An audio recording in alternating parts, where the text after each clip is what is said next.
Mississippi 2, Mississippi 3, Mississippi 4, Mississippi 5, Mississippi 6, Mississippi 7, Mississippi 8, Mississippi 9, Mississippi 10, Mississippi 11, Mississippi 12, Mississippi 13, Mississippi 14, Mississippi 15, Mississippi 16, Mississippi 17, Right, there we go.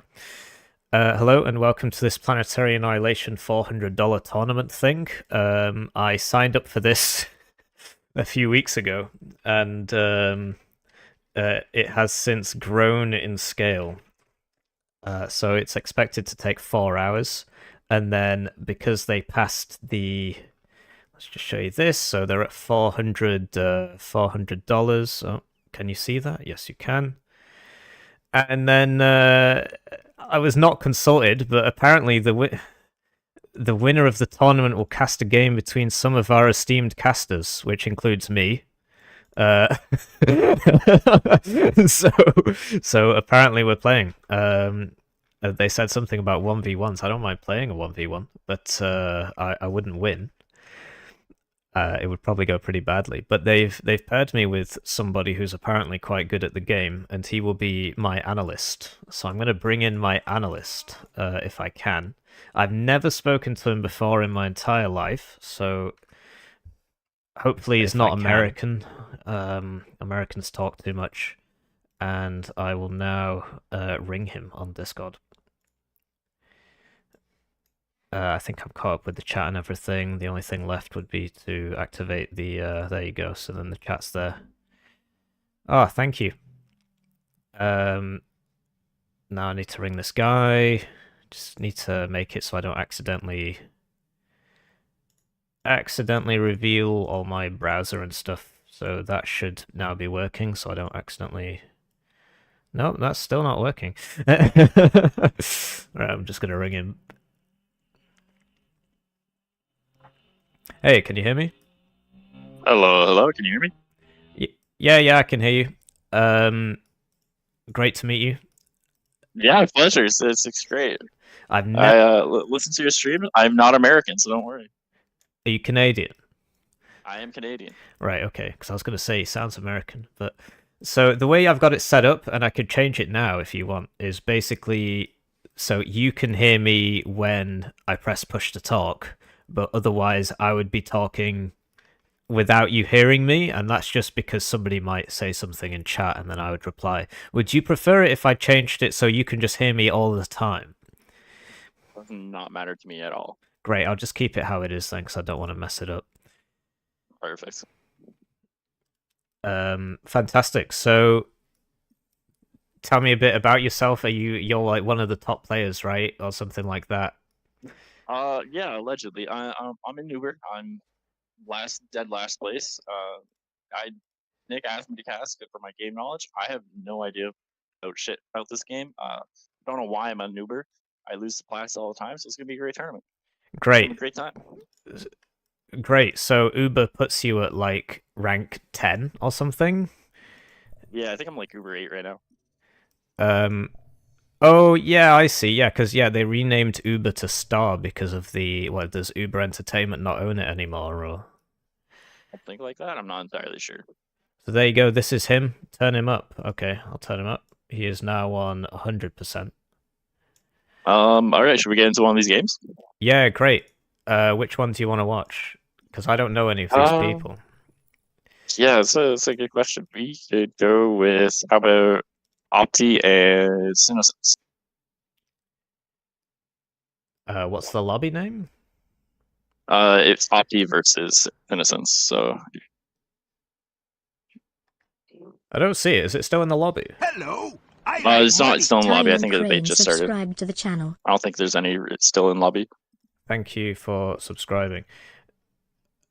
Yeah, maybe my game is broken, or maybe I'm just blind as a bat. If you turn status to any and in-game state to any, you should be able to see it. Right, I was on like can spectate or something. So I see more games. Just go to any for both of them in game state any. Great. There you go. And then you should see Opti versus Sinoccence. Right there is a Yeah, I see great. it. Yeah, Yep, I could there you go. probably see it Perfect. before. I just wasn't there. I looked, but I did not see it. Right now, I need to remember the password and don't say it out loud. Right, where is the password? Because all the lobbies have a certain password, so that only some of us could get in. Could you DM me the password? No, never mind. I think I've found it. Apparently, there's like fucking 2 variations of it, so that's fantastic. I think I managed it. I will send you the password. Perfect. Thank you.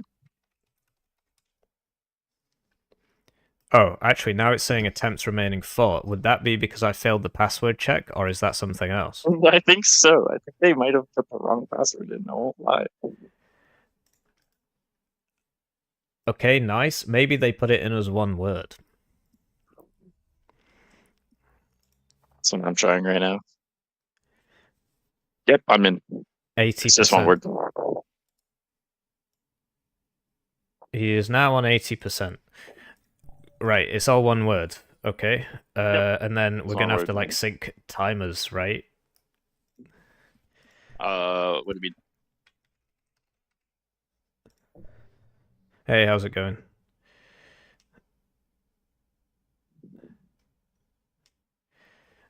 Yeah, let me just get in game. This is high production quality right there. We were asked if we wanted to prepare ahead of time. Oh, I see. They haven't We started yet. no. Apparently not. I thought everyone had started, but Right. apparently everyone's just That's taking a why moment. I didn't see it when I was on spectate. But yeah, I'm ready. So, quick question: how do I become hippie without brackets 4? Is it because there are 3 more hippies, and I was just the 4th guy to log in when they changed it? I think so. I won't lie. You could try like changing up your letter a little bit I could to put try to like get it, pound signs or but something. yeah, something like that. Great. Well, that means that we don't have to worry about timer syncing and stuff like that. So that works really well for me. So tell me about these players then. Are they both equally matched? Are they both good at the game? Because I don't know either of them. So I actually only really know Sino, who fantastic player, might I add. Like he's one of the favorites to win by far. Great. You're able to see my pings, right? Sorry, what? I didn't hear you. I need to turn my game volume down. You said he was the favorite to win, and then what was the next one? Are you able to see my pings on the Yes, map? yeah, I see your pings. Yeah, Okay, yeah. perfect. Yeah, perfect. That's we'll be able to jump around. But yeah, no, this other player I know nothing about, so we'll see how it goes. Definitely feel like Sino's going to be the favorite to win this match, though. Great. So, from watching a couple pro games, it seems that there's only one definitive build order right now. Are there a couple, or is this really the only one everybody seems to do? There's a few variations of it. The main build order right now is usually just like bot, air, bot, or something like that, or like a slight variation of that, like air, air. So if you look over at Sino right now, it's exactly what he's doing. He's doing, yep, bot, air, bot with 3 energy. And Faber is actually boosting an energy plant out, which is not a very good idea. Why is that bad? So usually you want to have your comm building your factories and your energy at the start of the game, and then your fabbers are what's going to be building you metal. It's just like the most efficient way to do everything like that. Now it's okay. He still should have a second factory out because now he's going to fall behind. Zeno's already got scouts moving out. He's got enough fabbers out to grab metal. And so essentially now, because of this opening, he's just a full factory behind. So Sino absolutely taking the lead here. Right, and that's just because he chose to boost his factory, and he's got some idle builders there. Yeah, the idle builders thing, he's probably trying to save his energy up a little bit. He's doing a little bit of a crash here, but now he's got a scouter. He has an idea of what's to come. Faber's sending a whole bunch of docks out in different directions to try to get some early raiding done, it looks like. But Sino's running around with a sneaky little Icarus right here to try to pick off some fabs that are undefended. Yeah, so tell me about the Icarus, because this wasn't in the game when I used to play. It's like a solar panel with a laser on it. Yeah, so essentially, you can provide tiny bits of energy to you when they're built, and so there's that advantage to them. They typically get one shot by any kind of anti-air or something like that, and their laser isn't super powerful. But in early game situations like this, where your fabs are typically a little undefended, sneaking one out, you can go pick off a fab or two, and that will put you at a huge advantage. Fair enough. So you use And them so to right, pick off the builder bots. How many do you have to kill for it to pay for itself, or is one enough? even if you only get one fab, honestly, I say it's usually pretty worth it. And looking at the map right now, it's looking like Sano's got complete air control and is actually just going to go push these fabs since they don't have anything to protect them other than one hummingbird, which will Yeah. completely shut down Faber's expansion route as long as he doesn't lose the Icarus here.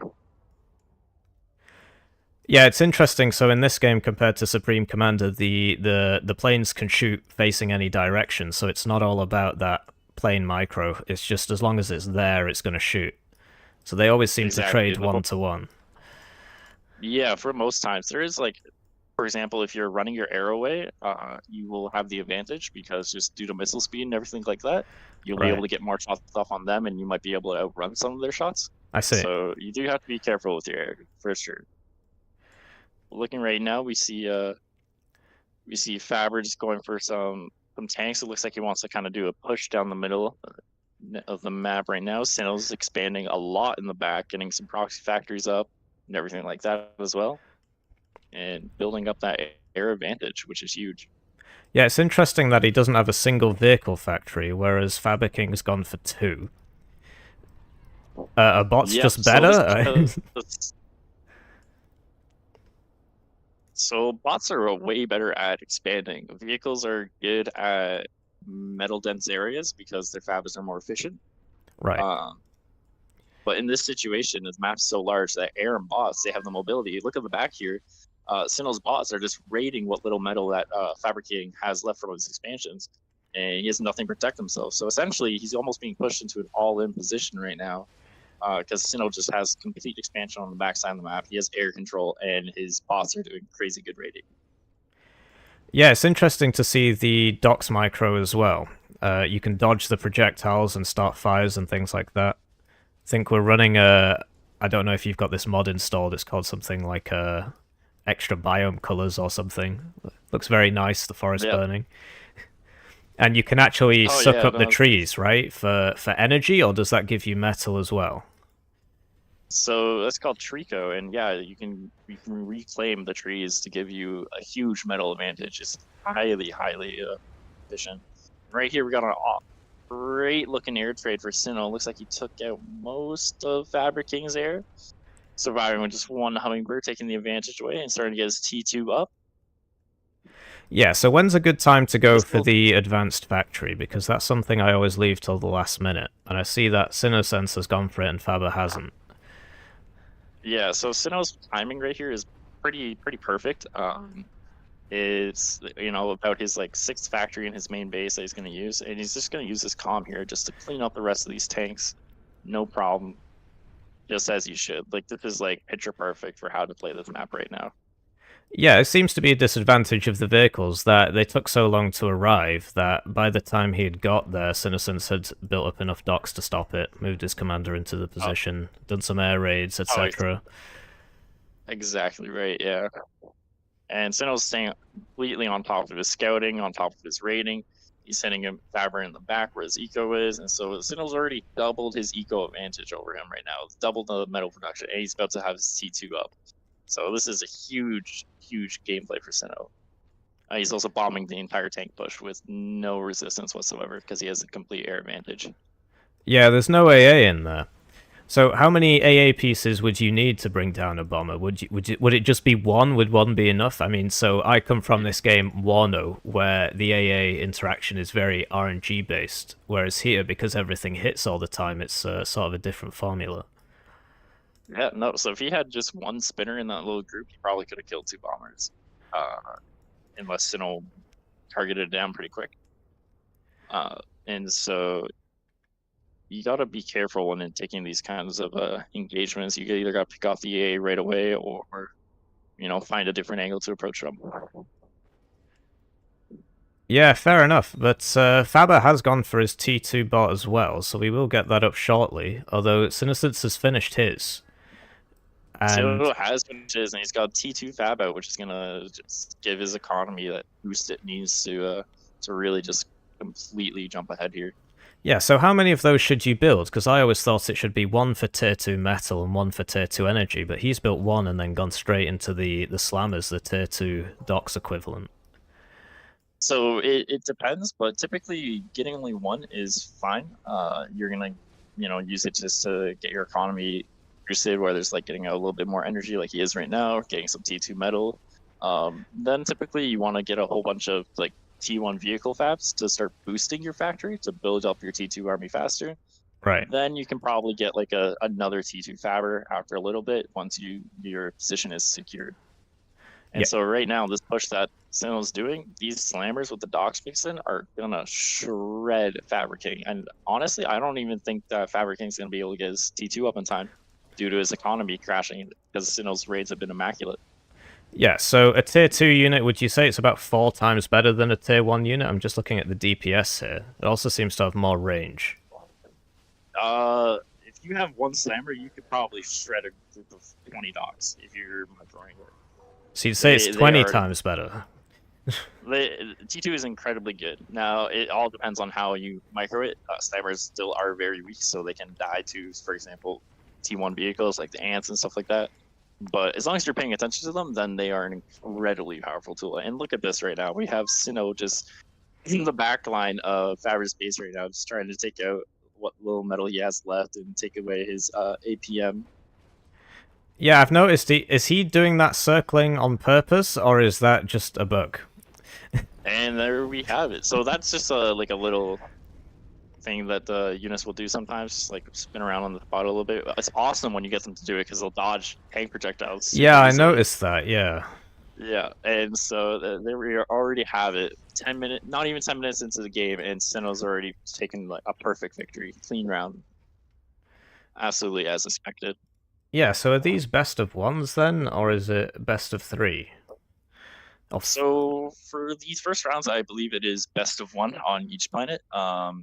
People will be playing, I believe, around 6 rounds before going into the semis to the finals, and so Sinnoh will get his first win marked off. Yeah, fair enough. I'm just trying to open the bracket here so we can take a look.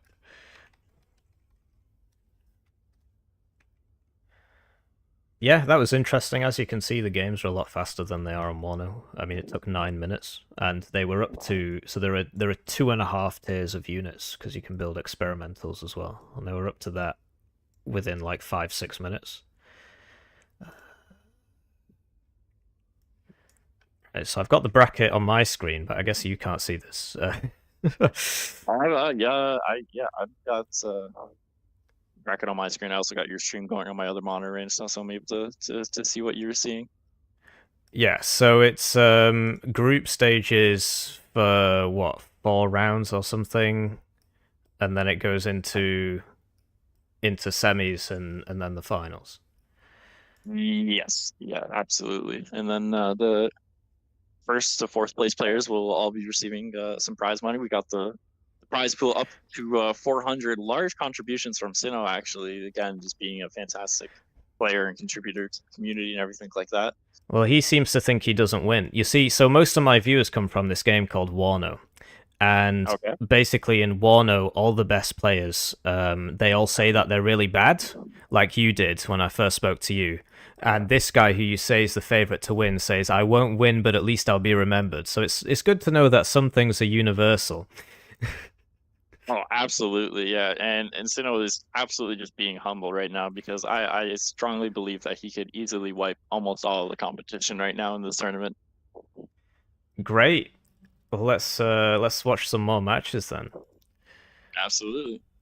It's looking like some of the other games that have concluded: Quiblah beating isii, redarrow beating Sonic Blue, futuregnome beating Burnt Custard. Only got 4 games left right now, still currently running.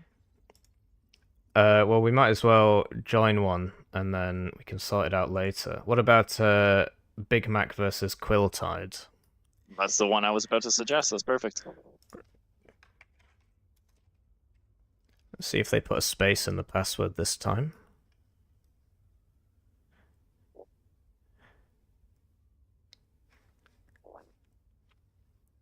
I tried it with a space, it didn't work. Yeah, I think it's the same thing. That's fair enough, as long as it's consistent. So how long have you been playing PA for then? About a year now. Oh, really? Just a year? Okay, fair enough. So I started playing when it came into Steam beta. Oh wow, so a good chunk of time. Yeah, like 10 years ago, yeah. And then, you know, because the thing with Titans, I mean, you won't know, but basically a lot of things they promised in the Kickstarter only came through in Titans. And they were like, yeah, just everybody that backs the Kickstarter gets Titans for free, so there's no reason to complain. But because I'd bought it on Steam, I had to rebuy the game. So that's when I quit. Yeah, I don't blame you. Ah, right. I think the game has ended. Yeah, I was gonna say I can't get into the lobby. Oh yeah, yeah, it's ended because I can go back in time. So it looks like Big Mac won. I guess it's always the same map because it's round 1. Yeah. So everyone would be playing on the same map right now. So yeah, Big Mac took that lobby. Looks like Grizzly overtook Leo in the. This isn't working now, so we only got 2-3 games left currently. All right, well let's try and get one of those then. It's bugged. You can't watch. Looks like your game is bugged. Do I have to restart or just rejoin? Try hitting F5. I'm already out of the lobby, but do you mean just to hit it anyway? Well, if it's shit's not loading on your screen or something like that, you hit F5 and it'll refresh it and hopefully show what's happening there. Great. What about ZamokZamok versus DirtyApples? Yep, that's the one I'm trying to join right now, actually.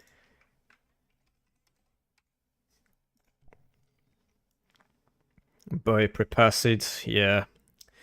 And yeah, average Warner player APM is 17, although it's orders per minute, so it doesn't count certain things, but yeah, it wouldn't be more than like 20 to 30. Alright, I tried it. I can't remember if I tried it with or without the space. Have you managed to get it in? I have not yet. I'm just trying it right now. I think I tried it with the space. Yeah, yours is not working. If you see temps remaining, it means you're just not getting in. Fair enough.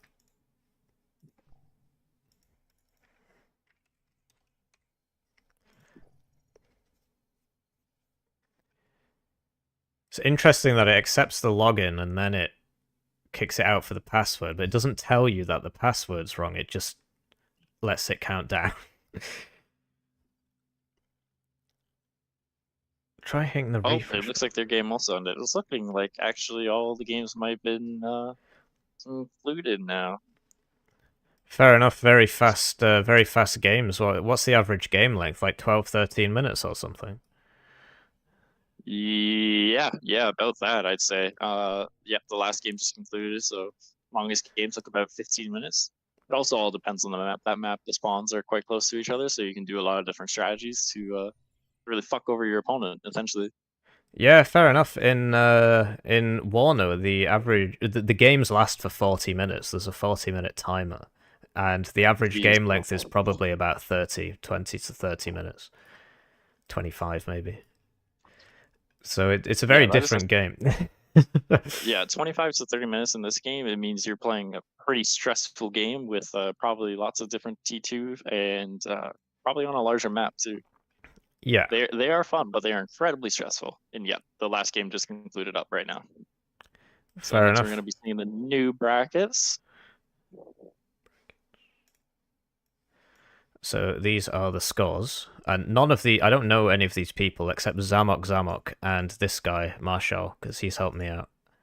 I know Big Mac CEO because he said my monitor was bad.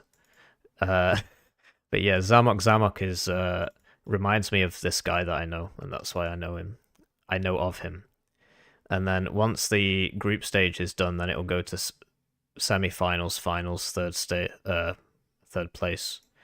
And yeah, there's going to be a few interesting games actually. Now that I'm looking at this leaderboard, the 4 different matches where I think we're going to see some very fun looking games. Well, which one do you recommend? Because I don't know any of these people. The ones that I think are going to be the most interesting will be redarrow versus Big Mac, Grizzly versus Quiblah, futuregnome versus Quilltide, and Sinnoh versus MaximusPrimus. All right, well, let's just see which one gets in the lobby first. And then there's a second stream, right, from Marshall? Marshall and Bot, yep. Which, gotta say, their stream fucking sucks. Our stream, way better. Huh. I actually became a YouTuber because of a few different people, but Marshall was one of them. I've never actually spoken to him, but I used to watch his casts literally 10 years ago. It's interesting that he's still doing it. He's still been doing a whole bunch for his community. I gotta give him credit. Yeah, fair enough. Because the reason I came back was because of this new game that's coming out, Industrial Annihilation. Oh, it seems like I'm super excited for it. I want to play it. I want to play it before I see it because the premise is like what, Factorio plus RTS, and that's you know. that doesn't sound right because Factorio, the games take thousands of hours and these games take 10 minutes. So I would be interested to see how it actually is. I mean, I know they've got... have you actually played it? Because I know that some people get to play it early, right? No, I have not. I would totally be wanting to play it early and everything like that. But I believe that the maps are not going to be the same as in EA. I don't think they're going to be full like 360 planets or anything like that. And I believe that the games will probably last a little bit longer, similar to Warno, like you were saying, like 25-30 minute games, kind of being like the average. Yeah, fair enough. Do you want to get in the Red Arrow Big Mac CEO game? Absolutely, yeah. Let's do that right now. So yeah, I bought it. I bought the game, even though it's not been made yet, which perhaps maybe wasn't a good idea. But yeah, I'm excited to see what it is, what it's like. Yeah, I'm excited to hear more about it. Oh, we got Nick in chat right now saying my name. I don't know him either. Looks like there's two Nicks. There's Nicholas Pacello and then there's Nicola MX. Are they different people or is that his second account? No, they're the same person. Did you manage to get in? Probably back to the main menu actually. I'm trying the password, so I've just tried it without the spaces, and it has not worked. So that's a word for next time. You're gonna tell everybody to put a password on. Don't put a space in the password because half the people will miss it out, and half of them won't. Try it with the space. Try it with space. Is that what you just said? Try it with space, yeah, because I just tried it without space and it didn't work.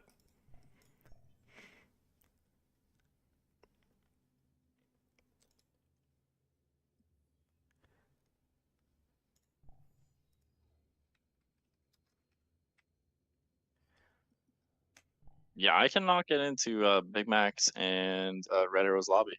I'll be right back. Let me just. Oh, I'm in. There is a space. I guess he'll never know. You could catch up though. So, yeah, basically, for those of you who come here from Warno, which is probably most of you, this is Planetary Annihilation. It's like Supreme Commander. I don't know if you've played that. There are two. Oh, right. So no worries. Turns out our PA community are still fucking idiots who can't spell. Oh, you got in. Never mind. Okay, awesome. Yeah, just put a space in. I tried to tell you, but you went. So. No, I went to ask him, and he said that the password was plat-cup, and so I was very confused. That's interesting because I didn't do that. There should definitely be an interesting game though, because these two players are very similar in rank. Yeah, fair enough. Let me know if you can. Well, I guess I'll find out. Are there any multi-planet matches in the game at all, or are they all single planet? There is Orbital. That will be showing up a little bit later into the tourney, despite the protests of some players. Yeah. So me personally, as a there you go. So did you use a space or did you use a dash? I use the space, like you were saying. Right. Okay. Yeah. Fair enough. So completely lost my train of thought. Why should he play yellow? Planet? Oh, yellow's the best color by far. People who play yellow just typically win. Oh, right. So it's like racing stripes.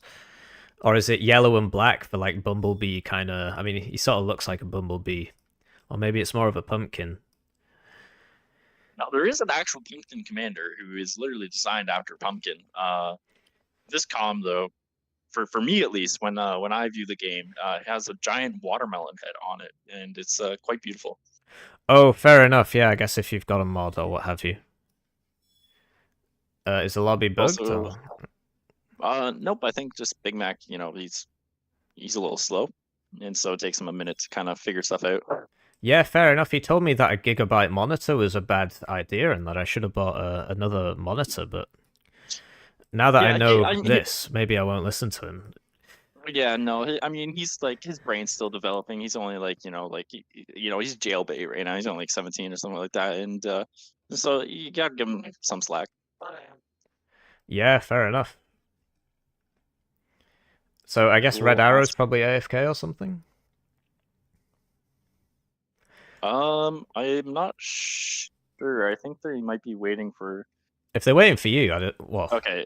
No. They were waiting for Nick to let him know, I think. Fair enough. So yeah, he's playing as yellow. So yeah, as a casual player, obviously the whole thing is that there are multiple planets and that the planets get annihilated. That's supposed to be the whole thing. But yeah. But the pro scene has done its best to vacuum all the fun out of the game, and you end up with these perfectly symmetrical maps with walls on half of them, and you know, it's I guess it's the natural state of things, but you hate to see it, honestly. It definitely, there's a lot more to the game than you see in the quote unquote pro 1v1s. Not that these are pro 1v1s, mind you. These are only platinum players. I see. Yeah. So what? So how comes you were excluded? Was it because it would simply be too easy for you? Then the game would end too fast. Yeah. I mean, like, I play any of these players, and I just I feel like I'm bullying a Make-A-Wish kid. So Nick decided I wasn't allowed to participate. Yeah, that's fair enough. And Nick's platinum, Nick's Uber as well, or. Yeah, but I mean, Nick's really fallen off recently. Like he's been losing a lot of his 1v1s and everything like that. He's his whole #1 player thing is starting to kind of fall apart, in my opinion. Yeah, you hate to see it. I mean, I actually have a video where I sniped him with some boom bots from 2 years ago, and I didn't know it was him because he changes his name so often, so he can smurf and beat people up, that it's just hard to keep track. No, he's a big fan of smurfing. It's kind of a problem in the community right now, but we don't have to worry about it right now because our game's about to start between Big Mac and Red Arrow. Yeah, and I thought they'd drop north-south, but actually they're on the east and west. So tell me about this map then. It looks like the walls really make it so you can't get around your opponent particularly easily. Exactly, and so you can't actually walk up onto the ramps of these walls or anything like that. The only way to get on those platforms is if you airdrop units up there, and then or build air fabs to go up there or something like that. And so it's a very, very interesting map. In my opinion, whoever has air dominance early on will just absolutely snowball because you're able to take control of the platforms, and then so much free metal. You take control of the platforms, you're able to bomb their base from the platforms. You're able to do a lot of different strategies. Actually, Red Arrow going for something interesting right here. He's got a boom bot that he's sneaking all the way behind Big Mac's base, hopefully to go off a fab or two, I believe.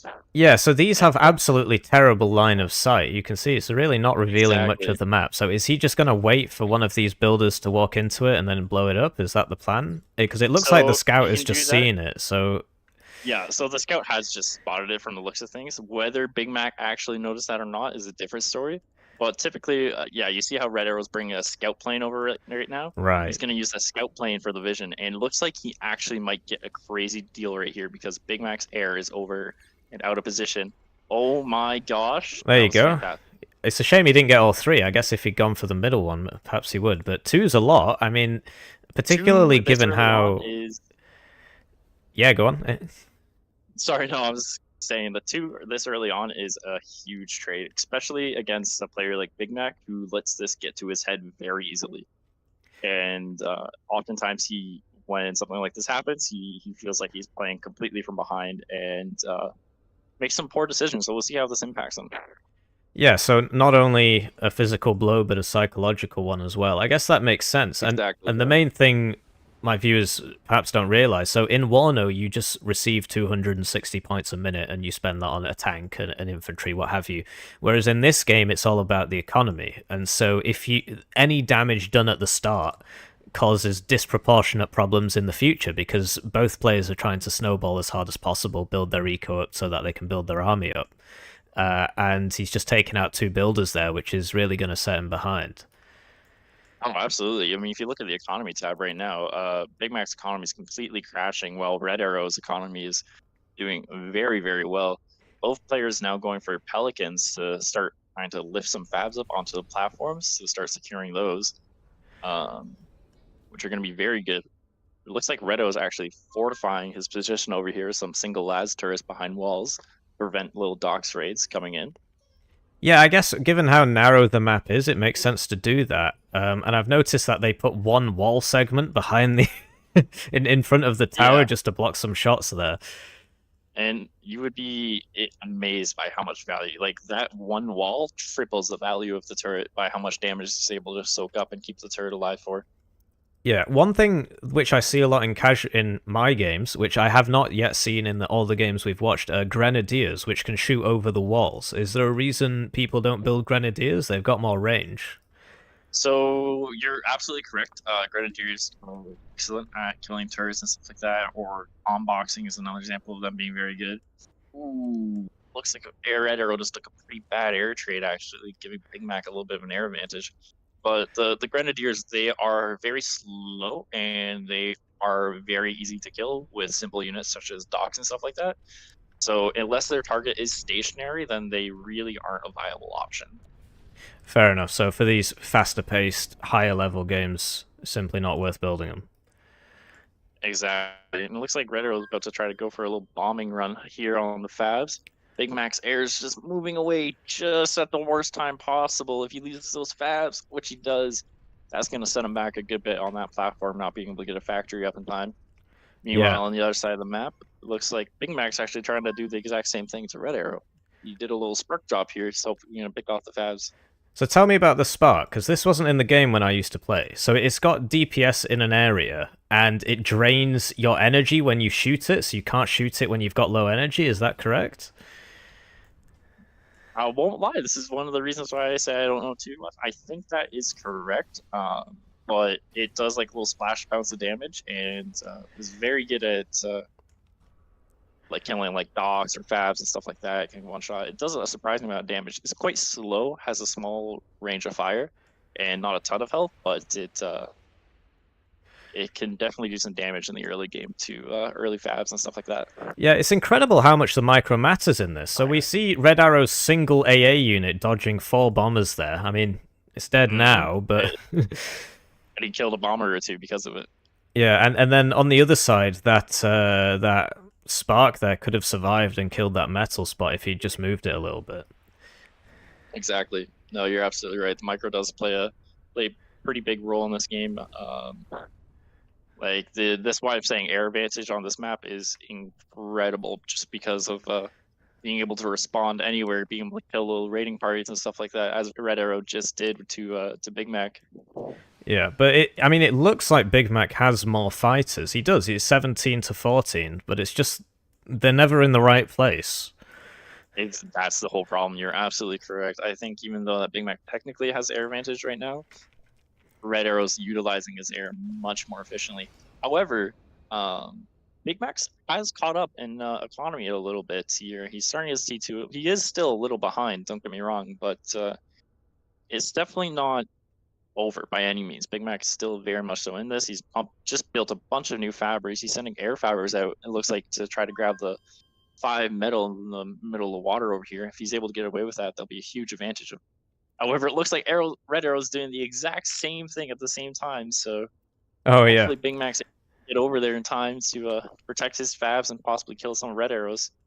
But again, his air is just idle over his base, and Red Arrow comes in and steals the fab kills. Yeah, that's a shame. And he's up to, what? GG. Test, 1, 2. Can you hear me? Yes, sir. Yeah, I'm not sure what happened there. It's just a Windows update, I think. Basically, I keep disabling it. It keeps re-enabling itself, and every time it tries to update, it crashes my computer. So hopefully that doesn't happen again. But I can reconnect to the game, and I can reconnect to the stream. I can give you an update. Update is Big Mac is being rolled, so... Oh no, I missed the rolling. The rolling is happening. Red Arrow's eco is literally double that of Big Mac. Big Mac's T2 only just finished. Meanwhile, Red Arrow's already got T2 units on the way to Big Mac's base. Of Big Mac. He's also got a T2 fab out, so Red Arrow's economy is doing A-okay.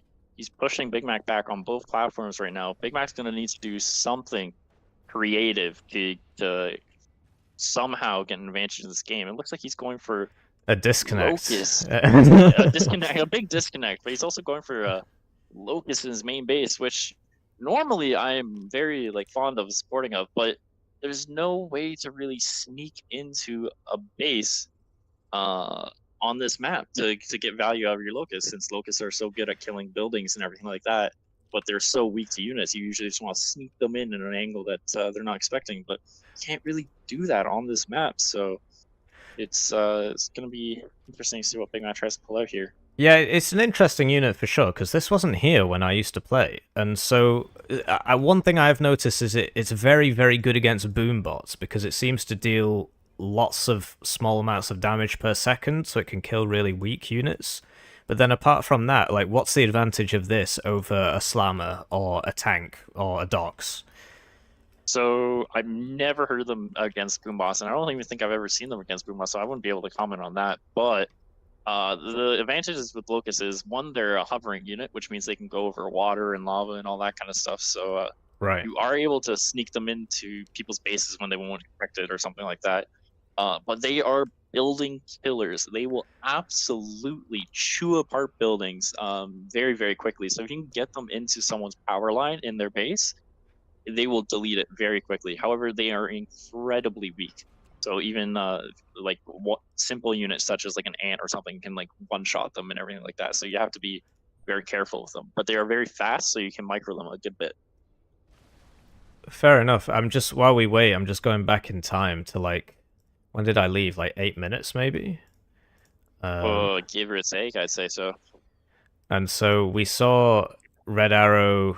Yeah, well, I'm at 8th at 40, and the big air trade is happening, and it looks like Big Mac actually won that.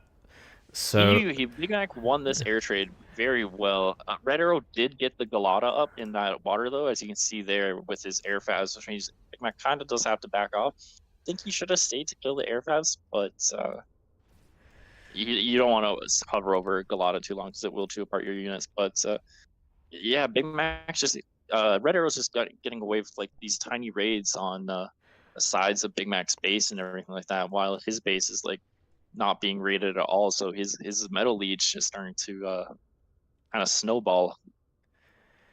Yeah, fair enough. And I'm seeing this this tier 2 repair bot. What's it called? A Stitch. So I know you can also build tier 1 repair bots. So what's the advantage of using your tier 2 factory to build something like that? Oh no, hang on. This is the tier 1 one. The Stitch is the T1 one, and so Stitches are able to build mines, teleporters, but they're also able to heal units. However, in this situation, the reason you build them is because they are able to reclaim. So if you take them and start reclaiming all the trees around your base, your metal will be temporarily skyrocketed, allowing you to get your economy back online or pump out some extra units or whatever you need to do. So on a map like this, building 2 or 3 of them and having them reclaim is honestly a huge advantage. little upset to see that neither player went for those. Well, Big Mac's got one at 10 minutes and 10 seconds. But yeah, Yeah, only the only one. problem is he's kind of just doing a little spin. They're not really actually reclaiming anything currently. Oh, I see. But yeah, and as for the T2 version of it, the Mend is what it's called.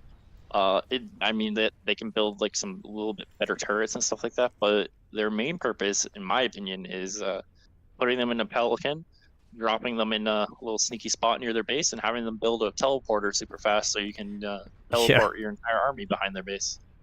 And many times I've been losing a game to someone much better than me, and then I do this sneaky little teleporter play and just roll their base. Yeah, And fair so enough. if Max able to do something like that, he could come back into it. But as the state of the game is at 12 minutes and 13 seconds, it is not looking good. redarrow's economy is booming. He's got a T2 fab. He's even going for a unit cannon, which you almost never see in these 1v1 types of games, which I actually really like. Yeah, so the unit cannon, from what I understand, is a factory. It can only produce certain units, but then it shoots them anywhere in the solar system. So for casual games, you see a lot of it in multi-planet games. That's how you set up your beachhead. What's the advantage of it on this 1v1 map? Is it simply because the sides are so constrained that this is the best way to get around now?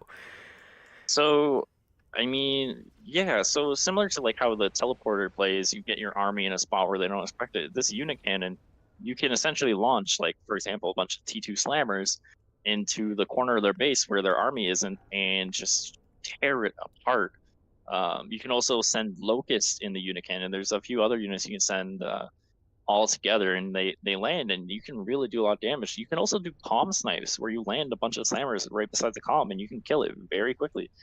Oh, are they powerful enough to do that? Oh, absolutely. If you if the player doesn't micro their comm correctly, very easily they can lose their comm to a number of slammers. All right, and but it shoots 12 in a volley, right? I am not Or is it sure 6? how many they can shoot. No, it's more than 6. It's like it would be closer to 12 or 15, I believe. Fair enough. I think it's 12 then. Yeah, I mean, do we know if he's coming back? Should we go watch another game, or do you believe? Yeah, Nick just messaged me saying Big Mac might not reconnect, so we can go check out another game. Yeah, fair enough. I'll let you choose again. Let's see here.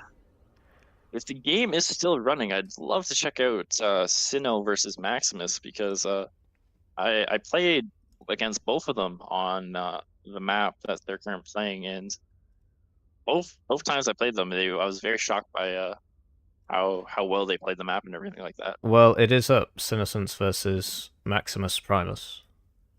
Yep, awesome. I'm putting the password in. Let's see, did they do a space or no? It looks like they have a space in there. It's okay. They do have a space. I think so. I think the normal is they're going to have a space in all their games. I think that's right. I did not put a space. I did not either the first time. So try again real quick. It's worn over. Works. Otherwise, I'll have an aneurysm. And yeah, about the planets being bigger. Yeah, work, so it's because of RAM concerns. Because basically. All right. Wow. I did the not game ended. Oh no, I'm still joining. Yeah. I can't actually see any of their units. Let's try refreshing my screen here. Yes. Well, 17-minute game.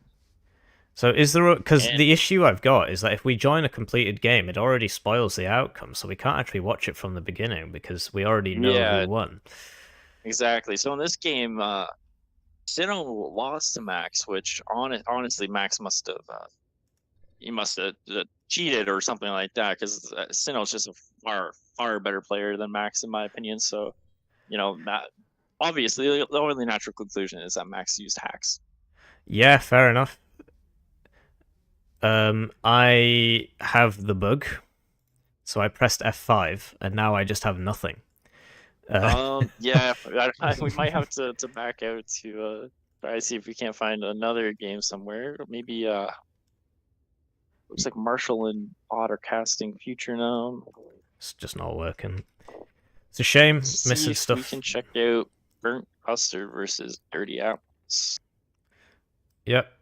Let me know if it's got a space in it or not.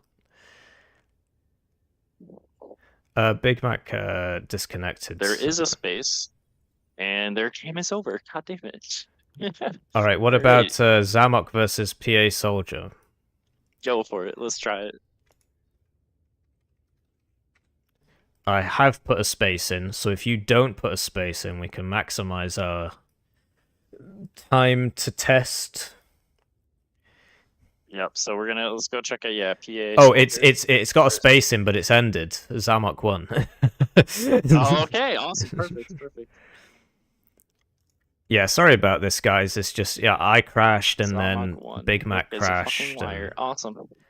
Well, unfortunately, we might have to wait for the next round of players, because I'm not really finding any games that are still going. Let's see here, Quiblah beat Grizzly. Wow, I am.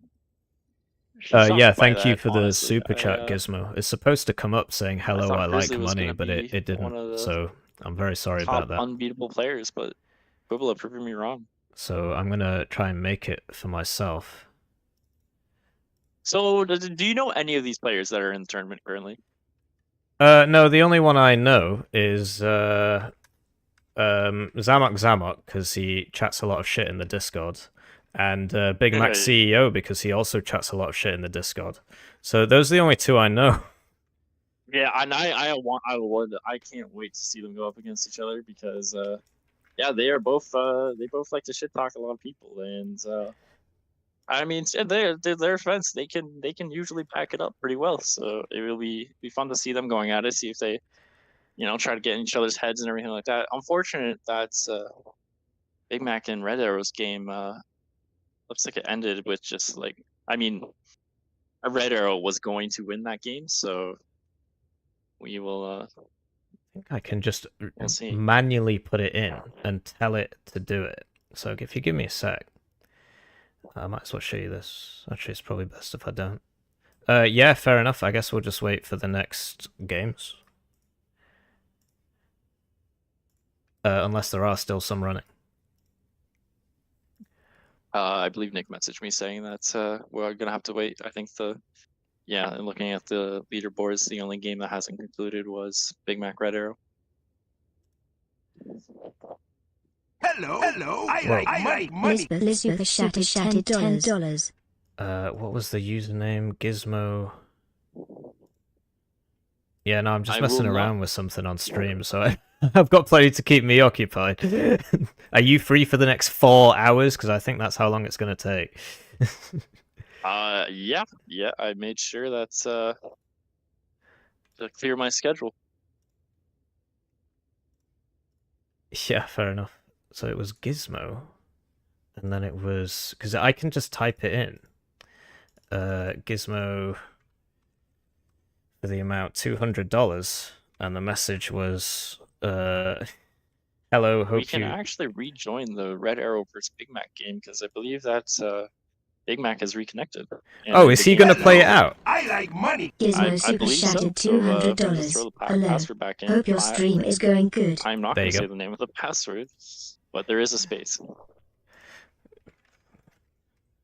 Yeah, fair enough. I was sort of hoping you telling everybody what the password was would actually make it so they change it. Something easier to type in.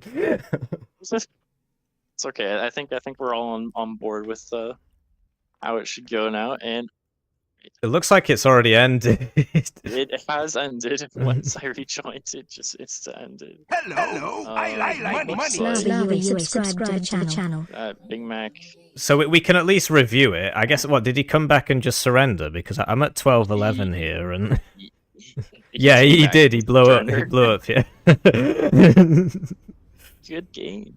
So I gotta say, that's very commendable, actually, that he reconnected just so he could surrender. You don't usually see that. No, it's definitely a power move. So tell me about Naval, because, this map, it's got lots of water on it, and if only those two lakes were connected by some shallows or something, maybe there'd be the opportunity for some boats, but I feel like a lot of people in the pro community, they don't really like boats. In fact, at the end, we did actually see redarrow building a tier 1 naval at the top of them, at the South Pole. Yeah, no, a lot of people, for some reason in this game, do not enjoy Navy. I love it personally. I think it's a very fun aspect of the game. But yeah, a lot of players are not practiced in it, and so because it is different in terms of like managing your economy and stuff like that than just playing like standard ground. I'm assuming the next map, either the next map or a map after, will actually be naval, so we'll get to. Oh, that's great then. So, because yeah, it's just one of those things that they had it in the original Kickstarter. You know, pay X amount of money for yeah, I know it wasn't 200. Pay X amount of money for naval, pay X amount of money for orbital and stuff like that, and then they actually ended up getting like $1.2 million or something. And then they actually had to make all these things. And when you think about the fact that the game is supposed to be set across multiple planets, naval has a very small part to play in that, because first you got to get a water planet, and then there's no naval teleporter, there's no way to move between water.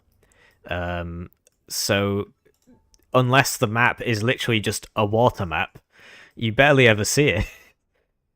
Yeah, no, you're absolutely right. I know that they're making I believe an update to the game soon, which will allow one of the naval units to go through teleporters.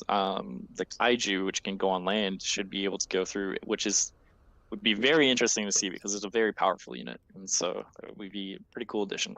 So that's the Planetary Annihilation's answer to what's it called, like the Salem or something from Supreme Commander. So it's a boat that's actually a hovercraft, and so it can go wherever. Exactly, 100%. And is there a tier 2 version of that, or was that the tier 2? Yeah, version? sorry. So that is the T2. Right. The kaiju. Yeah, fair enough. And yeah, so I wanted to talk a little bit more about the Trico, because when I used to play, and it was a very long time ago, the trees gave you like 2 energy or something, and so they were completely pointless. So do they give metal now as well, and is it a substantial amount? So I don't believe they give any energy anymore. It's only metal, and they give a very, very good amount. Your economy fluctuates a whole bunch with it, because like once they reclaim a tree, they have to move and stuff like that. But yeah, generally getting 2 or 3 stitches out could like double your early game economy, allowing you to go for example, an extra factory, or like rush your T2 out faster, or like, for example, if you lose like some expanding fabs early on, you can build some stitches to do Trico to kind of stay in the game with your economy while you get everything back out. So very powerful aspect of the game. Yeah, fair enough. I mean, so another thing in the game is metal and energy storage, which drastically increases your storage from like 2,000 to 52,000 or something with the first one you build. And that's something that, so Red Arrow's got one here, but I don't think Big Mac had any. So do you rate that, or is it simply a case of if you're good enough at the game, you don't need that buffer? So no, not even that. The Big Mac's economy didn't warrant having one. He was like fluctuating in he was always in the red and everything like that. So he was never actually building excess, while Red Arrow was building, his economy was going off the charts, and so he wasn't keeping up necessarily. And so having the storage is very, very good, because I mean no player is perfect, and so having that extra metal stored up can allow you to pump out a new factory insanely quickly and stuff like that if you have the storage. And then something else you mentioned, so assisting factories, you build a tier 2 factory, it's better to assist that one than build another one. And you said that you preferred to have vehicle fabbers assisting the factory as opposed to bot ones. Is that simply for efficiency? They use more metal per energy than the bot one? Yeah, essentially. So like the reason that you see bots first is because for expanding and getting your metal expansions, bots move a lot faster than the vehicles. So it makes a lot more sense to get your bot fabs out first. But if you have a map where there's a lot of metal close together, building vehicle fabs is just as good, because they are very efficient. But yeah, as you see Red Arrow here, he has his P1 vehicle fabs boosting the factory, because yes, it is just more efficient. Yeah, fair enough. It looks like the third bracket's out. Are there any matches that you're looking forward to? Anything you think we should cast first? Let's see here. I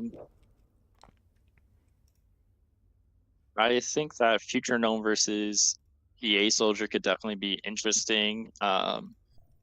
Redarrow versus Maximus would also be another good one to check out. Both players are very good. What was the first one? futuregnome versus PA Soldier. Right. Well, let's go for that because we've not seen either of those players yet. Perfect. Sounds good to me.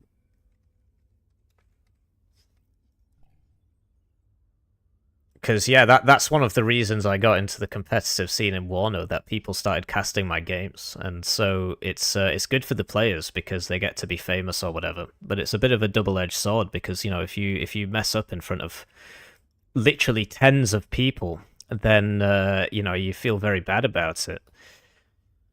Oh, absolutely. I remember the first game I had Mastodon Marshall's channel. I felt invincible. In my next 2 games, I also won, so felt on top of the world until people started submitting replays of me getting my ass handed to me, and all of a sudden I was like, oh wow, this is horrible. Yeah. So did you put a space in? Yeah, I did. Yes, I think everyone's gonna get a base in now, so do that first try. Fair enough. You guys can't see a big red box on the stream, can you? So we'll get to see some platinum naval gameplay, which honestly is all over the spectrum. Some know how to do it, so others really don't. So I'm curious to see how these two will perform. Yeah, great.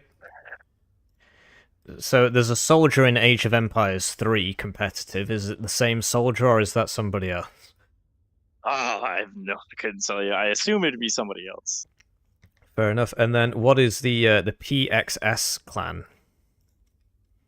That is also something I have no idea about. I haven't seen Soldier play too much in my time. He'll occasionally come back for a few weeks or 2 and then disappear again. So I'm not sure about what clan it is. It might be just one of the older clans near the start of the game type thing. Yeah, fair enough. So naval maps. From what I understand, you've got submarines, and submarines can only be hit by certain ships. Right. And you've also got frigates, which can basically hit everything, and then the destroyers can't hit the submarines. Is that right? Am I getting that the right way around? Yep. So some submarines will fire torpedoes, and submarines can basically only be hit by torpedo ships, essentially. So the Narwhal, which has anti-air abilities and the ability to shoot torpedoes. And then you have the Orca, which is more like a battleship with this like broadside cannon sort of thing. And in regards to those 3 units, there is a little bit of a, kind of rock, paper, scissors balance to it, which some people would disagree with, but in my opinion, Orcas can kill Narwhals, Narwhals kill submarines, submarines kill Orcas. But there is a new unit that you probably have not seen before, which is kind of the quote-unquote meta, and that is the Piranha, which is this tiny little gunboat that goes really fast.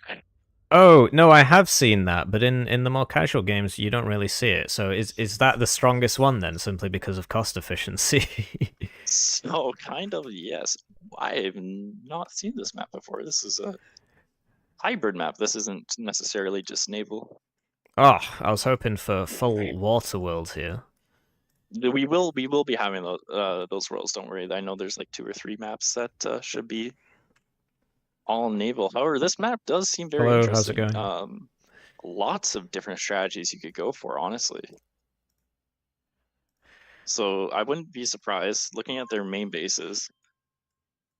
There is actually a decent amount of metal in your main base, making going for vehicle fabs early kind of viable because these are the spawns right here. Yeah, so north south, yeah. It's interesting that the 2 lakes aren't connected. So one lake is definitely worth contesting because it's got like 15 metal on it or something, and the other one's only got 4. Yeah, I'd say not building a factory in the one with 4 wouldn't even be worth it necessarily. I guess if it's free, if that makes sense, if it's uncontested, you might as well, or is it just you might as well just get air fabbers on that because of I would go air fabs, yeah. I think you're right there. Is it true that the Piranha is not targeted by torpedoes? Correct, because there's a hovering unit. So it means that torpedo units cannot hit it, and it cannot hit torpedo units. So you'll often see like submarines just going right underneath them or something like that. Right, fair enough. Does the commander have submarine defense? Yes, so the commander can shoot torpedoes and its normal gun and everything like that. And when the commander is underwater, the commander actually acts as a submarine. Yeah, and Soldier took your advice, and he's actually opened vehicle factories. That's the first vehicle opening that we've seen. Yeah, so it's 'cause there is good metal density and everything like that. So he's gonna get that up real quick. FutureGnome's doing the more classic bot air type thing. So I immediately want Soldier to win because he's not just doing what everybody else is doing. Yeah, Soldier is a fun player. Because he's actually gone double vehicle, and then he's brought this I say new 5 years ago vehicle, the Striker. So this is like a wheeled tank, is that right? So less armored, higher DPS or something. Yeah, I describe it as the tank version of the dogs. Right. Because these used to be really strong, and people only used to build these. But now I see people building other stuff. I guess they're not as good anymore. So they're not fantastic by any means. However, in an opening like this, where you do double vehicle, this is where they shine because they have the mobility to kind of respond to raids and stuff like that, and you can pump them out pretty quickly and so all that kind of stuff. So these early on, they are very helpful. And I actually... Can you see the boom bot? How do I ping? Is it G? Yeah, G, yeah. So yeah, Future's got his scouts up and everything like that, so he's able to see that Soldier has no air presence or anything like that. So this bomber actually over here is going to get a free fabric kill. Nice. Yeah, he could have moved that. I mean, obviously, it's easier said than done, but the first run didn't kill it flat out. So and look at that. We've already got a naval factory coming up for Soldier. He's doing a very unorthodox build order, but I'm looking at the economy and I actually really like it. His economy is better than FutureGnome's, despite FutureGnome having complete air dominance, knowing that he's not going to be raided or anything like that anytime soon because of the tanks. Yeah, it's good. It's good to see something different, because the game's been out for a while, and so I assumed it would be quote unquote solved. But you said that there's an extra update, or the piranhas were added, but was that recent or? Yeah, so there's I mean there's been like a new initiative recently to kind of, update the game again and like all that kind of stuff to and then there's a consultant community and everything that's working on all that kind of stuff. And but yeah, by no means is the game solved. As you can see, like what Soldier's doing is like, if I looked at it right away, I would say, wow, this is gonna lose. And look at that, he's even going for a vehicle factory in the 4 metal water, which with his commander. But it's interesting that the Strikers, the AA that comes out the vehicle factory can't keep up with them. So these things are completely unprotected from the air, and here come 5 bombers. Yeah, but I mean, he just killed that entire. Oh, but FutureGnome's been overbuilding bombers because he didn't scout the new air, so Soldier might be able to steal some of those bombers if he's only building up hummingbirds. Right, so he's just defending his troops from the air as opposed to bringing AA with them. Yeah, so he's just using his own. He built 2 air factories back at base, and he's only building hummingbirds. And this opening for him so far is working incredibly well. Yeah. Switching to the naval, we don't actually see your piranhas. They've gone for the standard frigate. The name doesn't come up, which is Narwhal. Okay. And so this thing can shoot everything. It's got anti-air on it. It's got anti-vehicle on it. It's got torpedoes. But it's not as strong against the one that can only shoot ground and naval targets. Yeah, so the Orca or like battleship kind of style. But in this situation, I completely agree with the Narwhals because he knows that FutureGnome has a lot of air units, and so just having these Narwhals exist in this section of the map kind of just denies air from going in this area. Yeah, definitely. And we can see the bombers coming in. Would they be able to take this? I don't think so. personally. They might, but they might all die. It wouldn't be worth it. Right. By any means. And yeah, the piranhas are out. Presumably, yeah, they get outranged, right? So you got to be really careful. He loses one there. Yeah, they do get outranged. However, piranhas technically trade better against narwhals in terms of metal cost. So, you know, if you get enough piranhas go up against narwhals, you're actually going to win in the metal trade at the end of the day. Oh, okay. I guess that's because the narwhals are multifunctionality, right? And so Yeah, is that exactly. the thought process behind the balance? Well, yeah, I imagine so. But looking at the economy bar here, you see Future Gnome economy fluctuating between 150 to all the way up to 300. Yeah. And that's because he's doing Trico right now. He's Right. got 5 species out, and his economy is booming because of it. He actually can't keep up with it. The power of the Trico. He is going to lose that vehicle factory, though. It seems to be despawning now that the bombers have died. Yeah. Soldier got a good pick there. And yeah, a bit of Paul Micro. He's sending the piranhas out one at a time into these narwhals, and they're getting rinsed. Although, what about this torpedo launcher? Because that seems to be better ranged than everything. Yeah, so it does have a little bit of better range than the narwhals, and it shoots. Torpedo launchers, as you can see, shred. They're very, very good against narwhals. Yeah, I mean, do the ships go backwards, or do they have to turn? Because it seems like once you're in that range, it's actually very difficult to get out of it.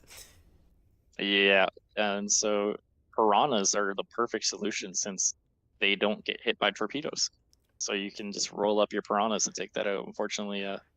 Wow. Okay, so Soldier's really hammering down on the naval over here, as far as going for T2 naval as well, which is something that I did not expect to see. Yeah, that's very rare. Very rare. And I've noticed he's also, I don't want to call it overinvested because I'm not as good a player as him. If you look at the small lake, he's got a lot of boats in there that can't really do anything. Yeah, I agree with you 100%. He having a few along the coastline for, like, you know, anti-air and like any passing armies. Yeah, this many though, he needs to turn off the factory, in my opinion. Yeah, fair enough. However, his comm is incredibly well protected. Like, Future Gnome will not be able to snipe his comm with this setup. Oh, I see. Yeah, so that's why he's done that. So the commander's underwater, can't be hit by tanks and stuff. It's smart. Yeah, it's a very good position. But you see that striker raid in mid just gets annihilated by these bombers. There's 5 of them there. Yeah, those bombers just got a fantastic trade, and it looks like a big air trade's about to happen. Pretty equal. I wouldn't say one side did better than the other necessarily. Future Gnome pulling Soldier's fighters over his spinner actually to get some extra DPS down, and he's now... Yeah, that was perfect micro, or at least better micro from Future Gnome. Yeah, no, that was very good. Future Gnome is a very air-heavy player, and so it's good to see him utilizing his air like this. So it looks like the 2 orcas are now trying to rush down the torpedo launcher, but it's just not working. They just die. Yeah, and so unfortunately the narwhal's torpedoes auto-lock the metal extractor instead of torpedo. However, Soldier does have enough coming in now that he will break this position. How much does this cost, this torpedo launcher? I couldn't tell you the exact phrase, but I can tell you it more than triple paid for itself. Yeah, because it seemed like such a big investment was needed. I guess once the tier 2 stuff is up, he can deal with those, but then there are advanced torpedo launchers as well. Oh, and those are very good as well.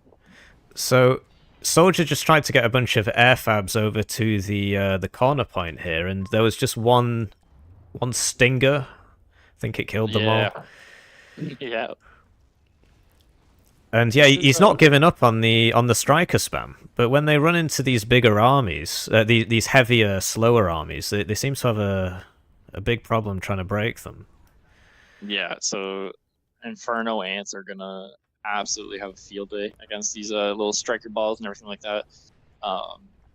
Future Gnome now got his T2 bot set up. He's got his T2 fabs, and so he's getting his economy set up. Soldier actually building orbital right now. Yeah, first orbital we've seen. Yeah, wow, I'm really enjoying Soldier's gameplay here. He's doing a lot of things most players wouldn't go for. But I feel like if Future knew what Soldier's base looks like, he'd just walk in. Yeah. With that army, I mean, he'd definitely get that orbital launcher. That's a bit far out there. So these Hermes, they're like radar satellites, right? Except cheap. Yeah. Okay. And you've got to build a specialist unit to take out the orbital, and so this is just, I wouldn't say free recon, but because he was first, he just gets really, really good vision on the map. I mean, right now it is exactly that. It's free radar. Soldier is actually getting up a bunch of kaiju, which are the hover battleship, which absolutely destroy.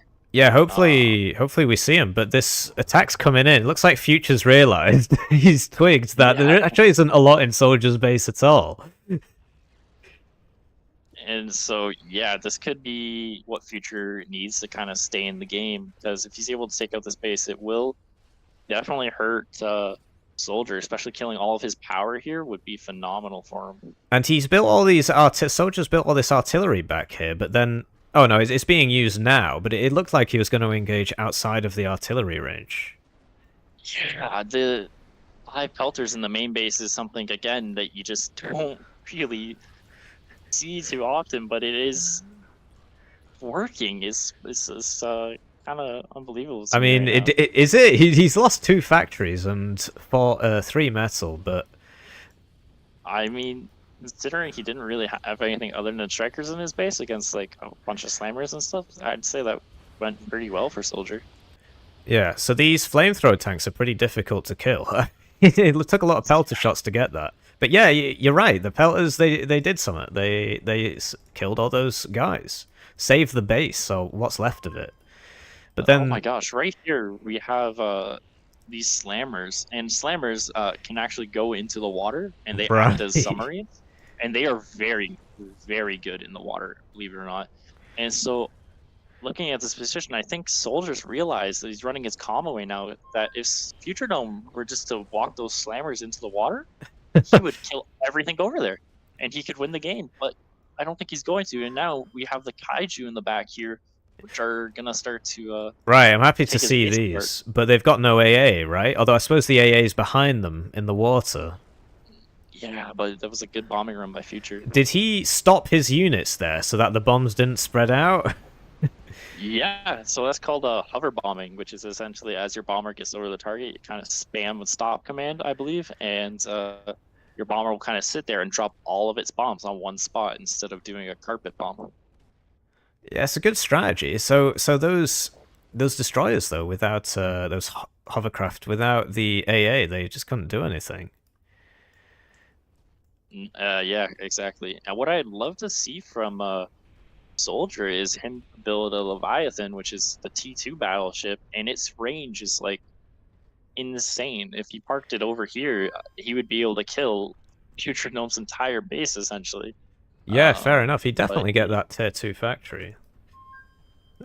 Yep, and T2 air coming up for Future, which I do like. And here we have the slammers going in. I think Future's finally realized. Oh no! Are they faster than the commander?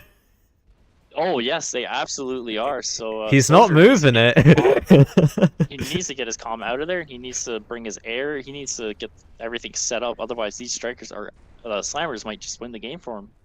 He's got bombers coming in. Big air fight. Yep. If futuregnome's able to snipe the bombers, which he does, he snipes all the bombers, and he's targeting down the comm. That might be it. I think this is it for Soldier's. Comms is out of position. He needs to get out of the water. What? He's going back in. Oh, but he's actually holding off the slammers. I can't believe it. Future doesn't have the vision. Yeah, he can't see the comm. And I see he's reclaiming the slammers on the shot. That's fantastic. So yeah, another thing you can do in this game, which my viewers wouldn't know, is that once a unit dies, you can come up to it and reclaim the metal and repurpose that for more army, right? And so if you manage to defend your base, it's all is not lost. You can just suck it back up and build another one. Exactly, which is what Soldier's doing in his base right now, actually. But so if you look at the eco, Soldier's got more metal, but I mean most of his production is dead. apart from that tier 2 naval. I feel like he's on the back foot here. Like, he's trying to rebuild this tier 2 bot factory. And he'll clear up those guys in the middle. Although I've noticed that the Blue Hawk can actually shoot orbital units. Correct, yep. And so it one-shots those cheap satellites. And Future's actually got Avengers out now doing World Patrol with his own satellites to kind of get some better vision on the map. But yeah, Soldier's metal lead is almost double what FutureGnome's is. So but he just doesn't have the production, like you were saying. Yeah, so when it's blue, that means that it's just being wasted, right? It's going off into the void. So you want to avoid that at all costs. Yeah, or build storage and stuff like that. His advanced bot oh, never mind. It's queued up now. He's building slammers. I don't see how he repels this latest attack. And the radar's over his base, so FutureGnome sees everything. Yeah, you're right. I'm not sure what his plan is here to kind of repel it. He's bringing in the destroyers, the floating destroyers. If they make it over there in time, they will be more than enough to repel this attack. You should also try building mines. His slammers are trying to work, but there's too much AA in this army as well. Yeah, he's only got the fighters left. There's no bombers in there, so he's just losing stuff. His com's still running. I think his com will get away, but he just doesn't... He's got lots of resources, he just doesn't really have anything... to spend them on. Yeah. And if he loses this factory, like, those aren't cheap. Takes a long time to build a new one. Yep. But could the Pelters do it? The Pelters are opening up again. They could do it, honestly. If they target the Blue Hawks and the Ants and kind of ignore the Infernos, yeah, the Welters could absolutely do it. He's trying to keep the factory alive. It's those things repair very fast. That's their main job. And the Welters actually picked up. I cannot. Is it gonna survive? I don't think it will. I mean, it's on like 3 HP. Oh my gosh, it survived. What? FutureGnome not targeting down the stitches actually lets the T2 factory survive. That's huge for Soldier because he's not going to lose that production now. Yeah, that is mad. Just that last minute plays. I mean, he's because he moved his. I feel like it was a miss micro because those Infernos, when they get up to a building and set it on fire, seem to do a lot. But he moved them away. The last one wasn't on it, and so he he thought he had it, and so he was running away, trying to save the army. The one thing too is when a factory is damaged, you have to repair it before you're able to boost it. Right. So right now, you see soldiers repairing the factory so that once it's repaired, you'll be able to build the units faster. FutureGnome now hover bombing the factory, just desperate to kill it. Well, so he's got these tier 2 air, which seem a lot better than the tier 1 air. They look like a Star Wars thing. Is it just that they've got more HP, or is the range bigger? I believe they have more HP. They also shoot more missiles, and he gets the factory. Wow. Yeah. Well, he's got Hornets as well here, and these guys are incredibly long range and deal a lot of damage. But FutureGnome's got to be careful because they're hard to keep alive sometimes. But yeah, that tier 2 air is just so much better. Wow, yeah, completely shreds all of Soldier's remaining air now, leaving him kind of uncontested. FutureGnome uncontested in the air. So it's very rare to see these Hornets because a while ago, and I literally mean 10 years ago, they were just a very good Bumblebee, but now they've been repurposed as like a cruise missile thing. They seem really good at killing structures. Like they seem to one-shot tier 1 metal. Yeah, they absolutely do. And here we're actually seeing FutureGnome getting a little too close, and Soldier realizing he needs to get an air advantage, building 8 T1 air factories in the water here. Try to keep up with FutureGnome's air production. He has more resources. That's the crazy thing about all of this. He's also been bombing FutureGnome's base here with Kaiju for a little bit now, and FutureGnome's kind of on the back foot right now.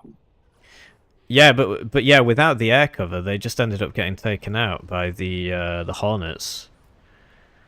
And we see some regular radars coming in from futuregnome. So bigger vision, presumably. Is there any way to? Is it? Yeah, it's control to view the vision. So it basically gives you like half a hemisphere of coverage. Yeah, very, very helpful for keeping track of everything that's going on around them right now. Hopefully, just keeps it alive from Soldiers Avengers. And you see the catapult on the mainland. That has been killing a lot of these narwhals, which they've just sort of been passed and left there. Both players obviously have so much to pay attention to right now. Yeah, and so Soldier's just what I was thinking, lining his narwhals up there just to provide air coverage and prevent Future from using that area. But yeah, this catapult, insane for keeping the shoreline clear, essentially, and protecting his T2 metal. It's killed at least 13 of them. Because there's all the wrecks there. Soldier just lost all of his air to futuregnome's T2 again, and we got a little push coming on this side of the map too. Oh, I missed the airwave. But yeah, these tier 2 sniper units, the ghillie, apparently they can intercept cruise missiles.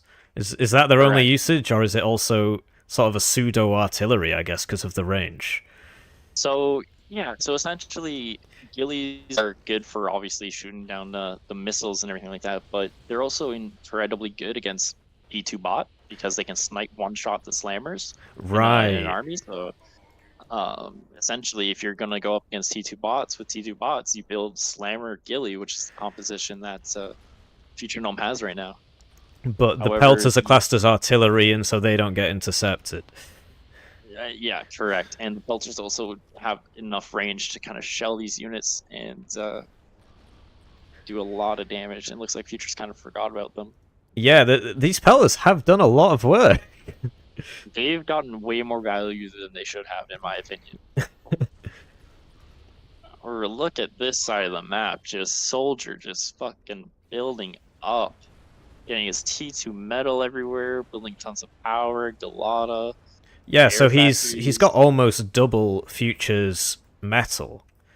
But I feel like he can't use it. I guess air's the best investment, but as you spoke about, a tier 1 unit is, almost an order of magnitude better than a tier 2 unit. So even if he builds 10 tier 1 air factories, he's still going to lose the air war. So I'm surprised he's not gone for tier 2 air. Yeah. This could be tunnel vision or something like that, but looks like Future might be trying to go for a comm sniper thing here as he built a worm. So this is like a very heavy bomber, like a big bumblebee.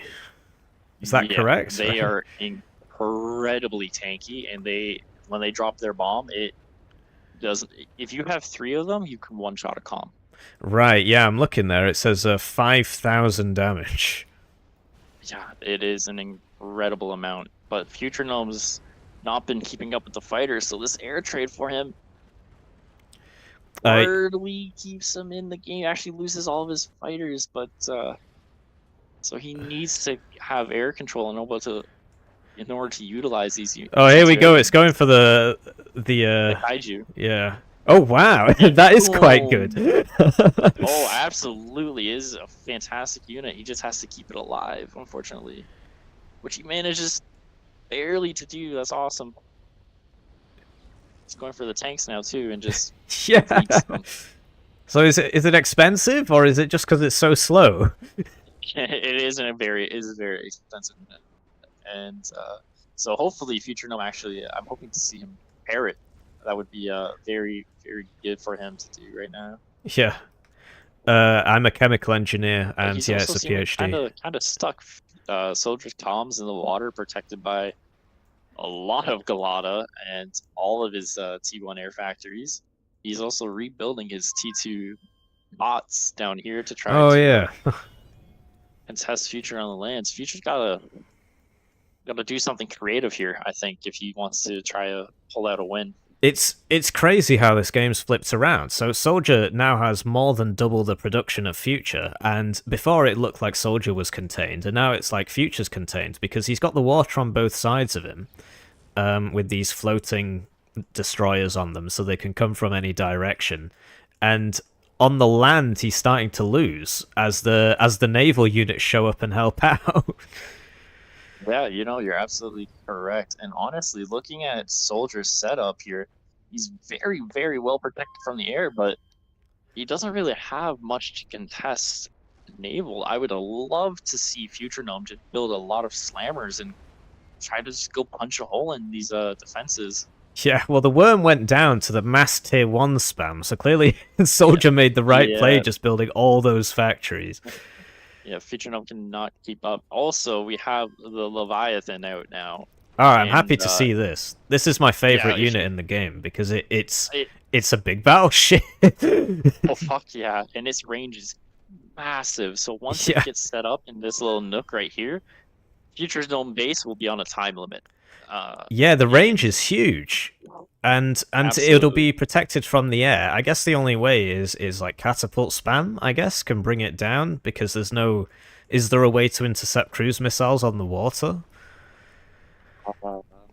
I guess you could build the tier 2 air thing. So...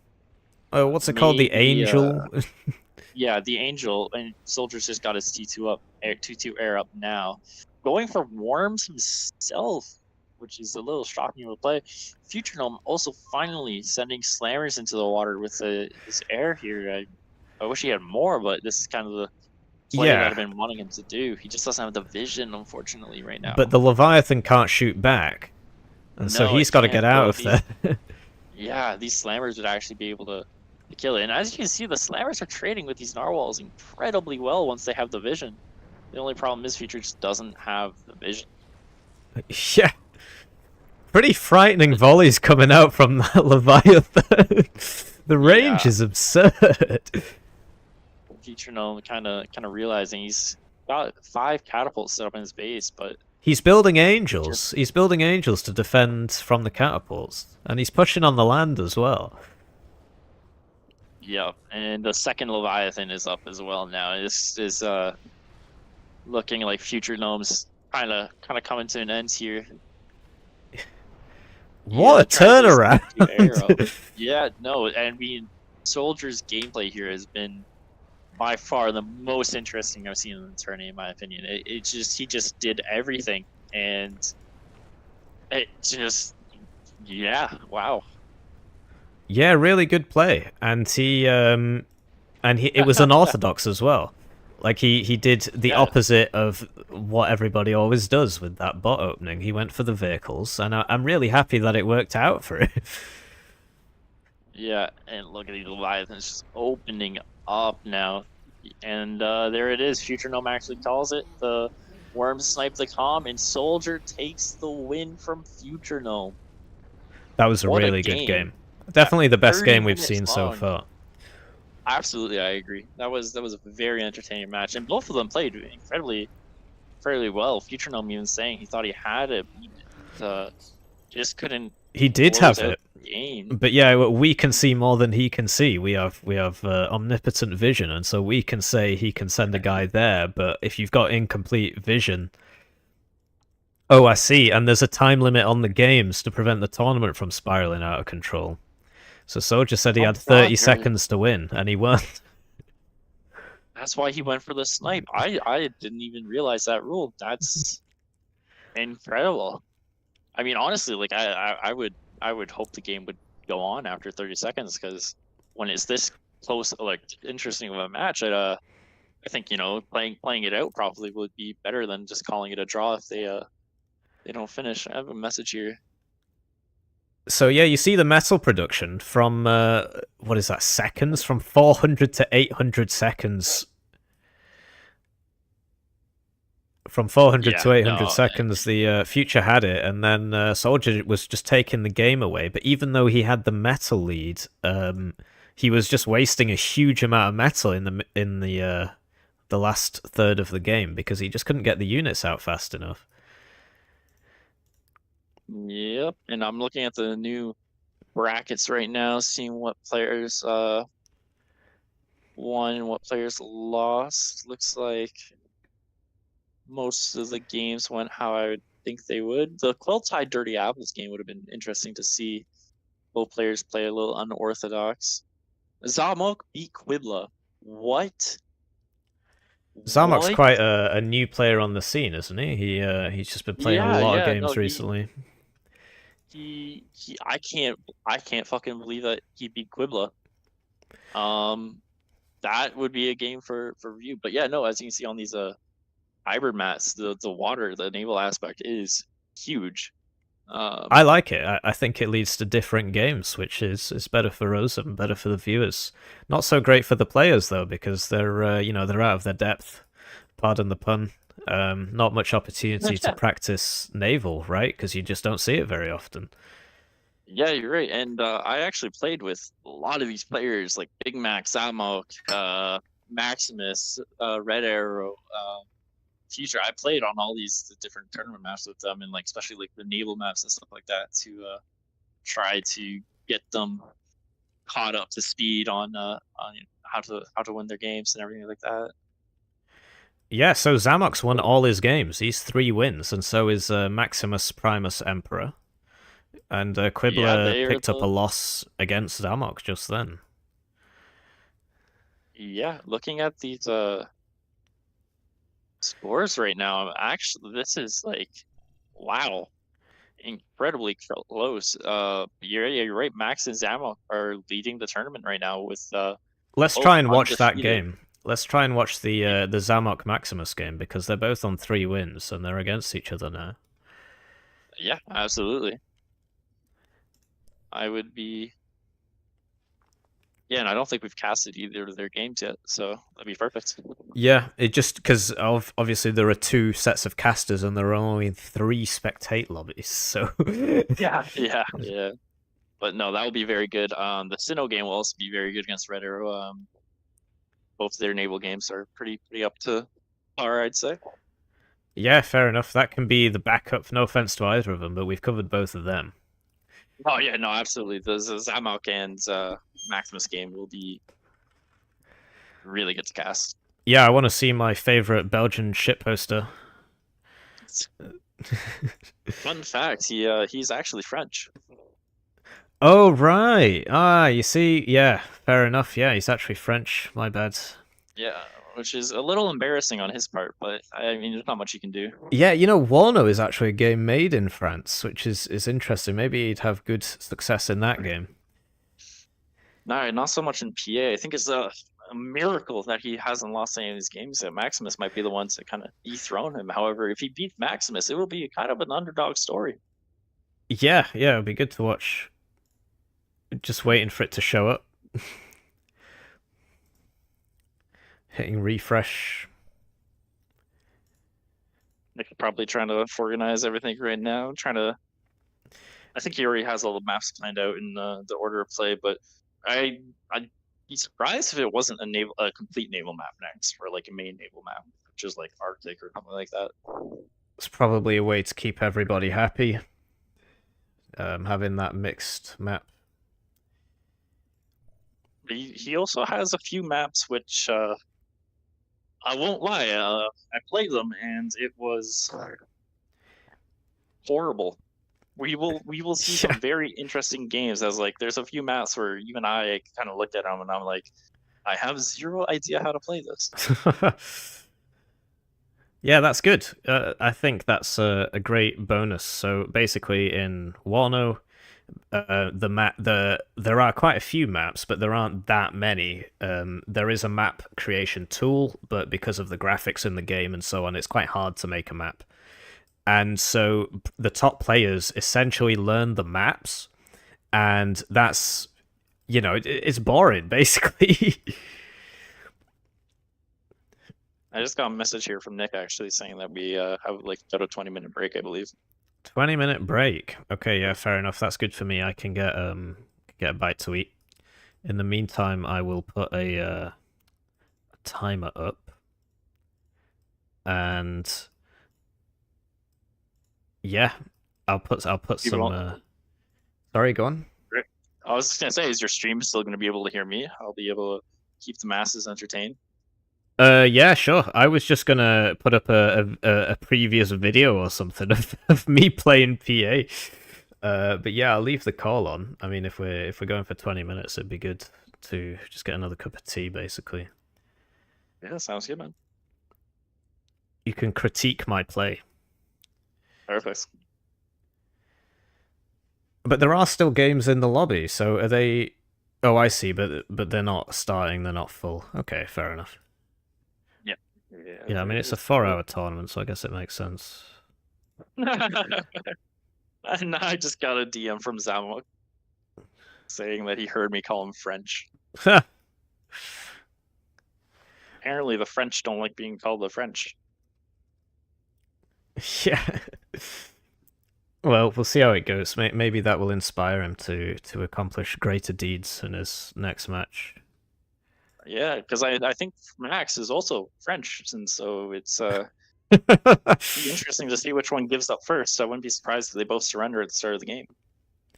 Yeah. Trying to get this working. Hello and welcome to what I... Right, so that should work. Alright, I'm just going to put something on the screen so that there's something going on. Otherwise people, they just get total zoomeritis. And then... Disparity. And this is a 2v2, myself and somebody called Peter Pan 1912, who I have heard of, and we're up against 2 Russian guys, who I think... Alright, I'll see you in a bit. So, sounds good. That's cool. Let's play the game. Presumably, there's 2 spawns. Hopefully we don't start next to each other. Anyway, let's see how it goes. So this game is like Wano, except you have to gather your own resources by taking control of the green points on the map. And the first thing we want to do here is build a bot factory. You also have to control your own production. 1, 2, 5. Put that on loop. And yeah, if your commander dies, you die. There are 2 resources. Metal, which you get from map control, these green points on the map. There's my teammate.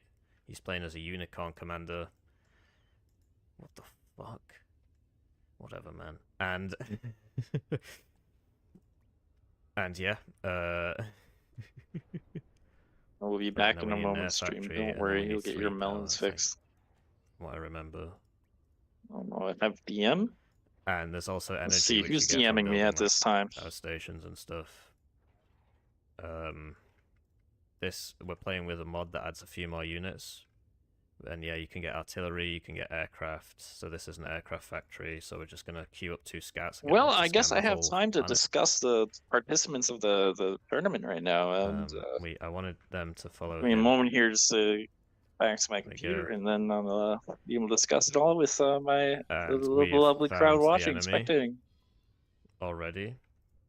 So he's actually right next. One of them's right next to me. I'm a frontline state, it appears. So what we're going to do here is we're going to get our little attacky bots, and we're going to send them over here to do some attacky. Hope that makes sense. And the other enemy is where he's already building bombers. And I now need to spam fighters. Okay. Great. So, see the enemy.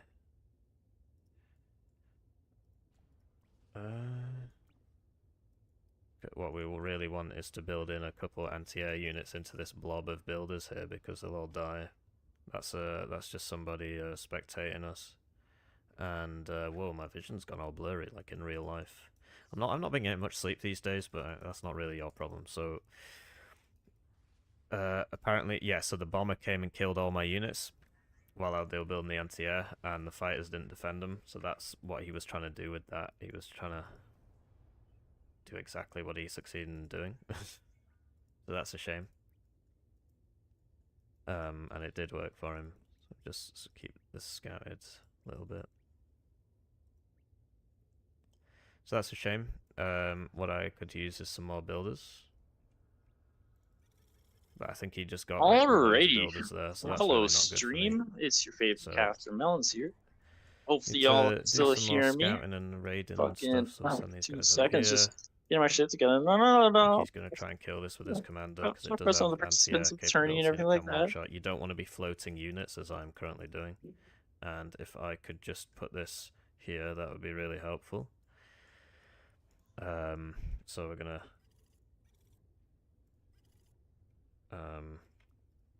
you gotta path it around this, otherwise it sort of freaks out. Great. And yeah, he's still going for that. So he's not made it over here yet. So Red's sort of corralled in his base. Hey, same as fuckers, I I'm am, back. Let's see here. which is good for me. How's the stream doing and everything like that? And Everyone yeah, can we hear do me? need Let's to see build here. some Blah, blah, anti-air blah. stuff. Can anybody hear me in chat? Hello? Fucking, I'm just gonna assume that you Fab. can hear me. And then, yeah, we're just going to be, because we're the frontline state, we so we're will, going to be go spamming from there. like Poland.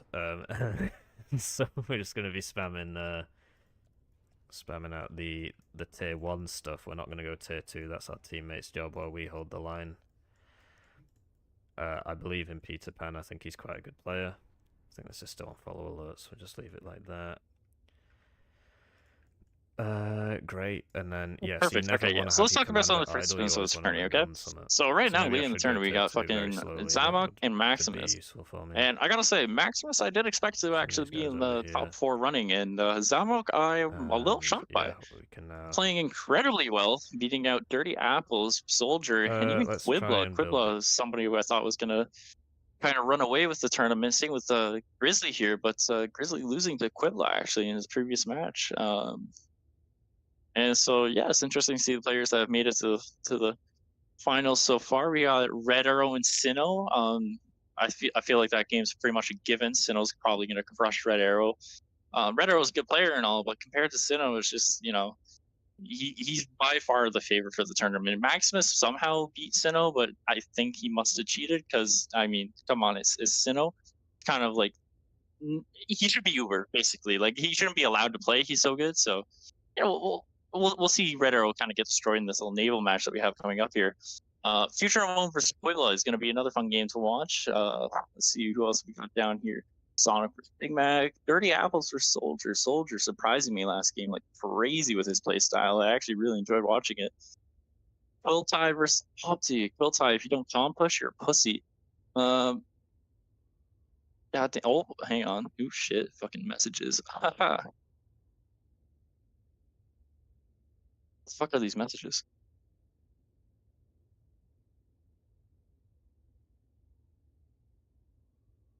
Did I fuck up somewhere? No, we're good.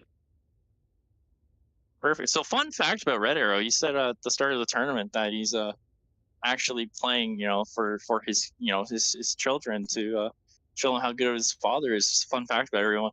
A little weird thing to note, futuregnome for some reason also said that he was playing for redarrow's children, which was a little concerning, but you know, everyone has their own their goals here. We got the two Frenchies going up against each other. futuregnome versus Quiblah. Quiblah actually followed me on Instagram, and I can confirm Quiblah kind of looks like a little bitch. So he's got that going for him, at least. That's his little fun fact. Leo versus Perigi. Perigi losing every single game so far, but Perigi, you know what? You got the spirit. That's all that matters. I'm pretty sure Leo just rage quit the tournament, so we don't even have to worry about it. You just got a fucking free win right there. Lauren versus Burnt Custard. I know who neither of you are, but my God, are you guys going to make for a good game? Because they're even in the tournament right now with 2 losses, 1 win. Big Mac versus Sonic Blue. Big Mac losing to being placed against Grizzly and redarrow in a row is a little rough. So see, Big Mac can make a comeback to make it to the finals of the tournament. I've got a DM. Let's see what that's all about. Liar. Oh, God. Yeah, DirtyApples and Soldier. DirtyApples is kind of the underdog in this tournament. I'm rooting for him. I really am. He's got 2 wins so far, actually, which is pretty good. He's now going up against PA Soldier. No idea how that match is going to go, but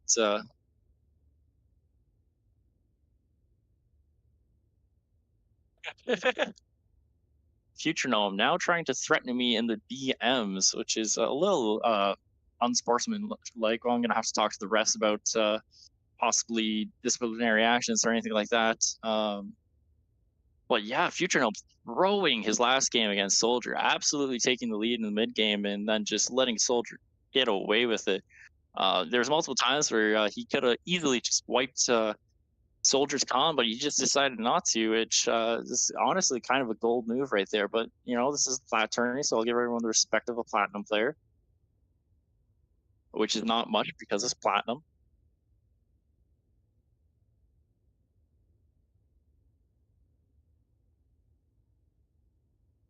Grizzly versus Izzy. I think Grizzly was another favorite for the tournament, in my opinion. I honestly didn't think that Grizzly was going to be able to lose any of his games. So shocked when he lost against Quiblah. But I also didn't think Quiblah was going to lose any of his games. So it kind of makes sense that the two, in my opinion, favorites for the tournament kind of got thrown up against each other there. Grizzly is French, which is very unfortunate. But he also plays as the color yellow, so it balances out a little bit, you know. I can't hate on him on too much. Izzy, I don't know too much about, but it's actually doing fairly well in the tournament, beating Sonic Leo, only losing his first match to Quiblah.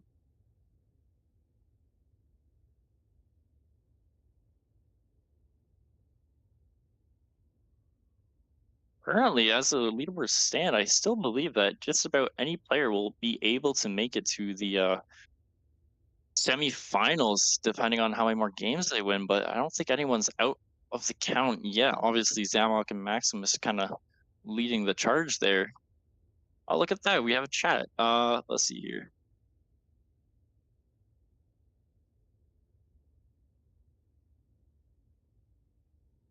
Getting absurd. I heard that. Especially counts. Oh man, I should summon the Melons. Discord.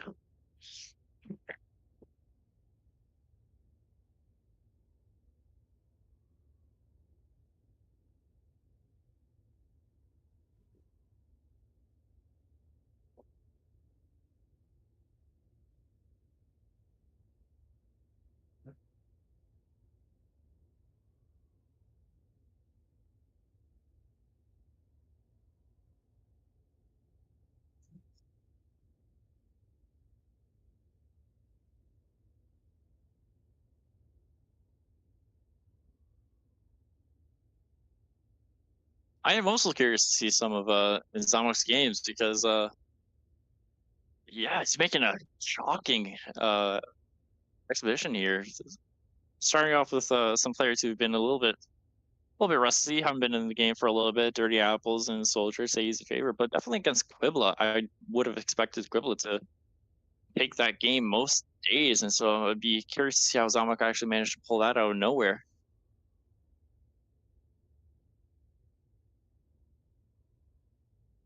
But again, with everything said, it goes without saying that Sino is the top favorite to win the tournament, and I think that's you know, any opponent that he goes against, like redarrow, he's been playing all right, but he lost to Maximus, and so he's not going to be able to keep up with Sino's naval gameplay. That's for sure. Sino kind of gonna dominate him. Hey, I'm back. Apparently the matches are going to start again. Perfect. Sounds good. And yeah, I wanted to watch Zamok versus Maximus, and the lobby's up. Perfect. Yeah, I'll hop in right now. There it is. I'm glad the passwords got synchronized. Oh my gosh, yes. Every game trying to figure that shit out was annoying. Oh, no, never mind. I put a space in it, and I didn't get in. No, fuck off. What? He's in the chat, right? Maybe we could just ask him. Oh my god. Yeah, give me a second. I'll go yell at him. This is Zamok versus Max. It is.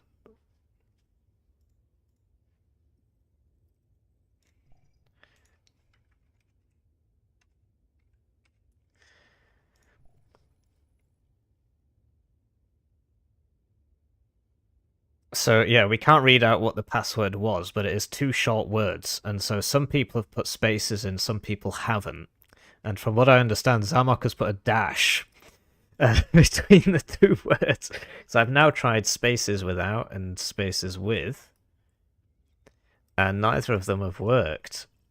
So just waiting on my analyst to go beat him up. I'll call him French a few times, and then that should sort that out. I'm faster. I'm gonna go yell at him again. I've received mail. I'll be back in a second.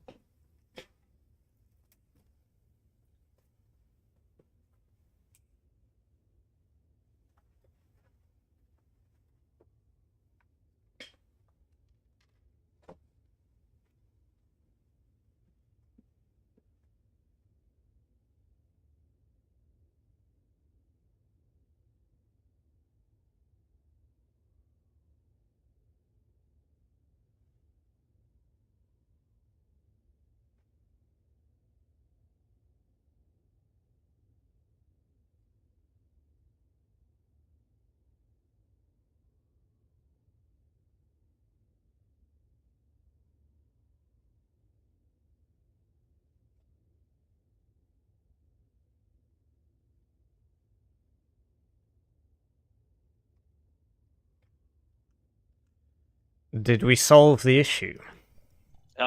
We did, but I'm also noticing Bot and Marshall are in this game. Oh, if only we'd solved it faster, so we don't get to watch that. I tried, but they're just speaking French and just it was gross in there. I guess we can watch a different game though. Yeah, we get what we deserve. Shouldn't have called him French so many times. What was the backup one? I can't remember. Was it redarrow versus Sinoccence? Yeah, that will be a very good one-sided game for Sino, but definitely will be a good one. Well, I mean, I can't tell if you're taking the piss or not. Obviously, if it's going to be one-sided, then it's pointless to watch. I mean, I'm like, don't get me wrong, like, it's not, Sino's gonna put up a show, but it won't be one-sided. I mean, don't worry about it. It won't be. Fuck it, I can't even find the game. There it is. I can't remember if I put the space in.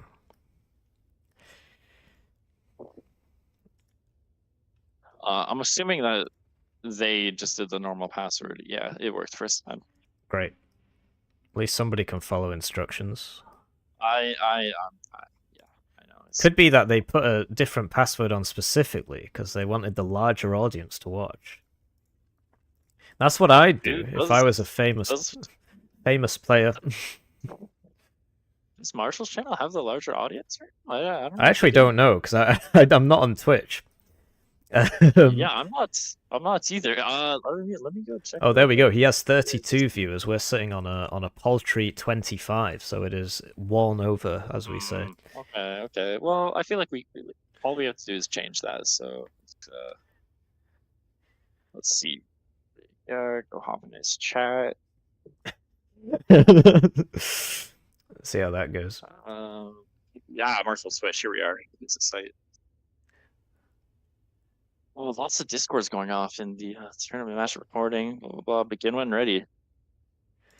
Yep, just waiting on these guys. They've not selected a system, so I don't know if they're here.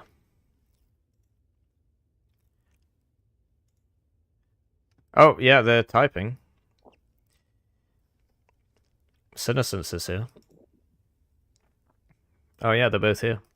So is this, like, when was the last PA tournament? Was it recently? Did you say April?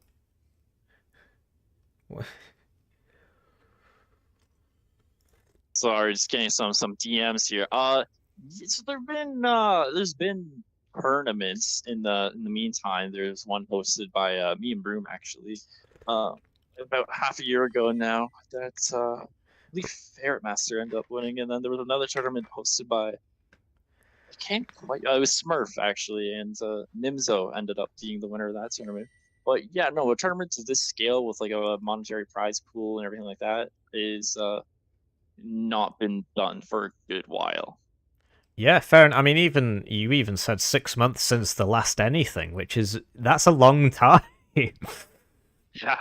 So in Wano, there's usually 2 tournaments running. One will be sort of a main one, and then there'll be a secondary one by one of the smaller communities. But I guess this game's a lot more mature. There's far fewer players. It's a lot harder to organize something like this.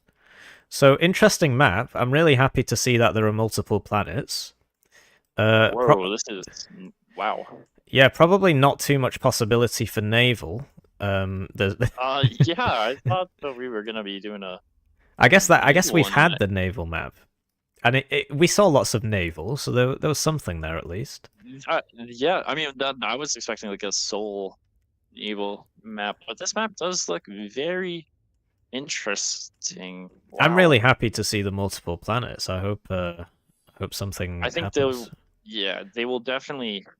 There's a lot of metal on the one planet actually, so they can easily be utilized here. It looks like their spawns are going to be in these areas, which again, honestly, you could do a vehicle factory opener for this.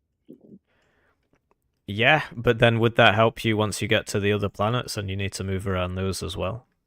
Will they even use them, or is it seen as prohibitively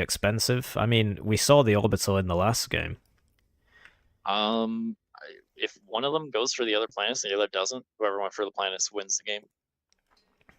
All right, fair enough. Just because it's free metal. It's a lot of free metal, and so if you don't contest the planets, you're surrendering so much free metal that they don't have to worry about defending. They don't have to build units to protect their fabs. They can just take it. Fair enough. But there's there's actually more on the main planet, right? So 35 on slope, 11 on summit, but 83 on base. Oh, main planet is going to be there's a lot of different things that you could do for this map, considering how much metal is on the main planet. And so it'll be a very, very interesting game, no matter what happens. Good.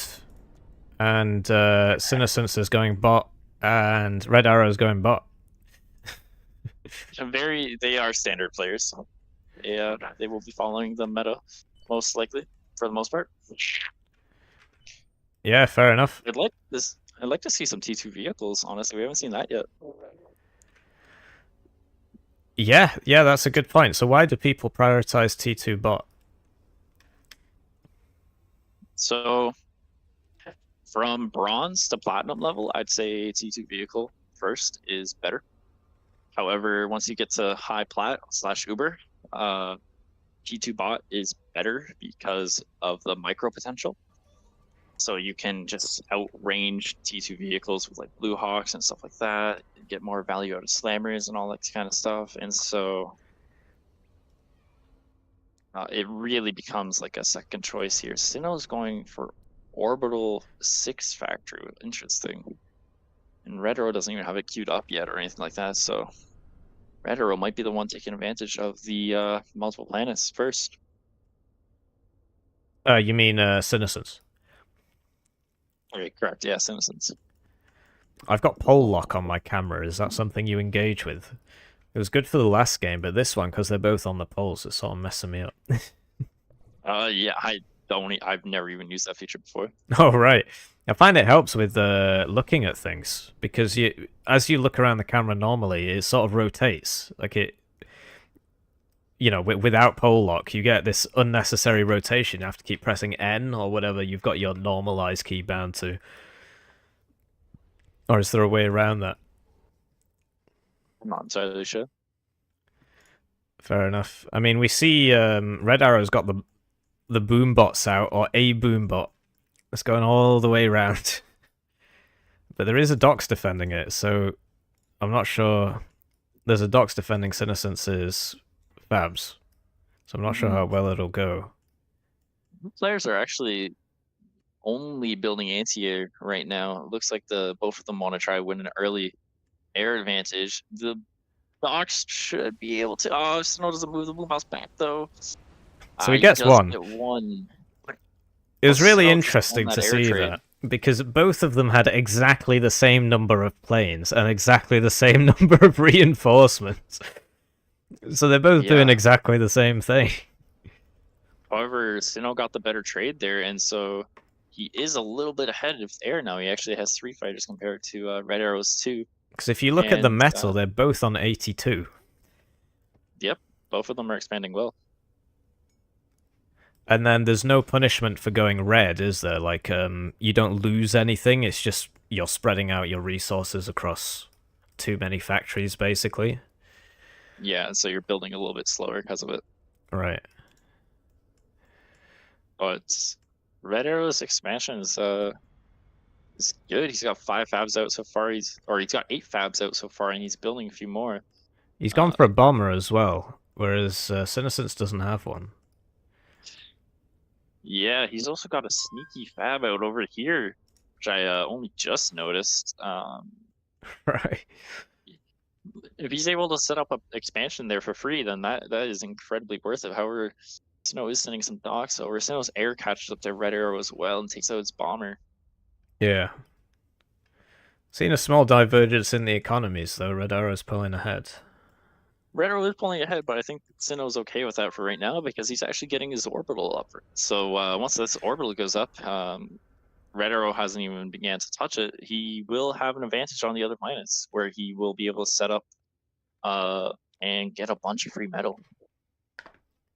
Yeah, fair enough. And then what's the advantage of not going for that early? Is it just trying to win the ground game on the main planet and then swapping into it? Exactly. So essentially, you going orbital early, like Sinnoh is, you're sacrificing you're going to be a factory behind on the main planet. You're sacrificing expansion and unit count, but it's in favor of getting like a better mid to late game kind of setup.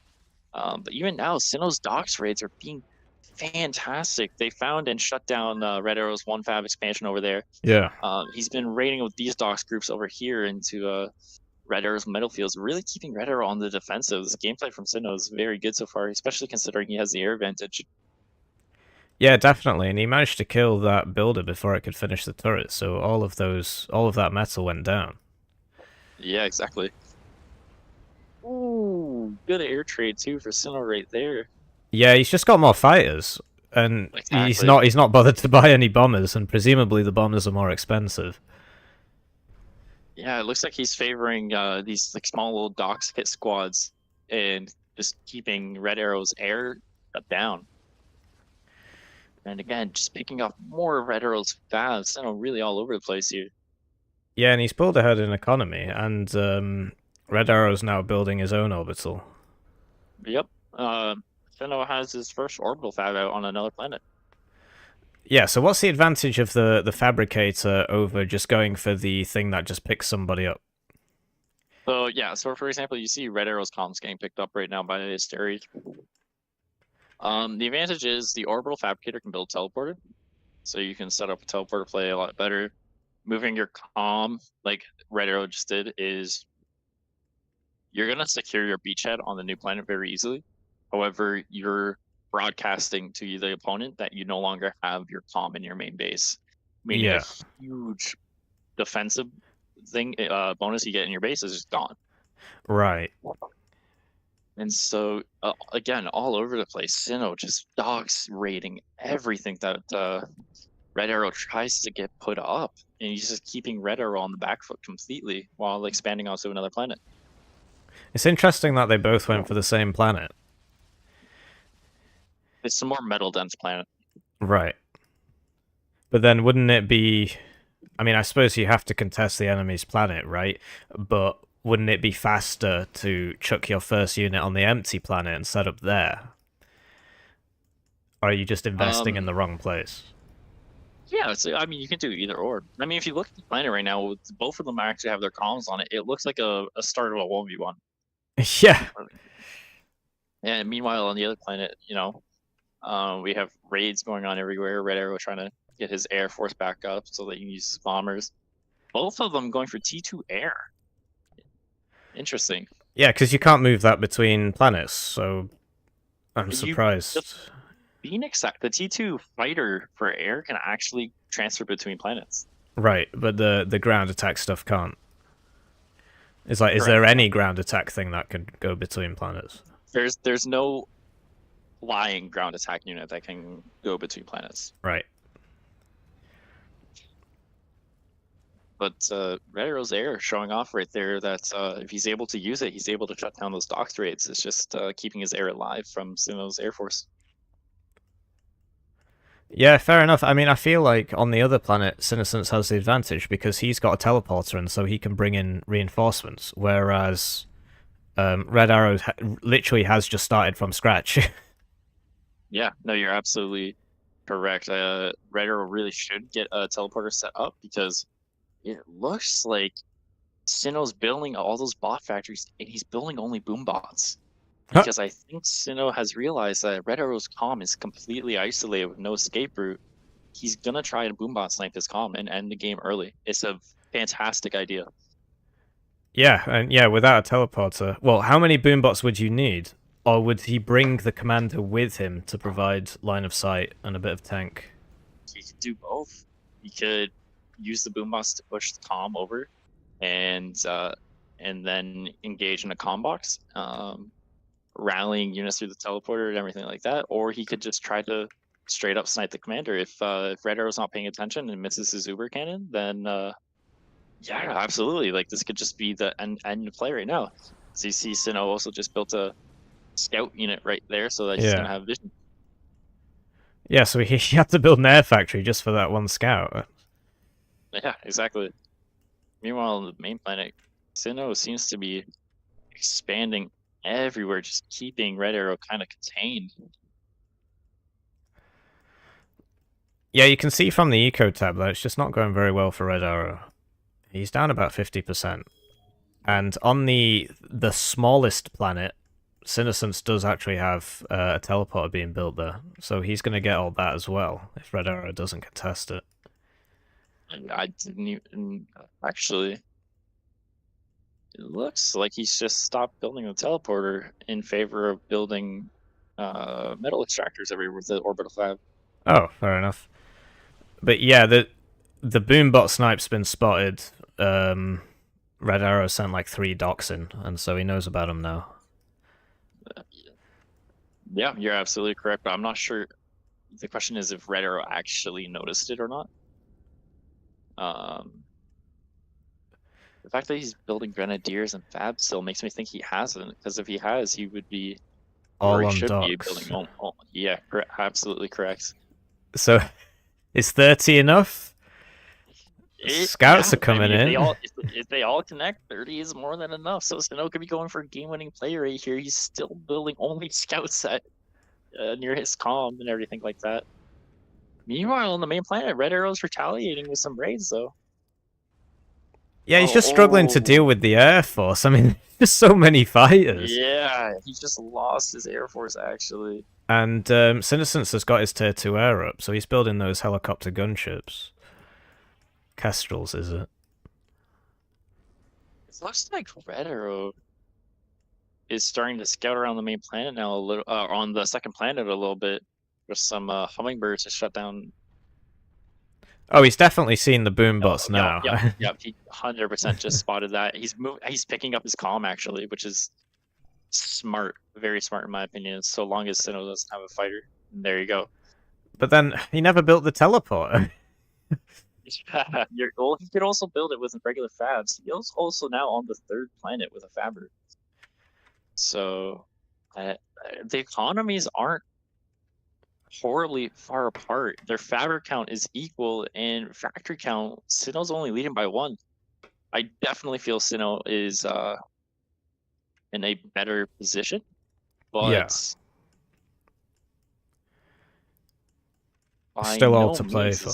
Yeah, there's a lot of different things happening right now. Red Arrow's getting his T2 air up, which will help him secure air dominance. Yeah, quick question from one of the viewers. Do you prefer this or Beyond All Reason? Beyond All Reason? What's I don't even know what that is. Oh, is that BAR? Yeah, BAR. Yeah. I've never played it. So I prefer. Wow, Sinnoh just lost all of his boombots to a blob of docks. Yeah, you hate to see it. I mean, it was a big investment. Didn't really go anywhere. He got an air factory, I guess, and he swapped into docks now. I guess once he saw the comm leave, he thought, well, I might as well attack, see what I can get. Yeah, it was Red Arrow's comm back on the main planet now, back in his main base. There's an Inferno walking up to it, so he'll know where it is now, at least. Yeah, he will get the enemy commander sighted. But Red Arrow's Air Force on the main planet is starting to look pretty healthy again. He's got some E2 mixed in there and everything like that. Sinnoh's Air Force, though, is actually almost double that of Red Arrows in both T2 and T1. I'm trying to find it. Oh, it's just hanging out over that lake. Yeah. It's interesting how much of the game just comes down to raids, right? I mean, both sides are constantly sniping each other's metal. I mean, look at that. Red Arrow's economy is actually he's raided him enough with his Air Force that his economy is taking over a little bit. He's definitely in the lead. Red Arrow is on the second planet, and he's gone for the main base with the air. Well, if you look on the third planet, that one orbital fab Sinnoh has is just getting so much free metal. Yeah, there's no contesting it. I'm just busy watching the Apaches blow up all of the tier 1 power gens, but they're all dead now, so I don't know if it was worth it. dead, but I actually got a fantastic trade on Sinnoh's Air Force. He lost a lot there. And so if redarrow can follow this up, then... So do you reckon it was worth it, even though the only buildings he got was tier 1 power? Yeah, if Sinnoh didn't have excess power, it absolutely could have been worth it. But seeing as he has more than enough power right now to sustain himself, it wasn't entirely worth it. Yeah, and that one Faber on the 3rd planet for redarrow, it's not actually done anything. Oh, I reckon he's forgotten about it. Yeah. But raids are happening all over the place. I'd like to see a second T2 come up for these guys to make some new progress, because it's starting to hit a little bit of a stalemate, it looks like. Oh, Sinnoh actually building T2 vehicles on the 2nd planet. Yeah, it's getting hit by a laser cannon. Yeah, the Fabs are building up these turrets, and they're gonna put the walls up so that if Sinnoh pushes it, he's gonna take some damage. It's interesting that there's only one wall in front of each turret, as opposed to like 2 or 3. Is it just a diminishing returns thing? Nope, 2 or 3 is perfectly fine and viable. It just literally just depends on the angles on which you think the enemy are going to be coming from. Fair like enough. He probably should have put 2 on the double last turret right there. But yeah, you see the units just targeted the wall over the turret. Oh yeah. Huh. So he's probably going to get that factory then. I mean, the commander's already abandoned it. That factory is dead. On the main planet, redarrow's comms being attacked by some ants. So there's just too much to keep track of. Like, you can see that he's not paying attention to that at all. His mind's somewhere else. Oh no, he fired his Uber cannon. Just raid and counter raid. Look at the 3rd planet. redarrow has finally gotten that fab to work. He's getting a bot factory up, and looks like he's going to start to try and work on this planet, because he actually has a land presence, while Sinnoh it's all in the air, only had an orbital fab. Yeah. And redarrow's got the eco now. He's got the eco advantage. Maybe he could build up. I'm surprised he's going for power gens, because he's on blue power. Yeah, I would like to see him get some storage. redarrow on the main planet actually going for the T2 vehicles as well, and he's going to start boosting up some more T1 air factories, it looks like, to try to contest Sinnoh a little bit better. But Sinnoh's Air Force right now is just going to town on redarrow's expansions. Yeah. And it looks like redarrow's going to face him, but I feel like he's outnumbered. 100% he is. If redarrow engages into this, he will lose his air without tossing too much from him. And Sinnoh actually going in here. Let's see how this trade turns out. He wasn't looking at it, so they didn't all attack at once as well. Ooh. It didn't get everybody shooting. Honestly, in terms of a trade, like, he's parked over a Galata. In terms of a trade, actually, that was pretty fair. Sinnoh, there you go. This on top of it. Yeah, he was just eating that. A little. Yeah, I guess he just lost all this metal. Like here, I believe he had some here. He had those, yeah. So sets him behind. On the 2nd planet, it looks like redarrow is trying to turret creep a little bit just to set up a fortified position, and I mean, it might work. Yeah. He's also got T2 bots going up on the backside of that planet. But I feel like that can just die to those docks, which are raiding the back there. As soon as they notice it, there's just not enough protecting it, really. Yeah, Sinnoh really doesn't have redarrow doesn't have a ton of units over there. And on the main planet, Sinnoh's air, again, just picking off each raid that comes in. Yeah. You see the lack of anti-air. It'd be interesting to see what happens when that tier 2 vehicle factory goes up, because if you start spitting out those flat cannons, they are very, very strong. Particularly against grouped air. I think they have an area attack. Oh, Storm will literally annihilate an entire air force in a second if you're not careful. Yeah.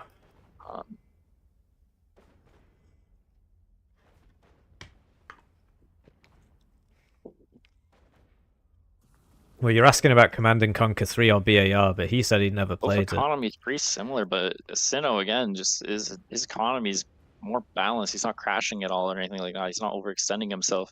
Meanwhile, redarrow has 44 fabricators out right now, which you're seeing the impact of that on his economy. Yeah, it's all red, but then again, so is Sinoccence.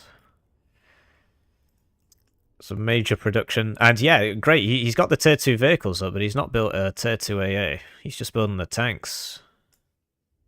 Yeah, he's getting more T2 fabs out, which his T2 fabs are actually currently idle anyways. So Sino, meanwhile, his main base has been getting T2 metal up a little bit to kind of provide him with a more protected economy.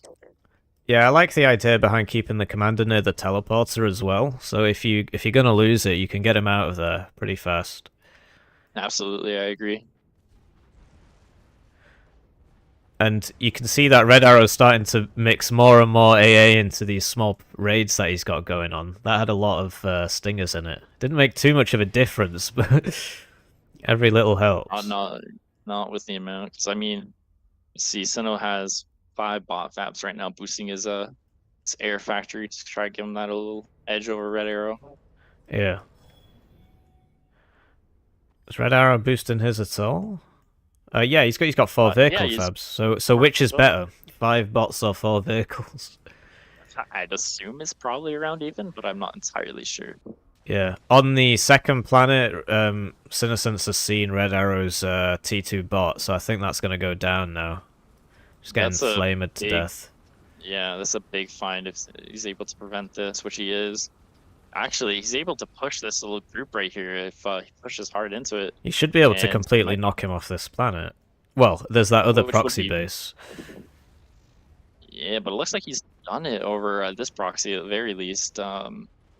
He's not paying attention. Third planet. Third planet? Oh yeah. Off. Just that classic get the bot factory, put it on patrol, and let the docs do the work. It does help. redarrow's got a air force inside Sino's main base on the main planet, though. Sino trying to respond. Just these missile swarms in this tier 2 air. I feel like Sinoccence has got a way bigger air force when it comes down to it. I feel like redarrow's building too many bombers and kestrels, considering the fact that Sino has the better air force at the moment. But redarrow does actually have more T2 fighters in this group.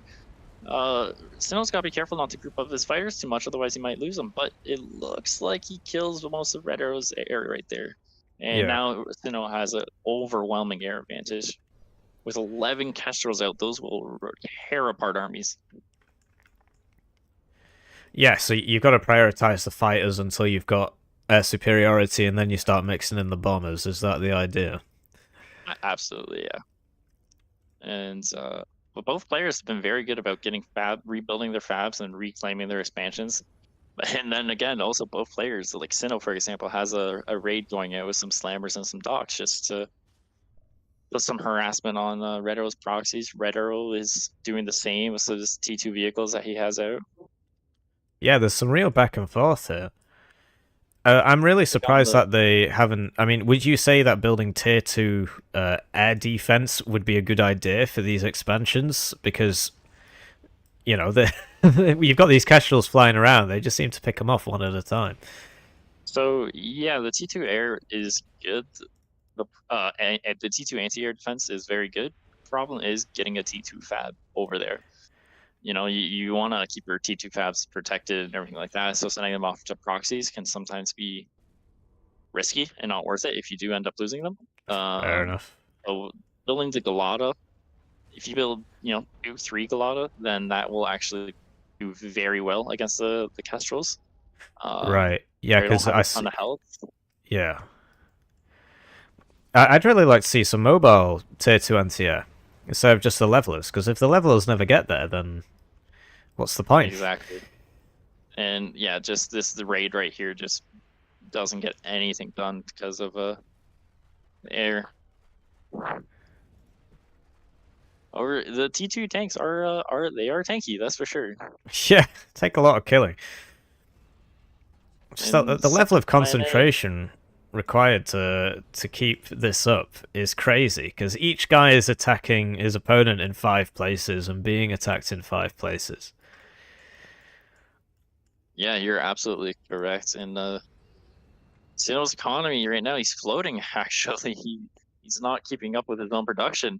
And his Air Force though, he is sending it out, getting a little bit risky. redarrow solely building anti-air right here,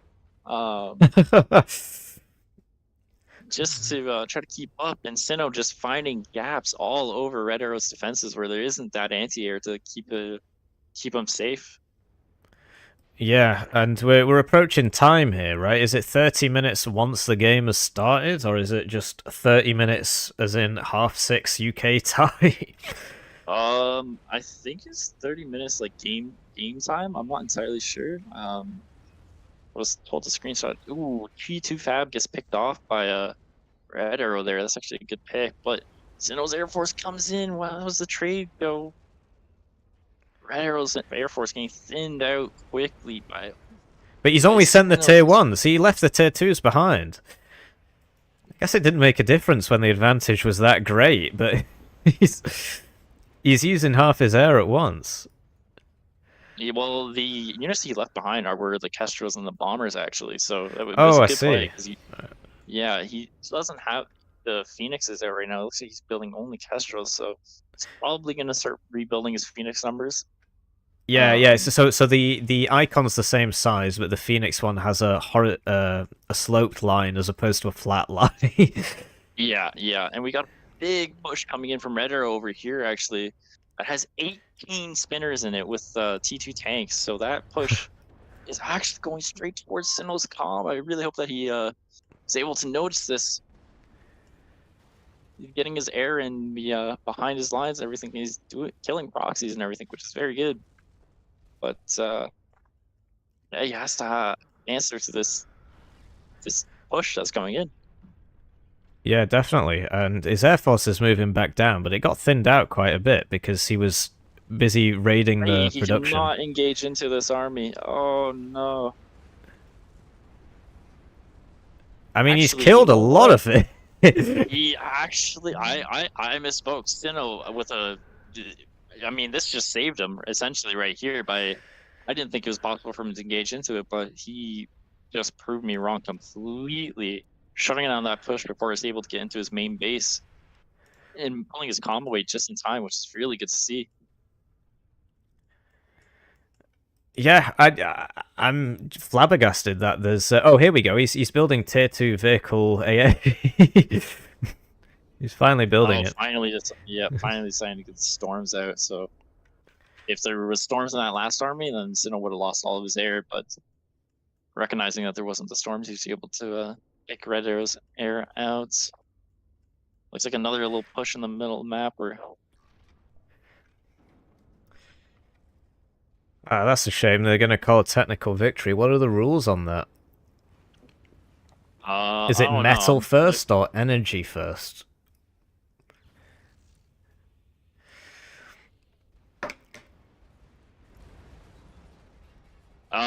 Sorry, so I'm out. No, I can see the messages. Yeah,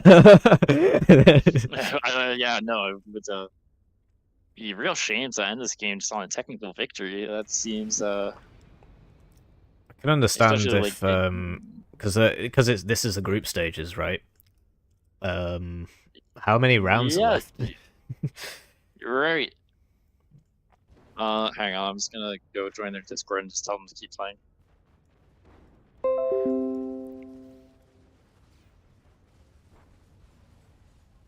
Well, if it's done off the eco, then redarrow had the higher eco at that point in time, off the metal and the energy.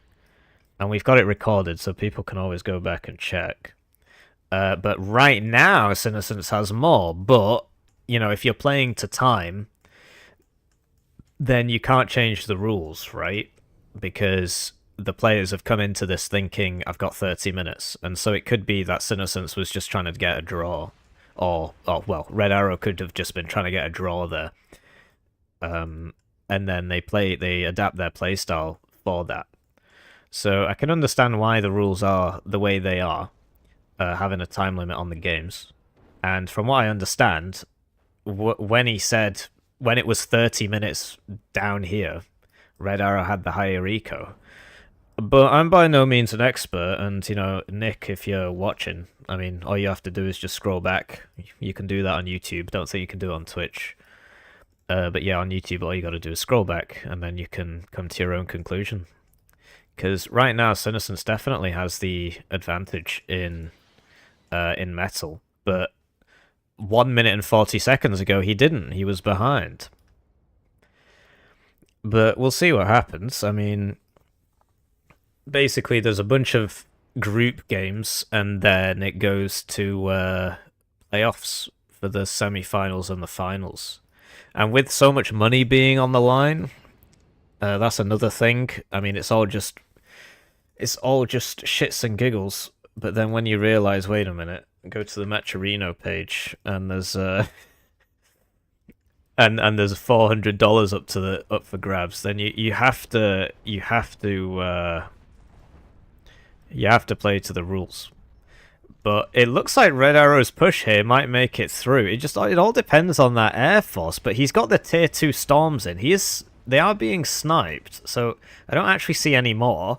But you know what? I think that Red Arrow has done it.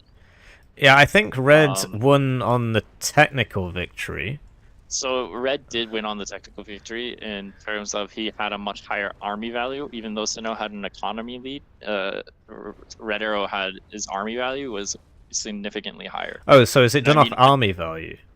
Yeah, and I mean, like this push right here shows it, right? Like Sino couldn't defend against this, so this is a Red Arrow victory, even though. But then when I looked at just the metal and the energy at 30 minutes, Red Arrow's was actually higher. But then a minute later, Sinoccence's was higher. So I don't know if we can view it on the screen, because it's done in seconds. Which is sort of a pain in the ass. But you see that the metal production... well, I guess I can't show you. Right before the 1800 second mark. I need to get my calculator out.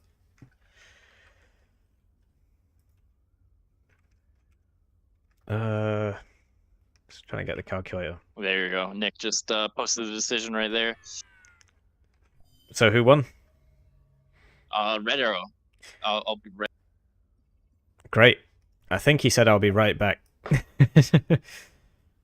1800 is 30 minutes. Yeah, I thought it was, but I wanted to double check. But the thing with this game is that you can't alt-tab very easily. It sort of messes it up. So thanks for confirming. But yeah, that was it was GG, and it's good to see that the guy that won on the technical victory won on the actual victory as well, because otherwise, you know, people can say, well, the waters get muddied somewhat, right? So I'm happy to see that all working out. And we're now into... Let's refresh this again. So... All right. So, yeah, what was it called then? Was it a Red Arrow victory? It was a Red Arrow victory. So now I'm just going to check the leaderboard. See here. It looks like Maximus took the game off Zamok, breaking Zamok's win streak there. Quiblah beating futuregnome, So, honestly speaking, looking at the leaderboard for round 4, all these matches kind of played out how I would expect them to have, except for Red Arrow and Sino's game, which is what we just casted. Well, we still don't know Lauren and Burnt Custard, unless I need to refresh. I wonder if there's... Well, I guess because of the time limit, they can't be still playing. Yeah, I imagine they're being shut down. But yeah, it was a good game. How many rounds are there before it goes to playoffs? Are there really 7? It's fairly sure. I think there might be like 1 or 2 more. But at this point, I mean, we can kind of start to speculate on who Maximus is going to be a finalist. He's going to make it into the top 4. I believe at this point he hasn't lost a game yet. He's the only player to maintain a perfect win streak. Zamok is also doing very well with 3 wins under his belt. Quiblah is in the same boat. PA Soldier and Grizzly as well. They've all got 3 wins. Yeah, you're absolutely right. PA Soldier. And then Red Arrow won that one, so he'll also be on 3 wins. So there's a lot of guys on 3 wins. You're absolutely correct. And now we have the new brackets that have just been thrown up here. Oh, let's try and watch Zamok and Maximus. Red Arrow. Oh, Zamok and Red Arrow, or do you want to do Quib and Max? I don't think we've done either of them. Oh, that's a good point. Yeah, and we already cast we already cast Red Arrow. So yeah, let's go for Maximus and Quiblah.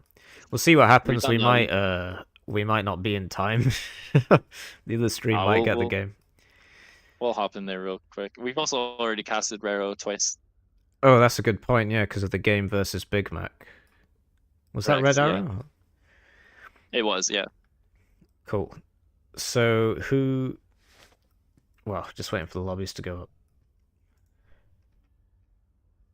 I have no idea what the map is going to be either, which is going to be very, very curious to see. I hope it's a naval map. I hope it is all naval map because it seems like it would be a lot of fun. Yeah. And it is Blitz, and it's a best of 3. It's a best of 3 in the group stage. Yeah, Blitz is a very tiny map.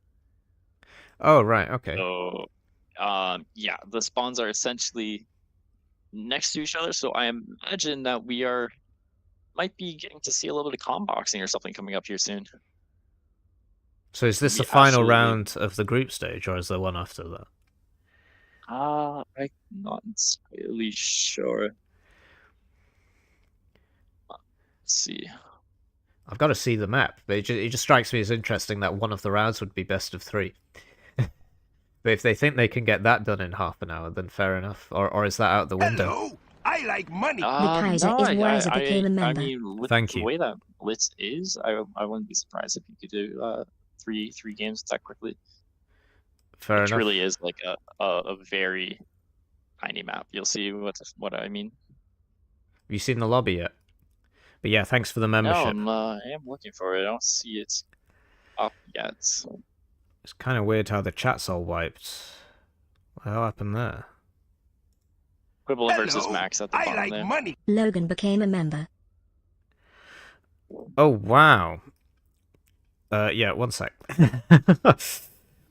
Yeah, thanks for gifting 50 memberships, David. I think the thing is just gonna come up 50 times. I was like looking at the chat. I was like, why is the chat all gone? And then I opened up the chat box. And, yeah, there's no need to be sorry. Hello, I like money. Ivan the God became a member. But yeah, thank you very much. But there's only 20-something viewers, so I wonder how that's going to work. I wonder who it's going to give it to. No, I think it's really funny. But yeah, thanks. And you've helped all these people. Just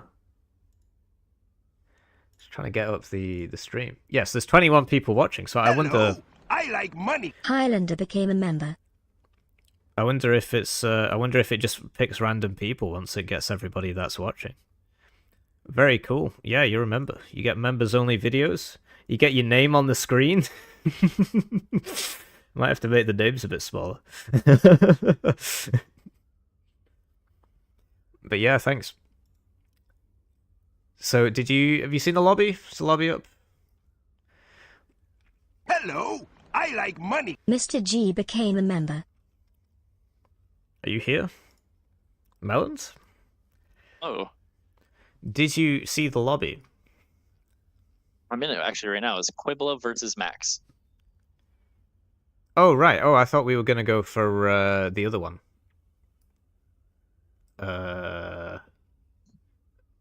Let's say I'm still trying to find it. These aren't in alphabetical order. Has it started?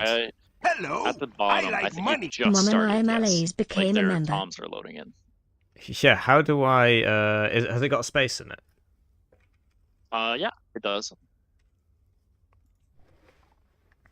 Very cool. I will be in shortly. Yeah, they have not spawned yet, but I didn't even know you could this do map that. is it makes you play very weird. That is Hello, for I like sure. money. Owen Bittenhouse became a member. So yeah, it's a very small map. Not that much metal. So the second player's name hasn't rendered for me. Does that mean I'm bugged, or does it not really matter? No, he is autistic and he just doesn't like having the name. So he just somehow makes it blank. I don't know how, but he does it. Just invisible characters. Yeah, no, he's just a train enthusiast, so don't worry about Hello, that. I like money. One No became a member. Yeah, fair enough. But yeah, thanks for the membership, And here we go. David. Thank you, all 50 of you. But yeah, like you said, the map's really small. I'm not sure about. Interesting. They're just going for factories. They're not building any energy. Yeah, and then they're both starting with a vehicle factory, which is Hello, bizarre I like in my money. J. Cole opinion. became Honestly, a I member. would. I wouldn't even go for a vehicle factory on this map. But personally. because they're stronger, right? And so the engagement distance is so small that, you know, the mobility isn't that useful, I suppose, because the map is so small. Yeah, you are correct, but there's a lot of potential Hello, for I like Ox money. Micro, Bob for example, George became a in member. terms of being able to get more value. This looks like a build Quiblah has practiced before, since his economy is not crashing at all. And look how aggressive he is being already, like with these units just rally to the front lines. Yeah, but so can one ant beat two strikers? Yes.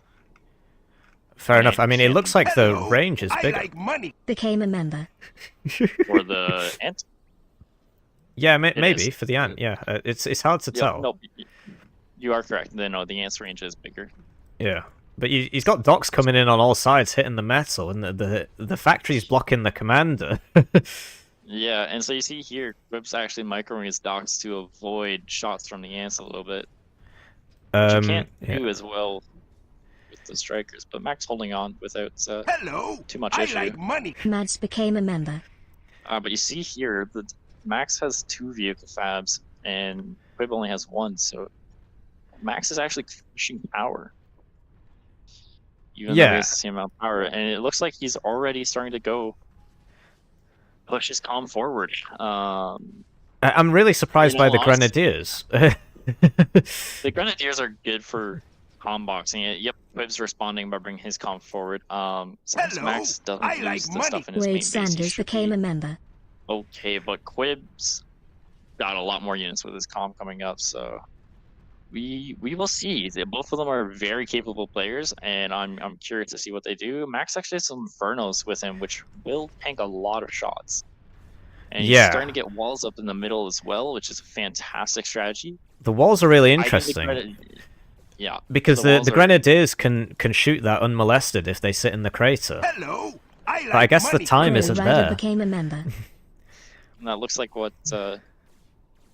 Max is trying to do, but Quiblah just has so many more grenadiers, and Max's commander's just eating the shots from them all. I don't think he realizes how many are actually there hitting him. Yeah, he's starting to back up now. Yeah, he's losing a lot of realizing the damage he's HP. taken.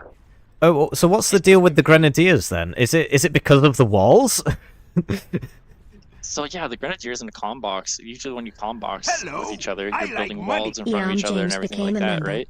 And your grenadiers are able to stand behind your comm safely and hit the other comm without having Right. to worry about being uber cannons.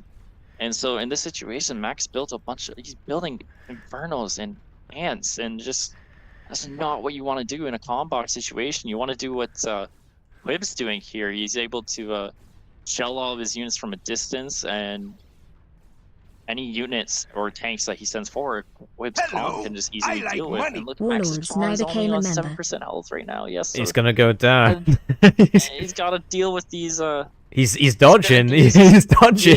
He's microing his comm, but he's getting blocked by his own grenadiers at 2%. If he's able to get away, he might be able to live. Oh, he got just stuck on the factory. yeah. I That was really interesting. So it's really cool that Grenadiers, a unit that we just didn't see at all, I like is money. now The board became a member. is now, you know, useful in this situation.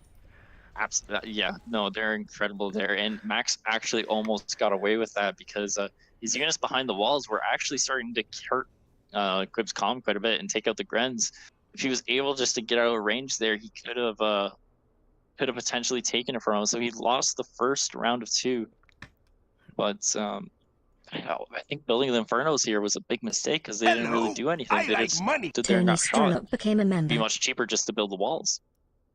Yeah, but then the walls didn't matter either. I feel like it was just Grenadier mass, I guess. Yeah, no, you're correct. There's balance to it though, because if you build only Grenadiers, the other person can build like 10 docks and just run them around your column and kill all your Grens. Fair enough. It's unboxing is a lot of fun, and it's something a lot of people don't know how to do in this game. I So it's like very money. nice to Time see to these Twirl class became a doing it member. very well. Yeah, it's good. It makes a change, and I can understand why it's best of 3 because that took 4 minutes. Yeah, exactly right. The build orders are meant to be super fast. So we're just looking for the next game. It's up. I'm apparently no. Hang on, that's the previous game. Yeah, if we're still spectators in this, so just wait for Quib to host the new one. We'll see it soon. Hello, I like There money. you go. Joe The bottom Petto there. became a Quib. member. Game 2. Game 2. I'm looking. Let's get Oh actually yeah, I on see top it. of the It's just water. they're not in alphabetical order. Oh, Quib below. Oh, Did I miss something? Did I miss some flaming? Was he Quib going to was play as like yellow? he had the best color Hello, scheme, which I was like yellow and money. teal, Tommy which is my Carlo color became a scheme. member. But being a bit of a pussy here and going for a bad one. Yeah, fair enough. But no, I prefer green and purple. I think that's a good one. Purple and green, that's good. Yellow and black Complementary. is good. Like, Bumblebees. yeah, exactly.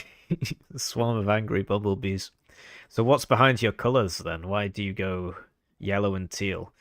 Is that like a movie Hello, poster thing? I like money. Pasta La Vista No, but it became a does give you member. kind of like Miami Heat kind of 80s vibes and stuff like that. But no, just yellow. Yellow's a happy color, man. Yeah, always look yellow. Everyone always gets mad at me because they think I should play as green since I'm a watermelon. But I like to keep people guessing. Green and red, yeah. Or green and white, I suppose. There you go, full yellow. It's all about the colours. I don't know how familiar you Hello, are with I like money. Warhammer Angus W 40k became a lore, member. but basically there's this faction... Orcs. Warhammer 40k? Have you heard Yeah, of it? the orcs and their Yeah, colors, yeah, exactly. Yeah, that if they bleed. paint things red, they go faster because they're actually all like psychic warriors, but they don't realize it. And so... And yellow is what, lucky or something like that? Oh, I don't know. I'm not big enough in the lore. For Hello, purposes of I this like matchup, money. I'm going HK to believe that yellow is lucky. 416D He went became a yellow, member. right? Like, I'm not crazy. I just got back Yeah, to my yeah. computer. He went yellow, yeah, and the other guy went Yeah. purple and yellow. So there's 2 yellows. Both vehicle again. We'll see if what's the name of the player with no name? Max. Max. So we'll see if Max has learned from last game and if he just gets those grenadiers out. He's gone 1 vehicle, 4 bot. How many factories can you go before you have to build energy? Hello, I like money. Octopi Gamer became a member. Quite a few, actually. What really drains your energy is fabricators. And so if Max goes for 2 fabricators, it'll be a mistake. And he doesn't. All right, so last game he went for 2. This one he's going for 1. Same with Quiblah. And so with that 1 energy plant, you can actually then go for only factories, and you won't be pushing power.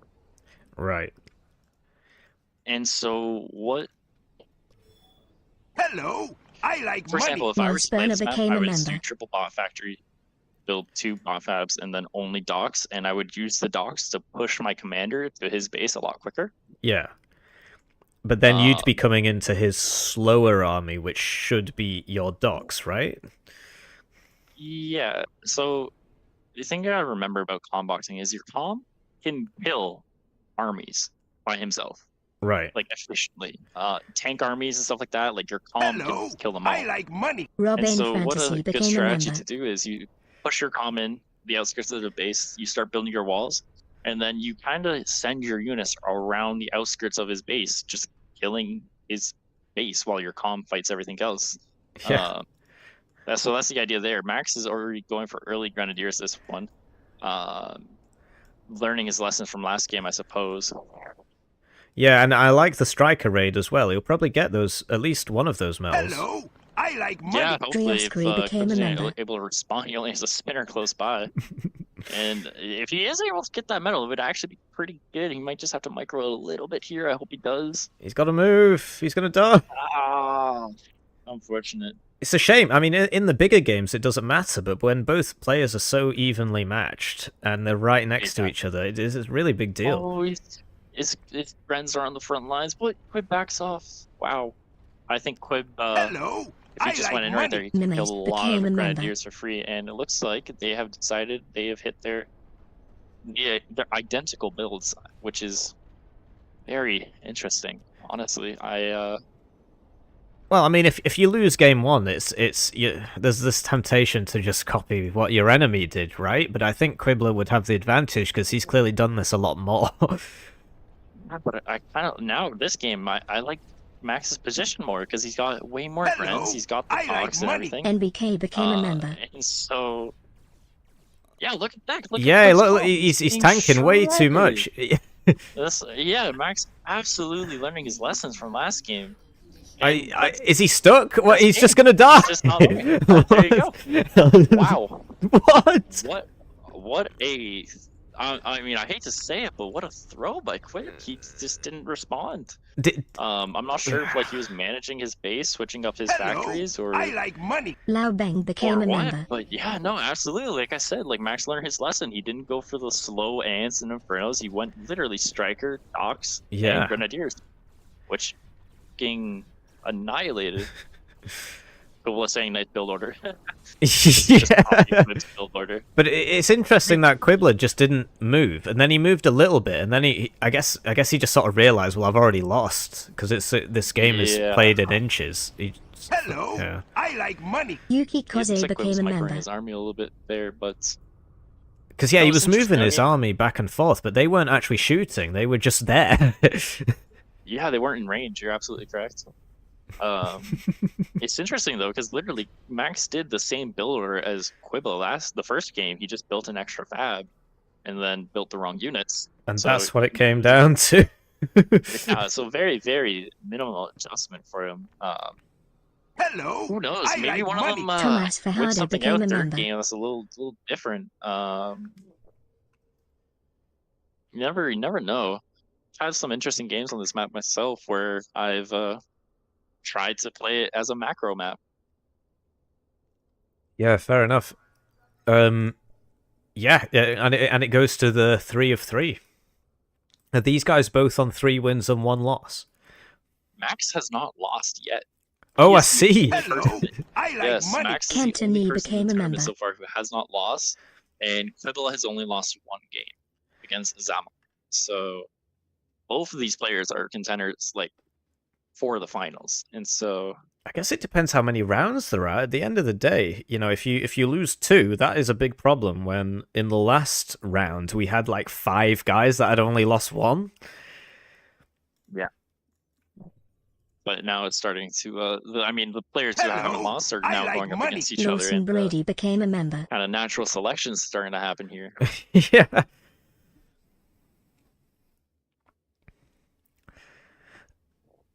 He went yellow. Listen. I'm not one for superstition, but is it a coincidence that I said he'd win as yellow? He's got yellow Or again. He's committing. He's committing. So your money's on Max. Hello, I like money. Joy Ayer became a member. So your money's on Max then, Watermelons. Yeah, absolutely for this one now. Oh, he missed the teal. still, going as yellow is making me feel good for him. He's full yellow. That's what he had last time.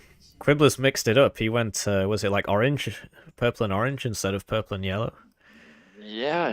He's a little nervous, I think, actually, after that. Hello, performance I on the like last money. Marky Mark I became a really member. would like to see one of them try, like, think left field, like not standard, or at least not compared to what they just did. Well, I don't know, because Max tried something different in game 1 and he lost. No, you are right, but I mean, you can shut down a comm push with a few walls and like a turret or two, and then macro Hello, behind it. I But like money. it looks like Mitchell they're became a sticking member. to what they know. Yeah, I mean, when there's so much money Oh. on the line... Oh, he's going air! He's going air! He's going air. Why? Ooh. New meta. So the second Max's comm leaves his base, he will have no anti-air in the base, and Quib can come snipe some stuff out. Right. So as long as Quib doesn't reveal he went air second, Hello, then Max will I not like build money. anti-air because he will Blitz just became a assume member. Quibble is doing the exact same thing he is. Yeah, but surely if Max can just YOLO it, he should just win, because his blob will be bigger. So the thing is, if Quib goes and snipes the stuff in his base, he's going to go for Icarus. He can snipe the fabs, and then he can start killing all the reinforcements. And this will now force Max to either rebuild a fab or start adding anti-air or stuff like Hello, that. And all I Quib like has money. to do on Anthe his and Taylor side became a is member. wall up his section and just stall the comm push while he builds up behind it. It's good to see, but surely Max now knows he's gone air, or does he not yet see the scout? Is there a way we No, can just see one yeah, player's so look vision? top Oh, left- yeah, I see top it, left, yeah. right, yeah. So yeah, no, Max has not seen the scout yet at all. So it's Quib's really good been micro about from it. Quiblah, just keeping it as far out of range as possible so that he can see Hello, I like money. Max's Paradise base, but became not a the other way member. around. Exactly, yeah.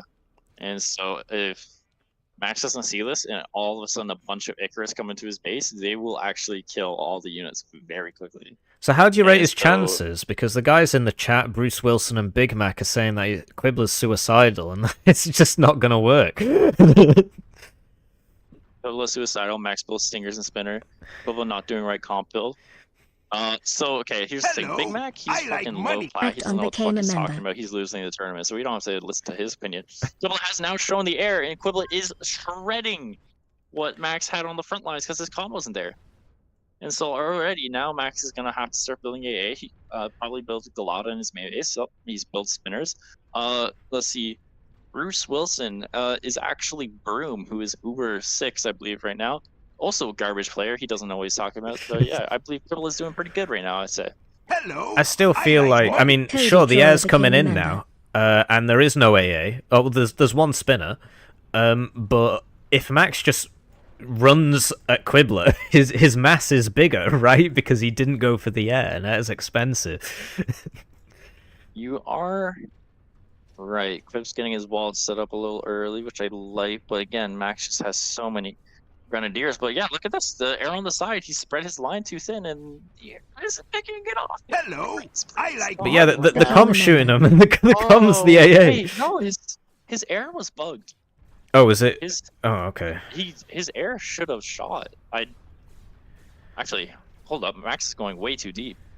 What? I don't know what Max is doing. He's way too deep. He needs to back up. It and just bring comes his down unit to the down. grenadiers, right? If Quiblah can dodge all the grenadiers, it looks like he's reclaiming him. What is Max doing? Why is he going in so? But Quiblah's not moving anymore, so now he's eating all the grenadier shots.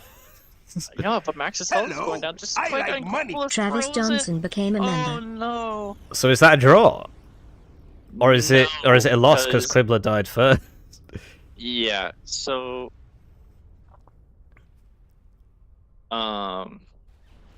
he's already deleted. That was weird because if he had just kept moving, if Quiblah had just kept moving his comm, so if you go like Yeah, he 20 would've been seconds fine. back, it looked like if he just kept moving his comm, he would have dodged all the grenadier rounds and he would have won that fight. hello, I But like he just money. stopped. Yeah, you're- Wolf became a member. Yeah, again, you're correct. Maybe it's his internet or something, because he did that in the last game as well. He just kind of stopped and then ate a load of shit and died.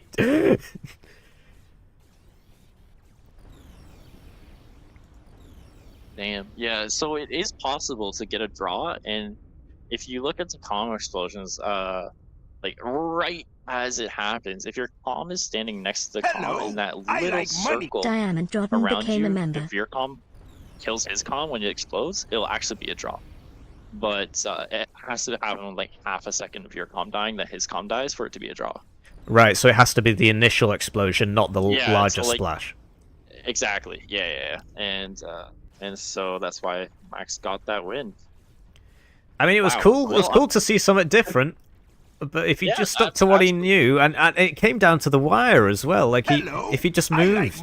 Mozambique Enjoyer became a member. I mean, it's easy to say and hard to do, but. Bruce Wilson, say I suck to our last few matches, Melons. Grim, you fucking suck, dude. Like, I won't lie. You're pretty bad. I don't. Coming after me and check the fuck out of here.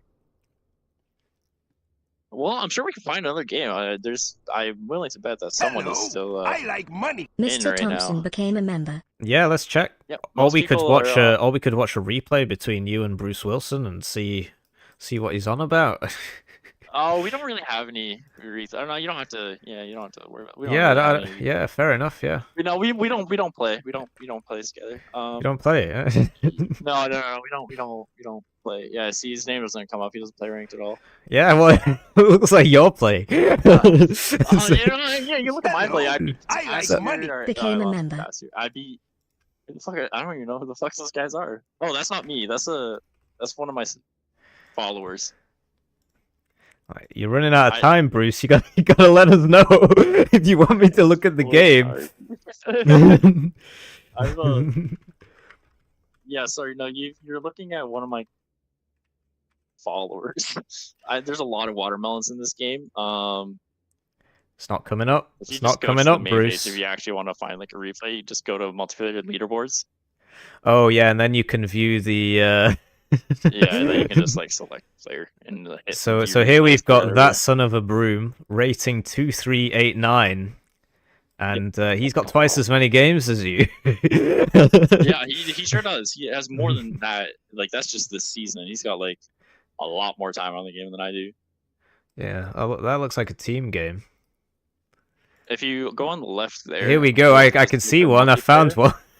It's 12 minutes long. That one. See, that one I was lagging and just. Your game was lagging.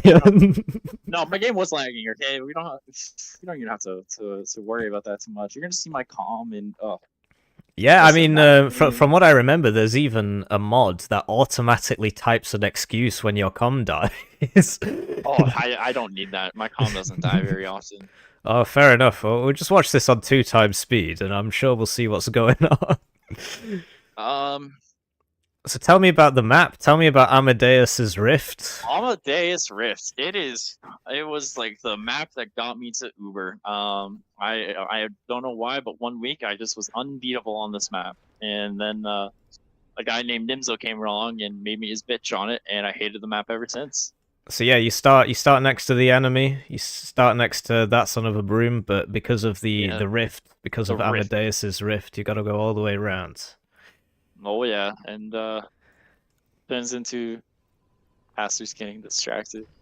So Sino, yeah, I hear you, silly. I bet Sino, did you win all your games? You probably wiped, and you probably 100% won your games against futuregnome. I don't even have to ask.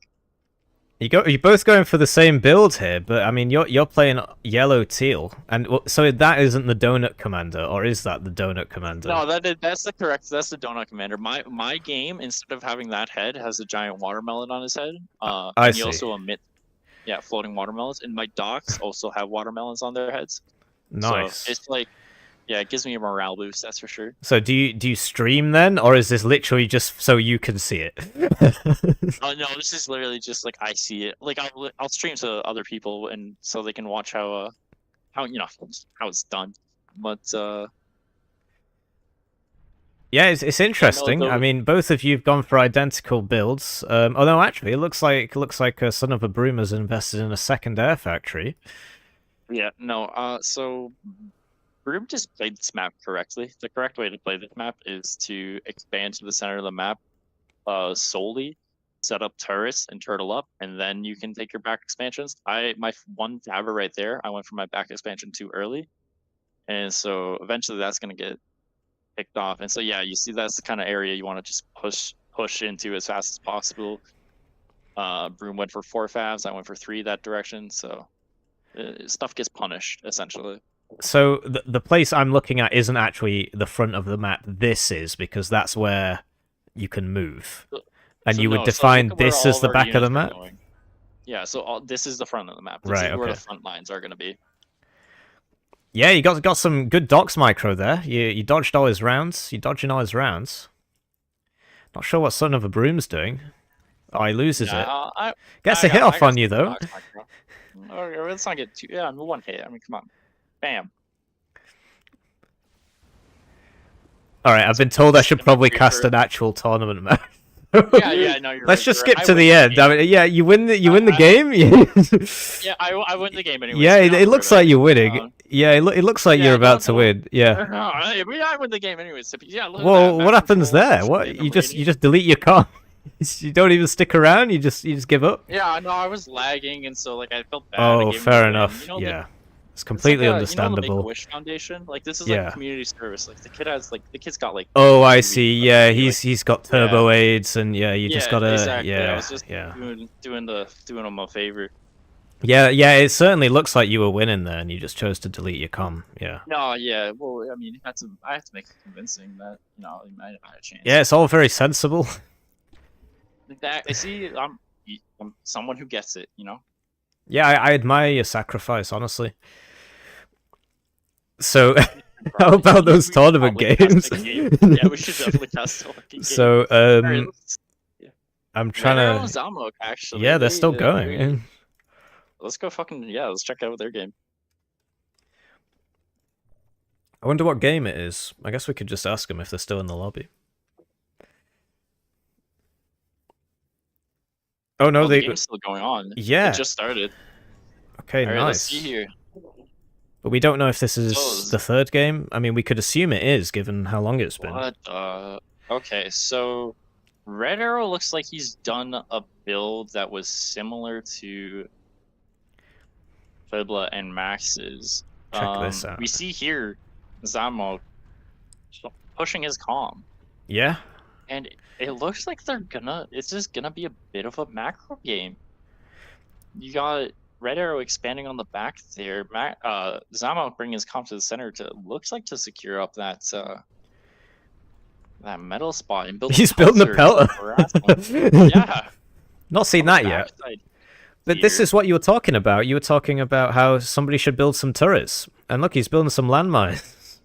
Yeah, no, the landmines here will actually be very good if, because I mean, redarrow doesn't have the vision, and so just even the sporadic mines could get crazy good value.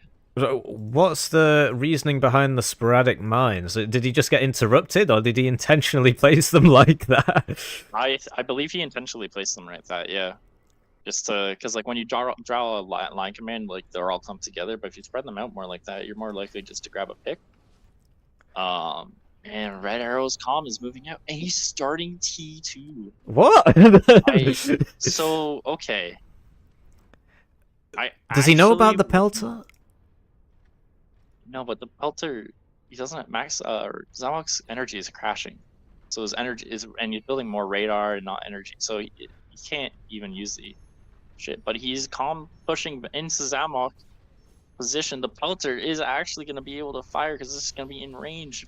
Is that? I mean, the DPS feeling doesn't is a seem target that for the high, but It's given a the wall. splash. Oh, I see. So if it hits the docks, it's going to get them all. Yeah, it's the splash that does it.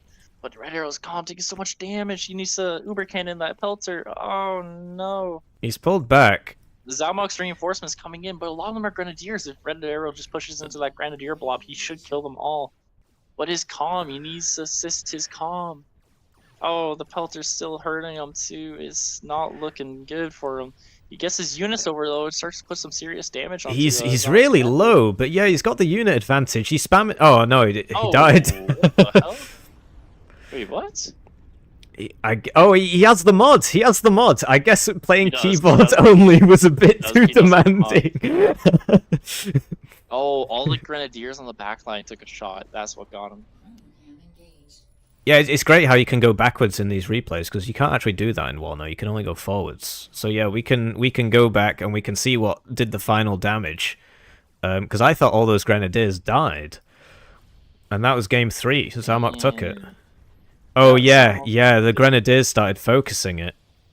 Honestly, like I would have liked it if like redarrow just should have rushed that T2. Like that actually would have been an incredibly good play. He had the metal on the back to do it. He just kept his comm back, and he just would have overrun. I guess it was the indecision with the Pelter, because the Pelter, he got it low, and then he was like, well, do I stay here? And what? So do you reckon that even if the Pelter stayed up, he could have got the tier 2?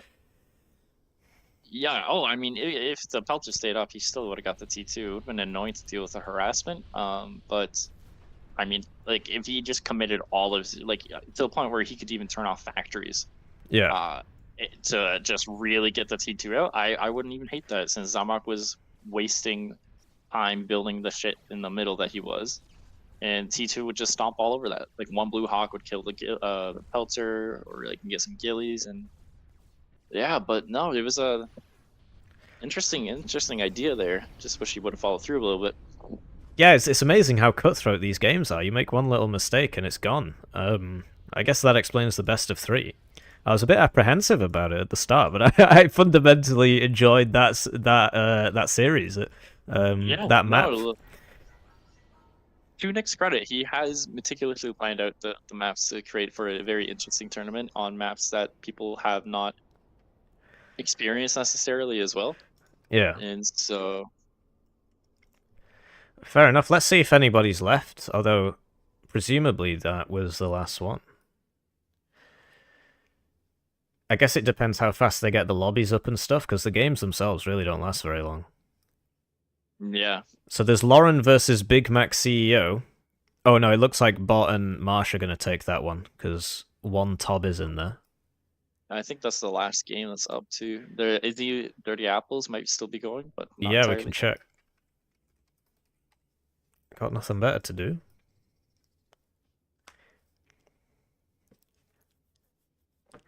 Could at least view the replay. Oh, it is. It's going. Is it? Okay. Yeah, it's Plat Cup, with the space. Oh fuck! I said it. It's okay. I don't think there's gonna be many people to fuck with us. Well, it looks like Marshall was covering. Oh, okay. Well, we did our best to stay out of their way. But yeah, I like the Unicorn Commander. Was this like a charity thing or something? Whoa. Sorry. Say that one more time. Sorry. The Unicorn Commander. What? It doesn't seem to fit the aesthetic. Oh, the Unicorn Commander. Yeah, no, I'm not entirely sure. I'm in the Big Mac game. Yeah, that one. Oh, you went for the Big Mac game. I'm in the Apples game. Oh shit, are you? Oh, okay. Because you said the Apples, and I thought I Marshall was going for the Big Mac one, but then he's actually in this one, but Bot's in your one, so I'm not sure what's going on. I would just try and get in here as fast as possible. Yeah, I'm kind of Big Mac's just won this game, anyways. It turned into an odd macro game, which is kind of interesting. But fair enough. Over here, we've got Pelter spam from both players.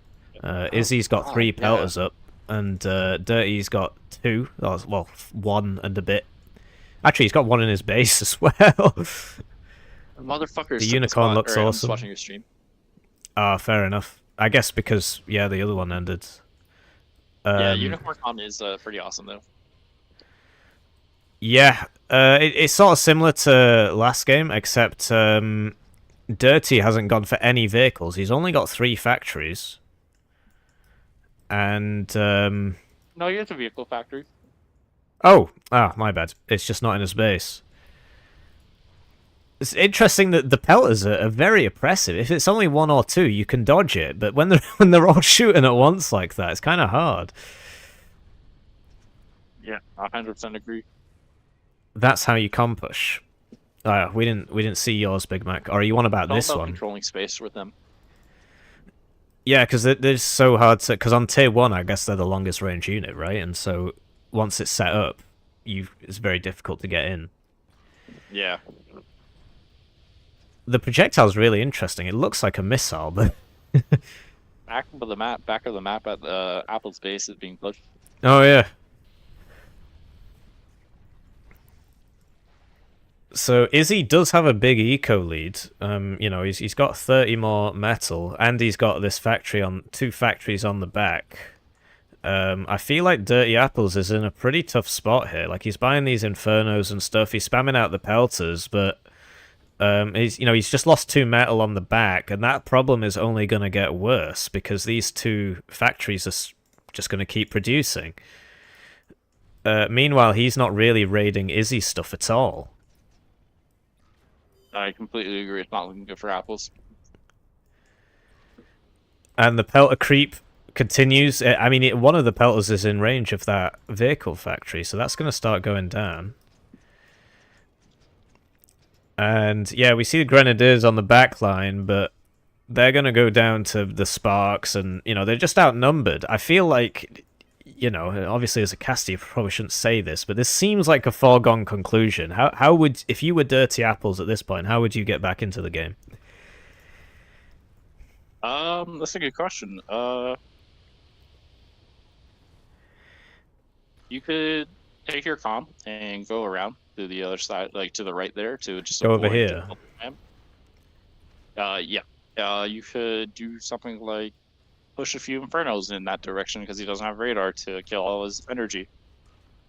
Yeah, fair enough. I mean, he's caught up a bit on the eco as he reclaims his base.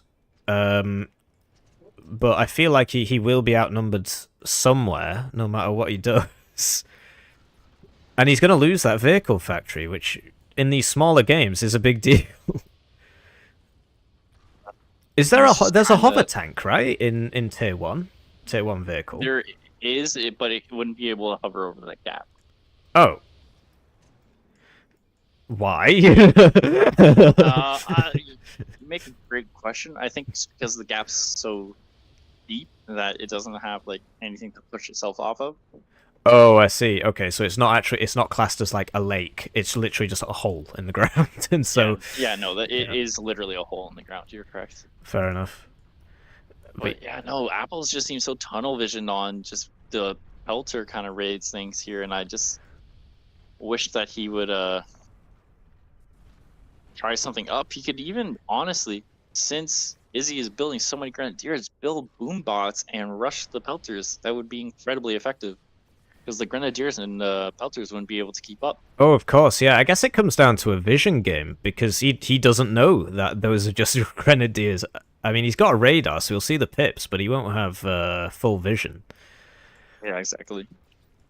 And yeah, he just keeps losing his backline. I mean, on the one hand, is he sort of giving him metal by throwing that stuff in his base? But on the other hand, he's constantly losing those back 2 mechs, and that's putting him behind. isii is being raided as well, though, so he's not got 100 metal anymore. But the pelters, there are just too many pelters. 7, yeah, and isii 10. repairing his pelter, going to take the pelter advantage on that side now as well. Yeah, so it's 10 versus, what, 5 on the pelters? Well, 12 versus 5 if you include the back ones. I wish he would stop building the pelters. He could build some stitches and start reclaiming everything on the map to give his economy that boost it needs. Yeah. And like, honestly, if he just at this point went back to his main base, built a few stitches, just even try T2. It wouldn't even be a horrible idea. I feel like he's running out of time, though. No, he is. He's on the time limit right now because isii should be starting T2 instead of bailing all these pelters. Yeah, he's quite content. isii's quite content to take it slow. I mean, he's got the map, right? He's got more metal. There's a couple raids on the back line from Dirty. He's got a couple sparks back there doing stuff, but for the most part, he's just slowly losing it. Like, he lost one of his factories. The Grenadiers coming in now too, or they have the range. Yeah, it's good micro as well. You can, well, I mean those died, but you could have dodged the the pelters. What happened here? With like Apples, it just doesn't know what to do in the situation. It's just kind of stalled everywhere. He's not really moving his comm or anything like that. Yeah. Lob being built, I don't really. That's good though, right? Because yeah. So does it produce docks faster and more efficiently than a factory? I believe so. Yeah, because I always see these things being built. They cost more. I think the docks technically cost more. But I right. believe it builds them. I'm not entirely sure. I don't really build lobs too often, but in this situation, it's gonna fuck with the pelters targeting, because it will want to target the docks. And in the position, yeah, now look at that. The docks are just going to go kill pelters. Yeah, just can't do anything. He's getting the metal, and yeah, with the micro, he can dodge it all. It's just he's building some laser towers now, and the comm obviously is doing some work. The dock. So Big Mac said the docks cost more, but they don't take energy. Yeah, that's what it is then. Which is actually, I guess that's a bad trade, because energy you can get for free, but it is interesting. Yeah, it just depends. If you're on a metal-heavy map, then and you can do Trico or just reclaim in general, then it actually is extremely worth it. Yeah, we see the Icarus coming out here, and there's no. I thought there was no AA, but it died, so I'm not sure what happened there. Was it because the Grenadiers shot in the air and it just got hit by the projectile? I think it actually might have, which you don't see often, but when you do, it's hilarious. Yeah, it's great that the projectiles are properly modeled. Because that must have been what happened, because there's no AA. No, it's happened. I've seen a T2 tank sheller accidentally shoot and hit someone's air force that was bombing them and annihilate someone's entire air force. It was the luckiest thing ever. Yeah, I've seen a nuke hit a plane, and then I can't remember if the nuke still goes off in the air and does the same amount of damage, or it might have been like an outgoing nuke hits planes patrolled over the nuke launch site and just blows everything up. That would be fucking hilarious if that was something that could happen. Yeah. So Ishi's coming in for the kill here, but he's not comp pushing, so I guess he goes at the same speed as Dirty, who can't comp push due to lack of units. So, okay, Apples is actually pushing back on the backside, which I like. Yeah, he's doing a good job. He's reprioritized, and he's taken out that factory, and he's taken out a couple of mechs. It's just, I'm surprised that Izzy isn't going for the kill here. Although the Grenadiers are sweeping in and destroying the base. Yeah. He's backing off now. He could have done that, right? I feel like he could have just killed him. Build some docks to go kill all the roaming Grenadiers, and then just kind of keep raiding him on the backside. So it looks like Izzy. APM is fantastic considering he's doing trolls instead of manually selecting. And this push is.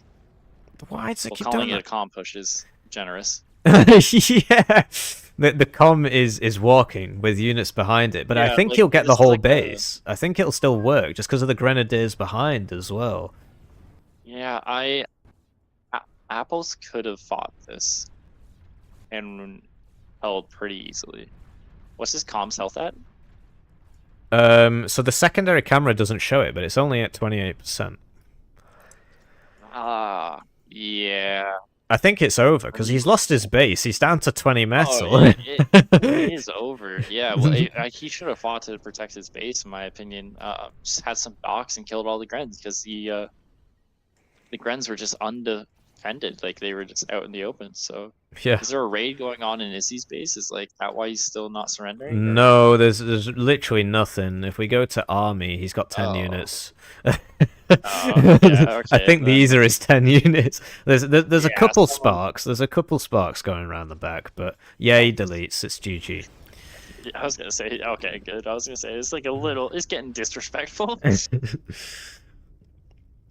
getting pretty bad. So yeah, GG, and then that takes us to round 6, perhaps. Yeah, the leaderboard just got updated with round 6 with Max versus Grizzly. That will be a good game. Max still hasn't lost, but I mean, I thought Quib was gonna be his like toughest opponent, but Grizzly is also gonna be a real tough one. Yeah, looks like there are a few. Just see if try and show this on the stream. There's like one less game. Yeah, 2 people dropped out, which was Leo and Opti, I think. I don't think they won any of their games. Oh, fair enough. Yeah. So if there's no chance, then yeah, why not? Yeah. So. Well, Opti won 2. Oh, did he? Yeah, I don't know against. Oh, he who. won one. He won one of them because of a bye. Oh, because Leo wasn't. Because Leo quit. Because Leo quit because he lost all of his games. Fair enough. So yeah, let's try and get the Maximus game, and we'll have to be Johnny on the spot to beat Marshall and Bot. Only 3 spectator slots for casters. apparently that's going to get fixed at some point. Yeah, I know they're working on it for the next update and everything like that. I'm trying to find what the map is gonna be. I can't see if Nick has announced it or not yet. Fair enough. So what do you guys think, people watching in the chat? Are you enjoying this? Are there any Wano people left, or is it all just Planetary Annihilation? No problem either way. We have a naval map. Oh, fantastic. Oh yeah. Okay. This actually changes a lot on who I think are gonna win these games.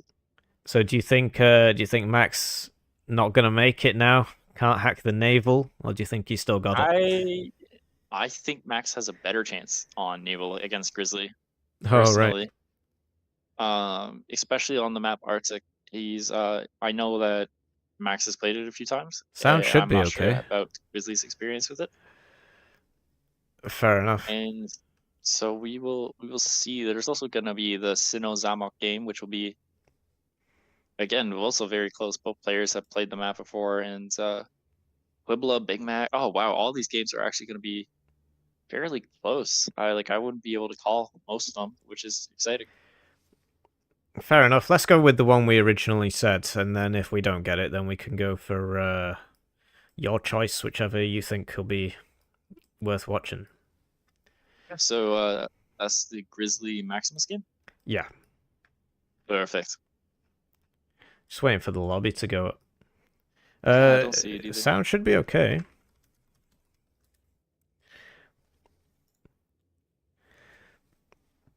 So you said you started playing Planetary Annihilation a year ago? Yeah, basically. I had played the game 2 or 3 years ago, but for only a few hours and just random custom games. But when I started playing it properly, probably about a year ago, just because I had a surgery and oh, there it is. Yeah, I had a surgery and I just had nothing to do, and so I'm like, I might as well play this. No, bot just joined it. I'm gonna go. Yeah, but you can join if you're fast. He took the spot.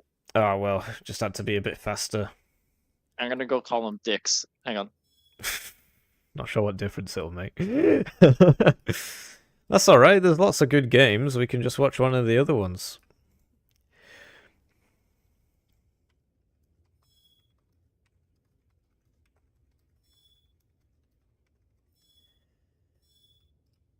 Alright, new game. Fair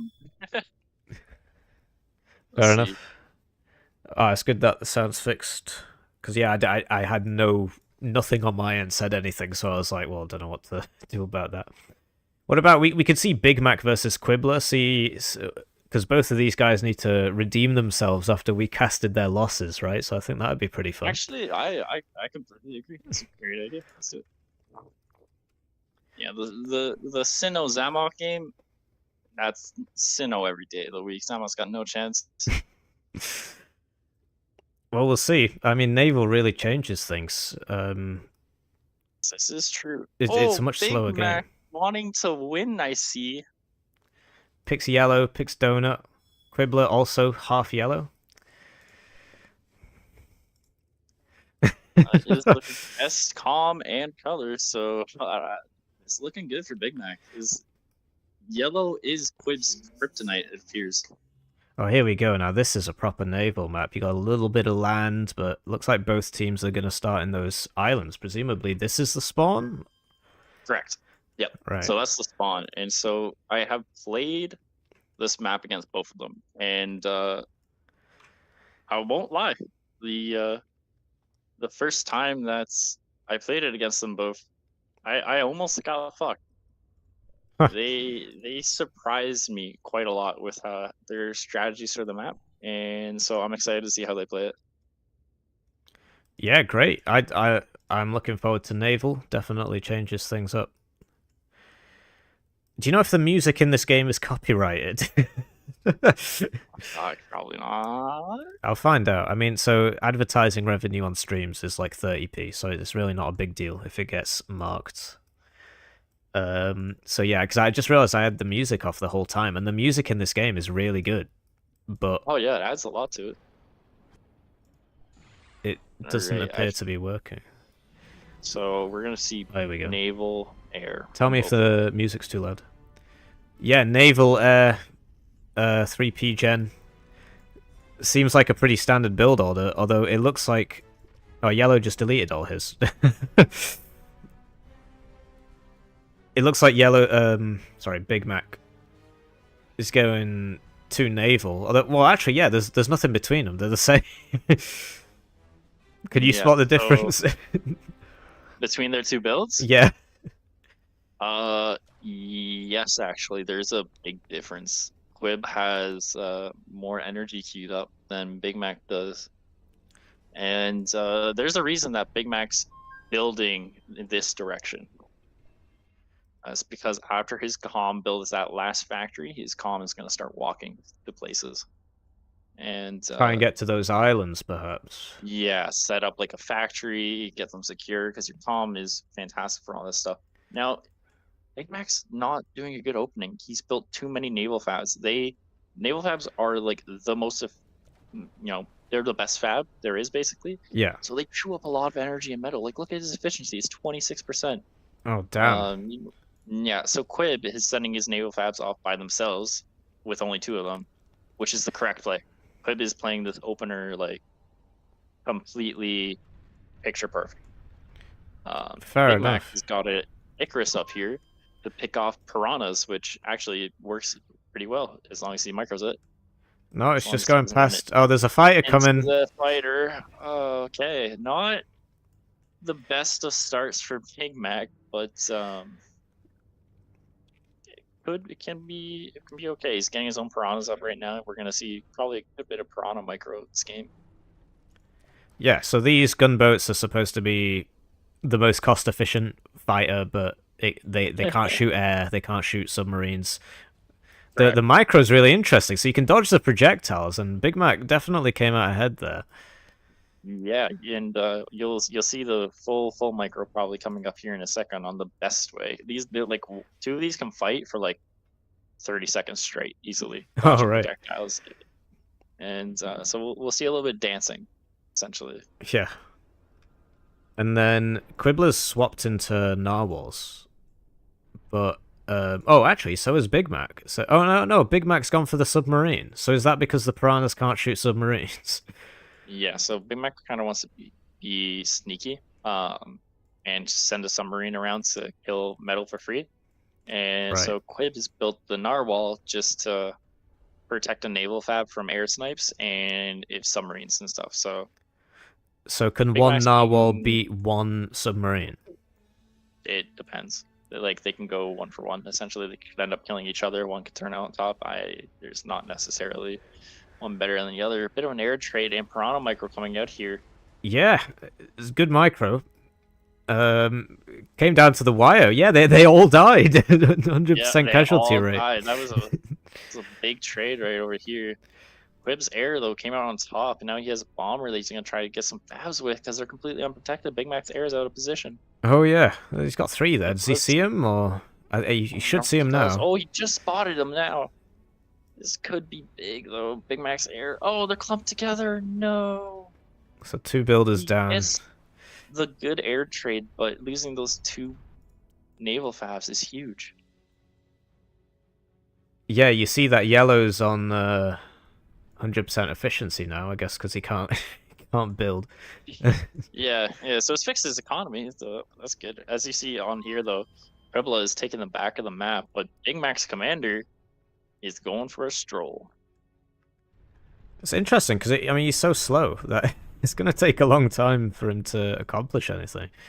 It is, but it's worth it. So his comm is going to that cluster of 6 metal right here. Yeah. And his comm will lock that shit down. However, he needs to be contesting here. The fact that he's not means his base is about to get raided hard. Yes, we might lose all these metals here. He's gonna lose metal. He's gonna lose energy. Like, he's really poorly positioned and not. He's got a lot of idle units and stuff like that, so... It's interesting that the piranhas are automatically targeting the factory instead of anything important. And because of that, he's not actually managed to... Quiblah's not actually managed to kill that much with this raid. I mean, you got a factory down to 75%, but... no, Big Mac actually got pretty lucky, in my opinion, right now. And if you look over here, Big Mac's actually got piranhas going in, and Quiblah can't do anything. He has fighters and a submarine, so these piranhas are just gonna...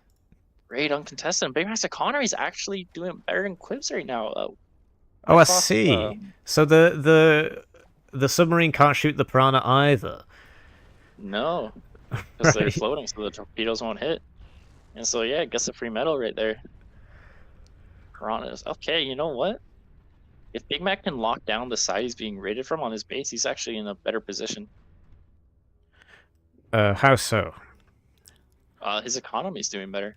Oh yeah, I see. He's got more metal. Yeah, no, his economy's doing better. I like what Quib's doing right here, though. He's getting control of this little island, getting some free metal. He's gonna get some AA set up there and just kind of lock that down. Yeah. And Big Mac's comm has now reached the center of the map, and his comm can go and kill Quiblah's expansion. It's interesting that he's not bothering with the metal. He's just gone past it. I'm not sure what he's doing right now. I would have recommended for him to build a naval factory, buy that metal, and then maybe send the comm, but he's just prioritizing on trying to shut down Quib's economy, it looks like. Yeah. But surely, I mean, when you've got this many narwhals, surely 5 narwhals can beat a comm, or do you really need lots of them? I put my money on the comm, I think. Fair enough. 5 narwhals? Yeah. The comm is incredibly strong. And you see the comm acts as a submarine here. It can't shoot the piranha. Oh, I see. Yeah, he needs to target the narwhal, though. He's taking a lot of unnecessary damage. Yeah. And can he target... Oh, yeah, he can. We see the shots coming in now. Go, yeah. Oh, basically 3 shots it. So, okay, that makes sense there. And then once the narwhal's done, it looks like Big Mac's now starting to kind of get piranhas all over the place. Yeah, he's got some in the base, but he's not hitting the metal. He's hitting the factory. If you look over here, it's just submarines going uncontested. Yeah. So it is hard to be able to protect yourself on all fronts. But Big Mac has shut down the side that was getting raided, and now he's on the offensive, and he's raiding Quib quite well. But the comm can shoot the piranhas, whereas the submarine can't. Oh, yeah, it can. You're absolutely correct. Because, yeah, he just took like 6 out there.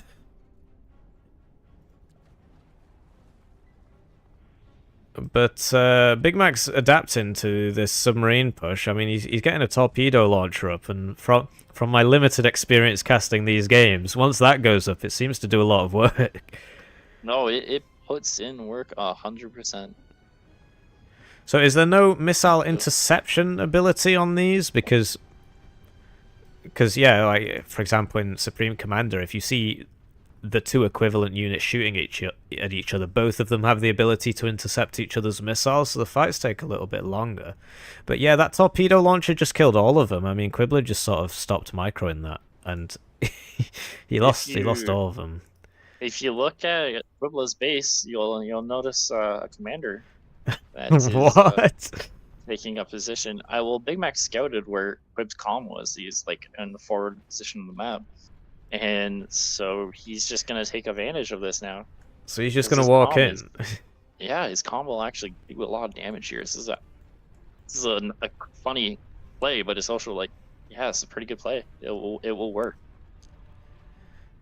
Yeah, fair enough. I mean, I guess, yeah, the what are these called? Barracudas. Quiblah's just building Barracudas, and yeah, as long as that guy stays on the land, they can't shoot him. Exactly. And so this is a fantastic play by Big Mac. He'll just have to deal with the single narwhal in the base that seems to be glitched trying to shoot Piranha. And a big air trade in the center of the map, and Quiblah comes out on top for it, but yeah, Quiblah's losing factories, and his economy's been hurt really bad. Yeah, this is really not good. I mean, he swapped into orcas, so he can shoot back. Yeah, the orcas will do a lot of damage, but the comm's camping the factory. If he goes into the water here, though, there'll be a little bit. He's getting baited. The Barracudas are coming in. Oh no! Oh, he needs to get out of the water. I think he's gonna die. He just threw the game. Oh my god! The attacker fucking walked down. Oh, that was the biggest throw of the tournament by far. Holy shit! What a throw! No way. Yeah. Wow. Like, in every sense, Big Mac was dominating in this position. The Piranha Raids has just completely shut down Quib's economy. Quib only had the main island, and then, yeah, he just walked. He goes for a swim, yeah. He just had to not do that. His economy was good. He was going to get T2 up soon. The burst on those Barracudas, though, I mean... Yeah, I guess he didn't know about them. But... yeah, they were all clumped up into like one pile, but oh, you hate to see it. Known. You hate to see it. That's rough. Because yeah, as you said, on the rest of the map, he had the advantage. He'd pushed them off the water. He had big blobs going round. The purple comm was isolated. Yeah, and he won the backside. And he went for a swim, and it just didn't work out for him. I won't lie. I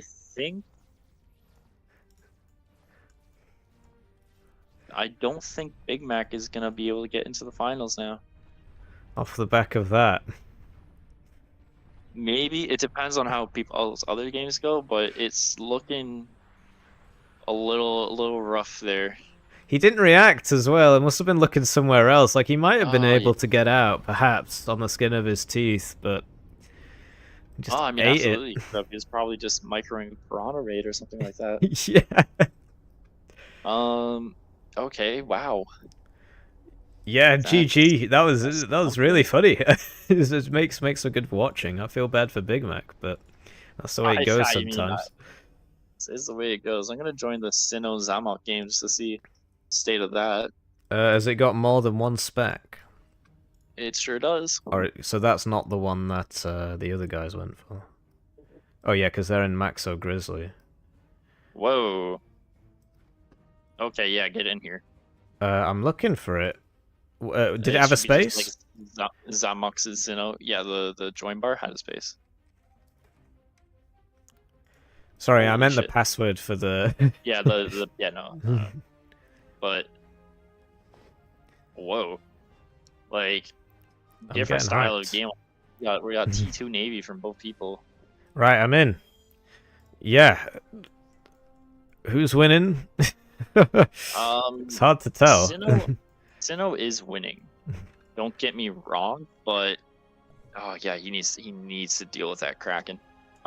Sino is winning, but landmines. Oh man, Zamok is actually just building leviathans. What is and- that? That submarine shoots pretty fast. Yeah, no, he needs stuff to deal with the. Oh, it went subs, down. but he's not building that. He's building leviathans, and those krakens are literally designed to shred leviathans. And so I don't like how he's doing this. So what's the cure to Krakens then? Torpedo launchers are very good. Like just anything with like torpedoes. So tier Lampers are 1? really good. But yeah, T1 is fine. But yeah, building a Typhoon is not the play. Also for submarines, air actually kills submarines really easily. Fair enough. Oh, so the But, Typhoon's like a carrier, right? So it gets like drone fleets or something? Yeah, exactly. But yeah, Sino has complete air control, and he's only building submarines. That's all he is building, and It'd be interesting to see what happens when these two blobs hit each other, because you'd expect the subs to win, right? oh, the subs will win. But look at Zamok's base. Oh, he just gave up.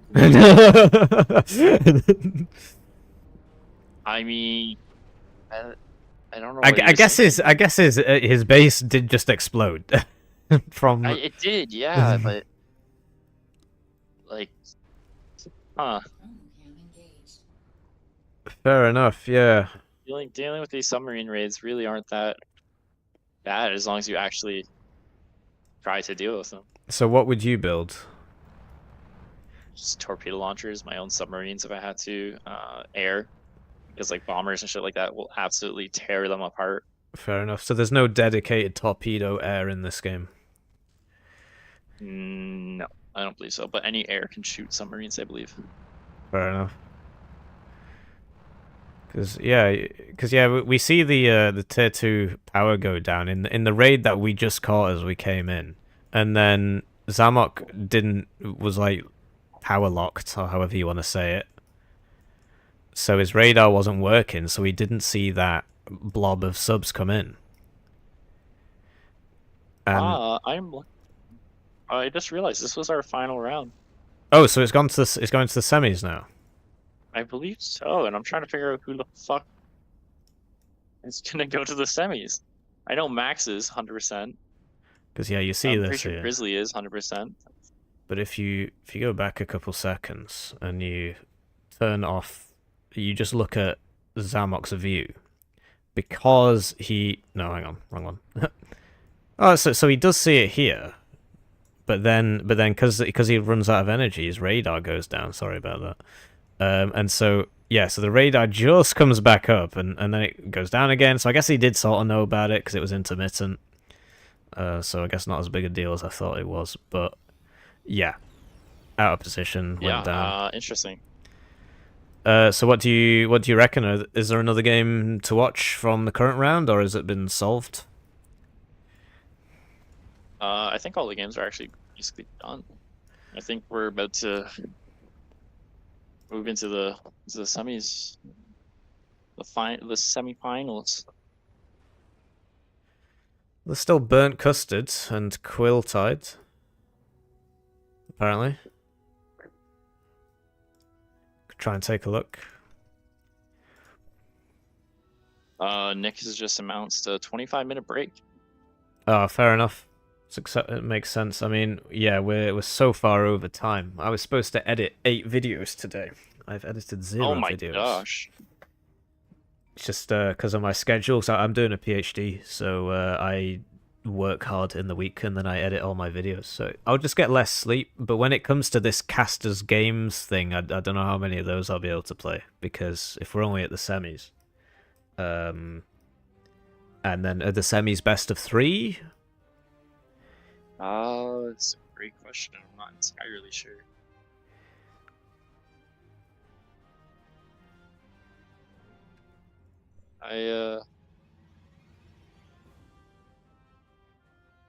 Huh. Just looking at the group stage. It's a Burnt Custard and Quill Tide. Yeah, I just want to know who's going to the finals. Yeah, fair enough. Well, if we have a little break, I'm just gonna run to washroom quickly. Yeah, same. I might get some dinner actually. given I'm going to be here for another 2 hours. I've just been told that the caster games can be done another day, which is good. Hopefully next weekend. Yeah, no, I completely understand that. I won't be able to stay too long after the turn ends myself, but yeah, fair enough. I'm sure we'll figure something out. So I will put a break on, and then yeah, the chat will stay live, so you can come back and shitpost like you did last time if you want. But I'm just gonna go grab some dinner, and I'll just put some gameplay. I might just replay one of those matches if I can. Sounds good, buddy. Just need to get the text. So this is a small break, but it's actually going to be 20 minutes.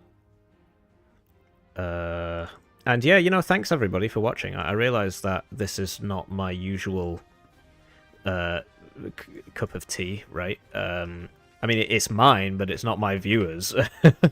You guys don't watch anything except Warno and Broken Arrow. But yeah, we're up to 30 views, so... oh, he's going to do some player interviews, so that's good. So we'll get some player interviews. Hopefully... Actually, because I'll be kicked out of the call. So we need to... Well, whatever, I'll be eating, so I'll be able to sort it. So we'll do some player interviews if we can, depending on who wants to talk. And in the meantime, I'll just get some gameplay on in the background. So we might as well watch this, which we already know who won, but... So yeah, let me know what you think. I mean, it's been a big day for me in terms of doing lots of videos and doing a stream. But I think it's going well. It's good that I've got somebody with me. This guy Watermelons, he's good. He knows the game. He knows the players as well, which is good. And he's not one of these people that you get a lot who don't want to say anything bad. But he's happy to say bad things, which is great. It really adds to the game, in my opinion. So I'm glad that I've got such a good colleague. Because honestly, we'd never spoken until 4 PM UK time today. So, alright, this is not working properly. So I hit F5, which apparently will fix it. And then I hit Chrono Cam. Just takes a while. So the UI in this game is really weird. Like, they built it in a separate program on top of the game, so it doesn't really work properly. And so when you press F5, like, things start coming in one at a time. But they can go backwards in time, and we can't do that. Having said that, it looks like this is bugged, so I'll just try and get some gameplay from something else. Or perhaps I could just look up Grizzly and then view his replays through that as opposed to viewing it through the lobby, and maybe that'll work. Somebody really seems to think France is better than the UK. Ban. So, but yeah, please don't spam. I mean, I've never deleted a comment. There might have been one like 5 years ago where somebody it was like a spam link. But yeah, please don't spam. Otherwise, I might have to mute you or something, because obviously if other people want to talk, they don't just want to see that. So, where is this guy, Grizzly? Oh yeah, it's him because he changed his name. So we can view his replays. And we can see, oh, those were the Blitz ones. Whatever, I guess as long as there is gameplay, it doesn't really matter. Oh, he played against It's Watermelons. Oh, that's interesting. Could watch that in the background. Can you spam UK is better than France? No, just please don't spam. Because it's not great for the other people that want to talk. So yeah, we got 33 viewers, highest view count we've had so far, and sadly it is during the break. So all I'm going to do is put on some gameplay, and then apparently Watermelons is going to try and do some player interviews while we wait. I'll be eating. And so we'll just watch Marsh versus Watermelons. This is not a tournament game. And I'm going to go grab some dinner, so I'm going to mute myself now, and so I'm messing that up a bit. And yeah, I'll see you around.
Alrighty, I'm fucking back.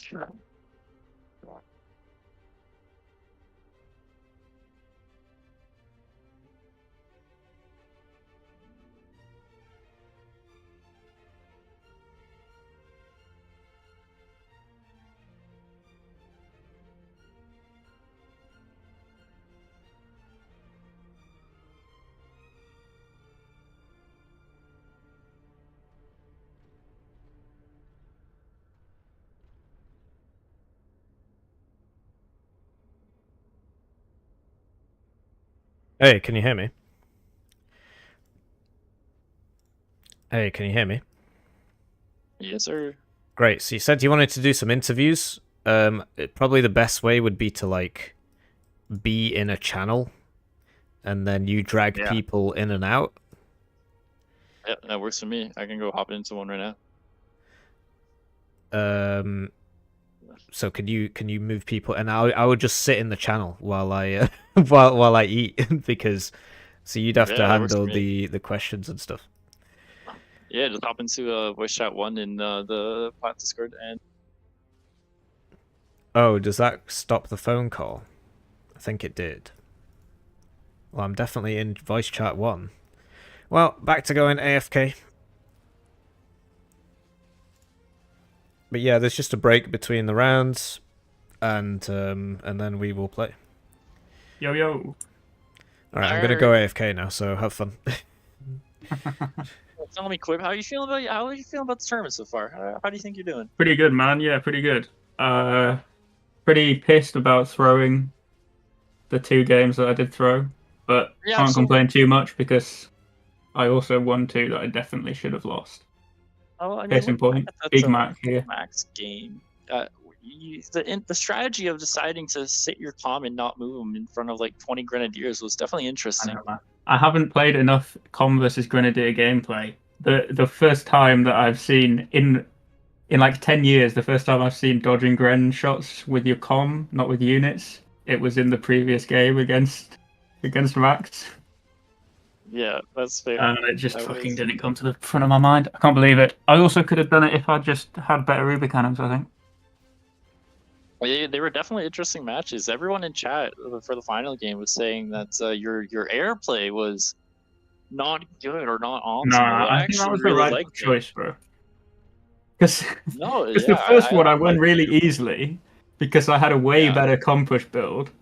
And then the second one, he copied my build and destroyed me in a mirror matchup. So I was like, I can't fucking do that again.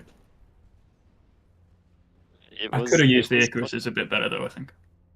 I mean, like, I like watching your perspective of it, like hiding your air from it until like you had enough Icaruses to actually do some damage. Like, you got a good advantage from it. Yeah, I couldn't decide how I wanted to use the Icarus. If I wanted to, like, kill as many of his units as I could before his comm was with his units, or wait longer and try to kill as much of his base as I could. Yeah. And then I ended up doing like half and half, and it didn't work very well. A little indecisive decision making right there, but definitely entertaining games to watch. That's for sure. Do you think not picking the color yellow had anything to do with it? Yeah, it could be. Though I don't know if you noticed in my game versus Big Mac, I had yellow first, and then he took it off me so that he would have caster sympathy, and I think that is probably what cursed him. Yes. Well, speaking of the Big Mac game, Big Mac, you're in the chat right now, aren't you? Wow. Okay, here we go. So, Big Mac. Wow. The last game that we just watched was against Quiblah, and I gotta say, it was an interesting game. To start the game, a little bit heartbreaking. Quib, you had a much better start to the game, in my opinion. You had a better build queue, expansion-wise, everything like that. But Big Mac managed to crawl even after losing a good number of fabs and everything like that. He walked his comm into the correct area and wiped your expansion. He then caught your main base out of position because your comm was so far forward, and you only had submarines in your base. You had nothing to actually contest Big Mac's commander. It was looking like a wash while all this was happening. Big Mac's piranhas were all over the map. I mean, like, every time I looked at a new spot on the map, Big Mac's piranhas were just killing more of your metal. And I noticed I wasn't worried. Yeah, no, because I noticed in your base you had like 9 barracudas just kind of sitting there doing nothing. And I'm like, oh wow, like, what a waste of metal.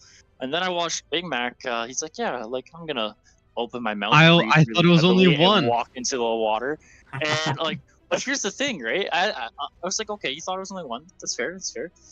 It looks like one. When Come on. You could have moved your column back 2 feet after you realized, oh shit, that's not one. You know, you just sat Well, I there didn't and get took it. I didn't get the notification for calm damage. Oh, it's the notification. Damn. Well, it's supposed to make a noise when your calm gets attacked, but no. I have to say that was honestly, don't get me wrong, Big Mac. I was rooting against you the whole time, but then I was kind of like, Yeah, I know you all always for are. it. It's okay. No, I was kind of all for it because like you had a bad start, but you actually pulled it back really well, and you're also yellow, so I'm like, all right, yeah, and you know what? It was Big an Mac, easy. yeah, It was an easy stomp. It was an easy stomp, and I threw it. Yeah, it was an unfortunate fucking throw to see. That was probably the biggest throw of the tourney. Oh, the biggest throw of the Future threw pretty tourney. hard against Okay. me as well. Well, I mean, well. futuregnome had a pretty big throw against Soldier, but nothing to like the game was just over. It was just like I was waiting for Quib to delete at that point. Yeah, the And so game that's was why very cooked from Quib's point, but it was. the chromosomes It kicked was all in. according to plan. Yeah, you borrowed one of Broom's extra chromes at the end there, so this is just what happens. It was so easy, and then throw. Yeah, you've had a rough tourney. It looks like so far a little bit. Dude, Your start yeah, against Red Arrow was the unfortunate. crashes and shit. It's like literally I Yeah. crashed against what's his name, Lauren as well. So, and these are like crashes I've never seen before. Like they're coming out just for me. You also did get paired against some pretty tough opponents. Quill tied the first round. Tell me how that game went. Was it a hard match? Was it close? Did you get No, confidence? it was not even close. I hate to say it, Quiltide he's a nice guy, but he got cooked. He got cooked bad. Alright, you got cooked bad. You got cooked bad. It started off with a spark drop killing 3 fabs for him, and he just couldn't recover from it. Yeah, that's how my first game Damn. went as well, unfortunately. And then yeah, your game against Red Arrow, it was a little Oh, rough. the pressure was had a crash mounting. at the Red Arrow is end. my nemesis, so. Red Arrow's he's a good player. He's a very good player. Tell me what happened with Grizzly. Grizzly, I was tilted from getting, what's it called? Like, kind of fucked by the automatic FF on the game before against Red. Yeah. And it was an even position, maybe even I was winning. And I just FF'd because I was like just frustrated. You FF'd? Oh. Yeah, I goodness me, surrendered. I gotta go look at this.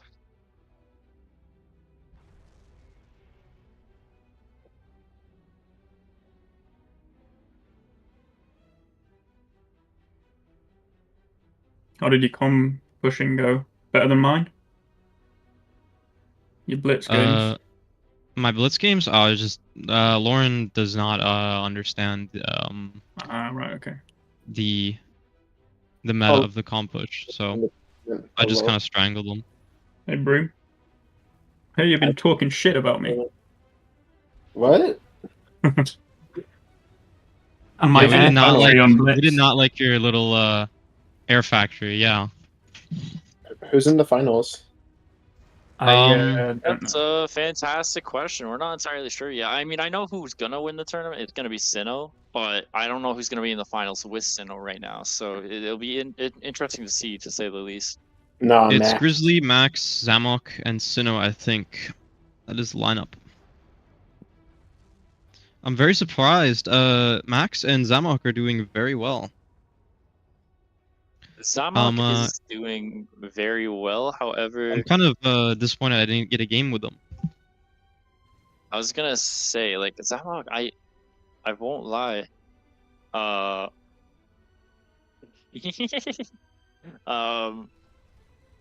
Say it. I don't know how everyone's losing to Zamok.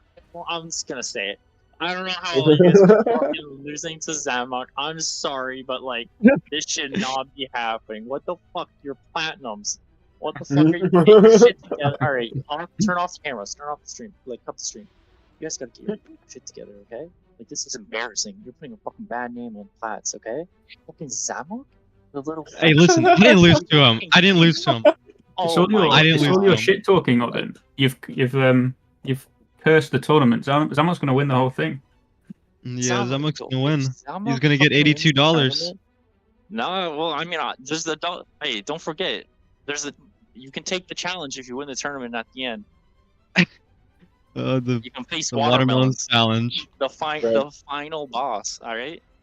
I'm just hyped for the Yeah, Casper you know, battle. you I want to see Final Marshall. boss? I want to see Zamok? Marshall fucking squirm around, try to remember how to play. I think that'd be fun. I love Marshall though. That guy, great guy, great guy. Bot, he's shit. But Marshall, great guy. What? What do you have against bots? He took our cast game. I wanted to cast one of the games, and then they joined in before us. Oh, fucking scrubs. You fucking scrubs. And I only want round to watch seven's been Melon's announced. cast, to be honest. Round 7? Oh, Okay. shit. Oh, wait, I'm still in. Rounds. I'm Big still in, Mac's boys. still in. I'm Wait, still Big in. Mac, hang on.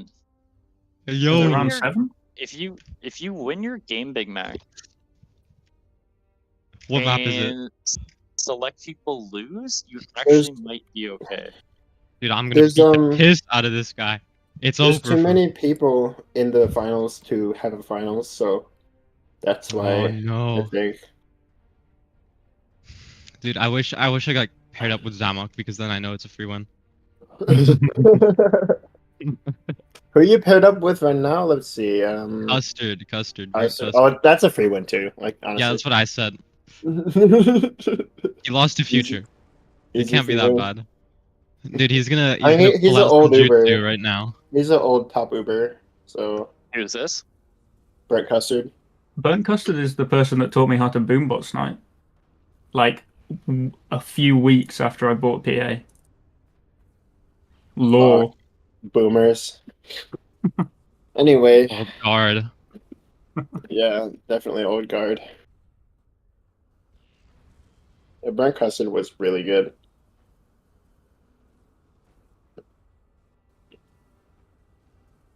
Okay, we're not throwing this one. 0%.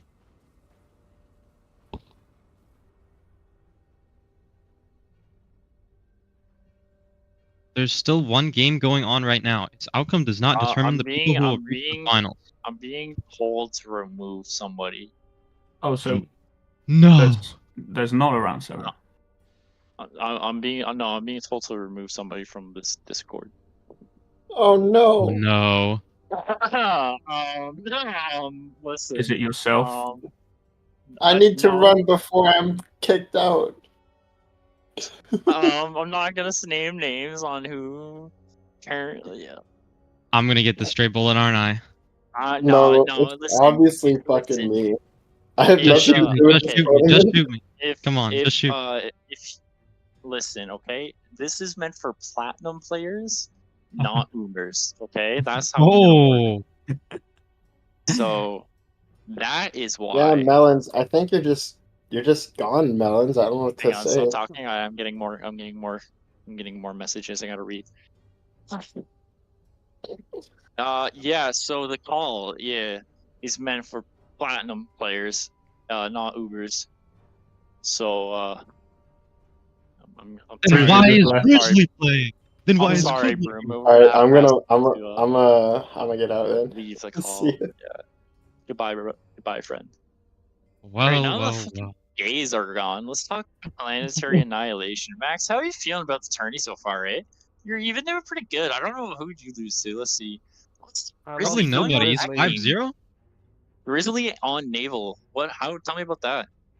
I built too much air, didn't use it, and didn't build the land soon enough. That will do it. Damn, there goes the perfect streak. Now no one in the tournament is gonna get a perfect run. However, you and Grizzly are tied. You and Grizzly are basically guaranteed spots in the finals, which honestly is not too surprising for me. Zamok is up for potential. Sino is definitely up there for potential. Depending on if they win or lose a game and Big Mac wins his, Big Mac could actually also potentially still get in there, I think. But yeah, looking Quib. Oh my god, Quib's if I get also the up for the perfect finals. matchup, And so could win it's tough to see. if I get perfect matchups, I could win this. Is redarrow still in? Oh shit, redarrow's still in. No. Oh, redarrow's also up there. Maybe you can break the curse. If I get a after this match I get Zamok and after that one is Max, then maybe it's doable. I don't think that is a round 7, bro. You just- I think you he's just- just you waiting just to name, see like- what happens. You also just like name 2 of the players in the tourney who have like only lost once. Like, Well, the in fucking practice, Nightmares, and you're like, in practice games, Zamok does not do well against me. That's all I will say. I I have mean, lost hey, 2 maybe- games to Zamok ever. maybe there's a mental factor there that but this could also be his awakening. Never No. know. You never know. Maybe I mean, like, hey, You never know. I might get redarrow and it might be my little awakening. But hey, well, I mean, let's not get crazy. You already lost to redarrow. well, okay, Melons, you already lost to redarrow demonstrated too, that, so I don't want to hear it from you. I'm sorry. What so here's the difference, right? I've played redarrow in 1v1s probably like, I don't know, 15, 16 times now, and you're right. I lost 1. How many have you Continue. lost? I've played redarrow like I don't know, maybe 9 times, 10 times. And how many did I've you lose? won 2. I've won 2, so that means I Okay, lost 8. so- So I have a better win rate. Thoughts? That's some immaculate math right there. And if it isn't the favorite to win the tourney, Sino, tell me how you're feeling so far, bud. Upset. You see? I What gotta happened? say, the tourney so far has been a little unfair to you. You got off to a great start in his first game against Opti, just absolutely rolling over the guy. Going into the second round, you got placed against Max, and Max actually kind of using some cheats to overtake the game from Sino. There's the only way to explain how Hey. Sino would Would do Yeah, to you a see, player like Max. You see, I've got a bit of a idea on what happened there. So I think Max, because he's been the top plat for a while now, he's not had many games, so you know he's obviously pulled a few strings there. What? I think he talking somehow about? managed to make it so that I forgot that my commander was still assisting that tier 1 air factory. Okay. And Okay. that was going on for Max, almost 4 minutes.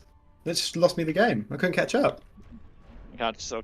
Okay. And Max, we don't need to hear your opinion on it because I trust Sino more than you. So we'll move on from here.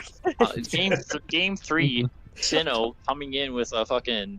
Let me find your game real quick. I know you probably won, but yeah, Sino versus Lauren wasn't even close. The Reef absolutely dominated.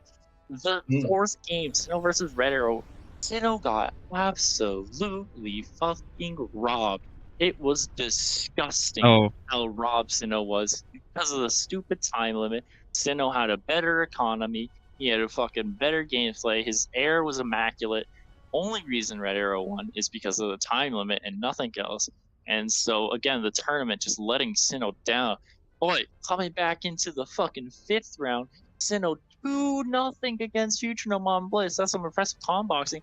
Following it up by beating Zamok, one of the tournament favorites. Oh my god, Zamok, how do you feel? Are you gonna make it to the finals or what? Zamok isn't here. Zamok's not here. You're Sino, talking. tell me, are you going to make it to the finals or what? Well, I am, because I've just been told I am. It's been announced in the info chat. But wait, what?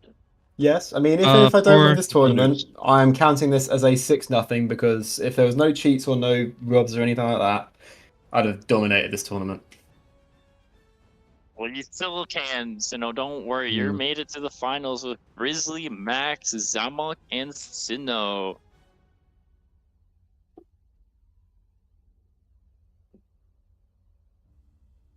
All right, are we playing? Which will determine who the fuck is Grenadier. Oh, he's German. Ew. Anyways, back to the stream. Yeah, Sino, how do you feel about your opponents, Grizzly, Max, and Zamok? You just actually beat Zamok. So are you feeling good about potentially going to a game with him, or how are you feeling here? You know, I mean, I've played Zamok a few times. He's got some pretty sneaky strategies. You can tell he's kind of Nick's little love child a little bit, but you know, Absolutely. I think as long as I keep a balanced head, I've learned a lot over this tournament, especially since that last game. I think I might have a chance at pulling a quick one out. And then obviously, Grizzly's just a team game player, so you know he hasn't got a chance. And Max is a little cheater, so you know. I couldn't agree more, Sino. I could not agree more. In my opinion, it's already mine. This reputation so quickly. Max, please be quiet while Sino talks. Okay. not interrupt on the mid-game interview. Sino, sorry, continue whenever you're ready. I mean, I have a lot of respect for Max, but you know, I still think I'm going to run away with this tournament. How much did you pay him? How much did you pay him? That's all I want to know. That's slander. Max, please, why would you accuse of such bribery in this honorable tournament? Honestly, the accusation itself leads me to believe that you're projecting on your cheats. You know, I think we actually talk about that, Max. What kind of cheats are you using to beat Sino that game? Is it like a visible map, unlimited eco, like APM bot? Like, tell me a little bit about that. Yeah, I have I think all three pretty much. Okay, that makes sense. Can we get some dogs in chat, please? Yeah, no, that makes a lot of sense, actually. And hey, guys, don't forget to smash that like button and absolutely fucking annihilate that subscribe button, okay? Down over to Hippie's channel. Yeah, I'm sure all the Planetary Annihilations fans will love Warno gameplay. Warno is like Planetary Annihilation, except you can win with 20 APM, and I'm not joking. So it's PA for grandpas? Yeah, so instead of having an economy, you get your money off the US government, and they give you 260 points a minute, and you spend that on, for example, a tank. You just get fixed eco? Yeah, fixed eco. And the games last 40 minutes. This is very much a grandpa game. Micro. I think you do really well, actually. If you took your micro into Warno, I think you'd do really well, all of you. It's quite surprising how low the bar is. We're about to do a little crossover episode and become rank 1 in Warno. All of us. Yeah, you should try it. From the sounds of it, wouldn't be too hard. Because the micro requirement's very low, so I was rank 1, and my APM was like 25. You were rank 1 in Warno and you're golden PA. I think that's all we need to hear. No, I'm now unranked in PA, and I'm ranked like 20th in Warno, so it's not going too well. When are the matches starting anyway? Are you playing now or? The final match is just being determined right now. Match reporting. All right, yep. The matches are just about to start here. The final map or the semifinals is going to be on the map Tia. Servers are down, so we're hosting.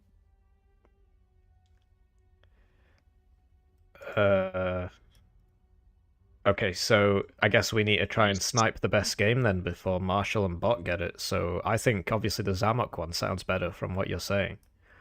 100%. Zamok versus Max? Yeah, or would you? I mean, you seem to really want Sinoccence to win. So which one do you think's best? I mean, it doesn't matter. Honestly, both of them will be good games. I won't lie. Max is gonna cheat though, which is a little lame. Nice. I do want to see some cheats. I want to see some Warno cheats. Fair. What is going on here? I can't offer anything. Je t'envoie un screenshot pour te montrer que t'as bien joué une game là. Qu'est-ce que tu racontes? Allez, tais-toi là, regarde bien, Zamok, MaréchalGryzzly, Tia, voilà. Jure, putain, je me rappelle même pas, mais c'est quelqu'un qui a volé mon compte, c'est quoi cette merde? Uh-oh. Je joue contre Sino. Who knows what they're saying. Je joue contre Sinoccence en fait, donc bon courage avec Prime, je crois. Mais je sais pas, ça change les 2 secondes. What the fuck? Melon, what the fuck? What is going on? Do you know what's going on, Melon? Because on the website it says I'm supposed to play against Grizzly, and Nick just said it's Grizzly. Oh, the website, we're no longer following the website. We're proceeding to... What? What the fuck? Mate, you gotta get in. You gotta get in fast to the Zamok game. What? I don't see it. Quick, Oh, yeah, speedrun. Marshall's already in. There's one slot left. Is you on bot? Yeah, fuck Marshall. Fuck bot. Get in If I get in here spec. before him. Yeah. Oh, yeah. too easy. Finally got a win. So yeah, I'm not sure what happened there, but oh, he's gone. I guess he's gonna ring me. No, he went down to admin. So should we just stay in here? Yeah, you know, in here. I cussed out Marshall's stream and told everyone to come to our stream. Nice, nice. Yeah, it's cool. I learned a lot about the Planetary Annihilation community. It's an interesting bunch. Great little bunch of people. So what brought you in? Because you said you started playing like a year ago, and this is quote unquote dead game, right? So what brought you into PA? Why did you decide to go pro in this dying game? Well, always a big fan of strategy games, Meta War, Total War, all those kind of shit. And I had PA, and it was always fun, like playing like these like random custom games or whatever. And then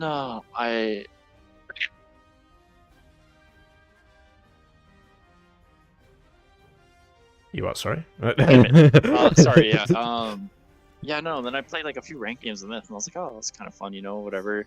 And then I'm incredibly competitive, and so when I lost one, I was like, oh, I hate the fact that I just lost. So I was like, all right, get a little bit better, and then I like, you know, rank up a little bit, and I'm like, oh man, I kind of like this feeling. I like being like, you know, like, oh, I'm silver now. Look at me, gets gold. I'm like, oh fuck, okay. And then I was like, all right, once I hit platinum, I'm gonna stop playing. I hit platinum, and then I'm like, oh, okay, once I hit Uber, I'm gonna stop playing.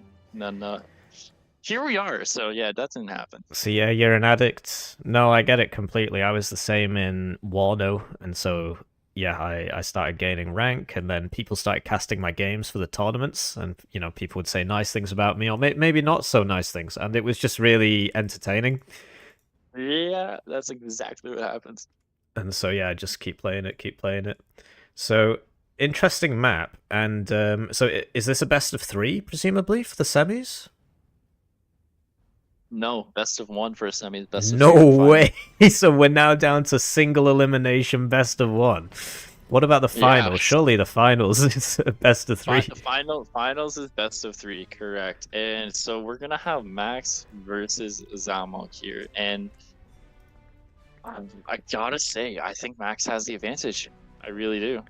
Well, they've both gone for identical builds. I mean, Zamok is like, from what I understand, he's a newer guy on the scene. Like he hasn't been playing for long, but he's been playing lots and lots and lots of games and has very quickly caught up. Is that right? And he's been learning a lot of stuff under Nick. Actually, Nick's been helping him out, kind of like a prodigy child. Oh right. And holy shit, Max's build is definitely interesting. He really wants energy. Yeah, so the idea behind this is his comm will never be idle. After he builds his vehicle factory there, he'll start his T2, and then his comm will go and keep building his energy, and the idea is he'll never crush energy. Zamok they're doing standard openers. There's nothing weird coming out from either of them. No boom boss, no spark drops, just completely standard air second scout. Yeah, I mean, when you're at this stage of the tournament and there's so much money on the line, I just saw an extra $121 go in from David McWilliams. Comment, you hate to see it. So that there's a pretty big prize pool. I'm not sure how it'll be distributed, because I know there's something about trying to set up a server or something, but there's still a lot of money on the line. Oh yeah, there's a good bit. I'll check that out just real quick. See, yeah, we're at $541 that have been donated so far. So yeah, in this situation, you can understand why the players would go for standard builds and not do any funny business. But I do see a vehicle factory out for Zamok. And he's building a vehicle fab, which leads me to believe he's gonna actually rush T2. Oh right. And so he might be rushing. Because the T2 or the T1 vehicle fab will be able to help boost, and so we'll see. He's very his fabbers are very, very vulnerable right now. Like if Max actually went over to that side of the map, he could snipe any of them without resistance. So yeah, fair enough. But Zamok got one of Max's fabbers there with a boombot. yeah, it's been replaced, but definitely gonna slow him down. I actually like Max's build a little bit better here. Seems like his economy is actually very stable, which I like. Yeah, Zamok's gone for 3 vehicle builders and then ants. I have in a boost. I have no idea what his plan is with this. It has to be. Oh, yeah. He's calm walking. So the idea is like the 3 vehicle fabs replace the calm in the main base for building factories and power and all that. But decent air trade right there, keeping the fab alive, which is really nice. I don't particularly like calm walking on this map. I don't think. It's a big map. I mean, where's he going? I don't see any obvious cluster of metal that he could set up a base in. Or is he just going to go all the way? His calm is just standing on top of a metal point. Got a little raid from Max coming in, stopping the bot factory from getting built, killing 2 fabs. Yeah. He's actually trying to go in and snipe the bomber. Can he get it? He gets the bomber, he gets the fighter too. And it's a complete 1-to-1 trade, but the docks here have really set Zamok back. Zamok's not looking in a good position right now. Yeah, it was a good split on the Max's docks. It dodged a lot of the bombers there.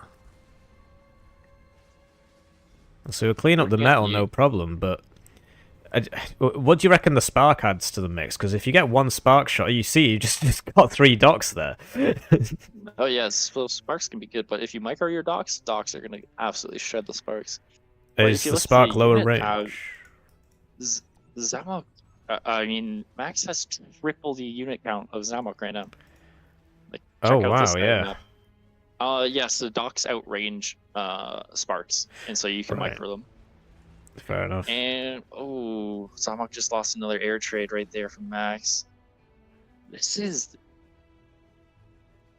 okay. So you know what? Zamok's economy is actually kind of just caught up. Yep, 1, 2, 4 for both. He's spread thin, and Max has 3 more factories on him. So in that vital middle point that they've been fighting over, ants do beat strikers, but the fabbers have built a bunch of turrets, and from what I understand, you actually need quite a few ants to clear that out, or grenadiers. Yeah, and again, Max's calm still walking and just not Max's, Zamok's calm is still walking, and I just think it's a really bad idea. If I'm being honest, because he's just getting pushed on his other side completely, running into turrets and stuff like that. Yeah, that radar's going to go down in the forward base. Just so many docks out for Max. No, Max is playing this incredibly well, in my opinion. These docks raids on this map are incredibly powerful. Yeah, really well microed as well. You see, like, another good thing to do on this map is literally just rush out a T2 factory, and then you can kind of overwhelm your opponent. Which, speaking of, Zamok just started up his, but it's not much of a rush though, right? No, it's like Max will be starting here in the next like 30 seconds or so. But Zamok gets a bit of a good air trade right there, actually. Max idling a lot of his air in his main base. Yeah. So did you say it's better to pull away when you're in the air trade? Exactly. Yeah, you want them to chase you. Right. To basically get like a better trade. Fair enough. And that's because some of the missiles dodge, or they lose targeting also, or something. Like they'll like despawn after a little bit, or like they won't reach. And when you're shooting back, when they're chasing you and you're shooting your missiles backwards, your missiles are connecting with them faster. Right. Which means you're killing them faster. not letting them shoot you as much. Oh yeah, And that Zamok makes sense. is now in combat. He's I don't know how far he's going to make it, because Max has just started building loads of defenses at his base. yeah, well, I mean, like, even what Max is doing is just not necessary at all. Like, he really could just build his T2 up. I mean, Zamok's just, like, surrendered the rest of the map. It feels like just trying to focus all in on his T2, but... He's so far behind on eco, though. It's literally more than 2-1 on the metal. Yeah, he's lost his eco, and he just runs Saren, no. Not like that. Oh my goodness. This is... Oh, here come the boom bots. Yep, and where's the Uber cannon? That was a good good Uber Uber. cannon.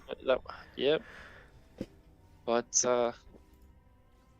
I mean, this wasn't even close. Oh, and that's a big pain with best of one, right? I mean, he's made his mistakes, and now that could be it. It's over. God, absolutely just slaughtered. Hate to see it, but Max is current plat number 1, I believe. So. Oh, he Makes sense. GG's. There's the GG. Zamok's game ending. Very unfortunate to see, but some people are just good at this map. Some people just don't got the eye for it, unfortunately. Yeah, fair enough. So we're going to see Max in the final. We are going to be seeing Max in the final. Absolutely correct. Great. Let's... Do you want to try watching my stream? We can see if we can watch the other game, see if that's finished yet. Yeah, absolutely. Depends if anybody else has joined it, because it's got 3 slots, right? I think the dedicated server's down or something, so I'm not sure how we're going to do it for the big final. I'm sure we'll think of something.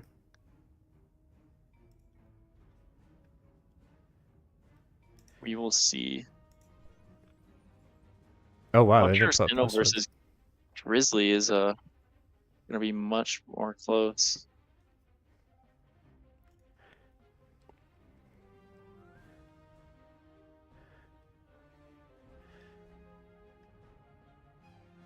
Hello, Max. How did you feel about that game?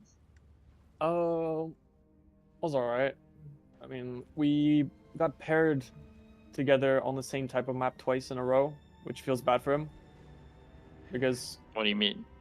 Well, I beat him the same way twice. So if we had Naval or PAX or something like that, it would have been more interesting.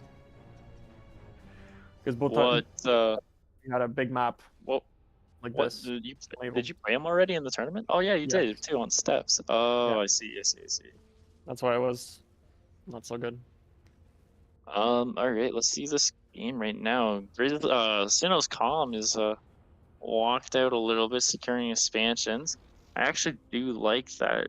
As you can see, Grizzly is going for the Gilly Slammer combo because Sino also has T2 bots, and so that's kind of the combination you want to go. But this is a much closer game. Sino with a 4-factory lead actually as well.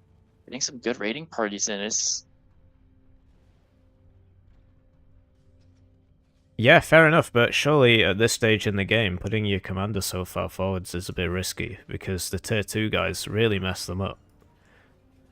You are absolutely correct. Yeah, so Sino just basically has to have some pretty good game awareness here to keep track of where Grizzly's army is and everything like that. But Grizzly pulling out with C2 army. Sino's eco pulling ahead a little bit here.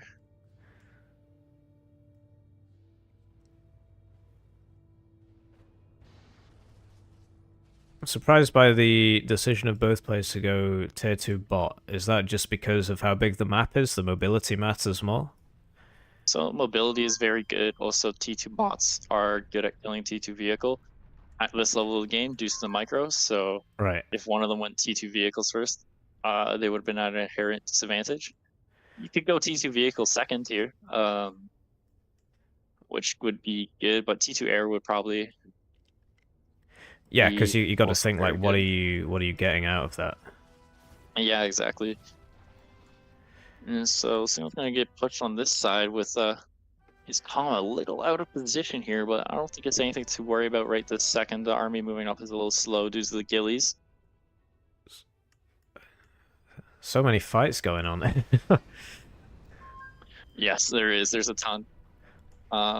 Sinnoh's got his T2 fab out. I'm not sure if Grizzly has his T2 fabs out yet or not. There's a Those tier 2 talks are vehicle going queued.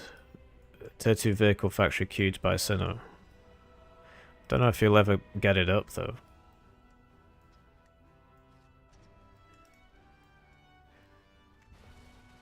And then you can see the clash on the other side of the planet.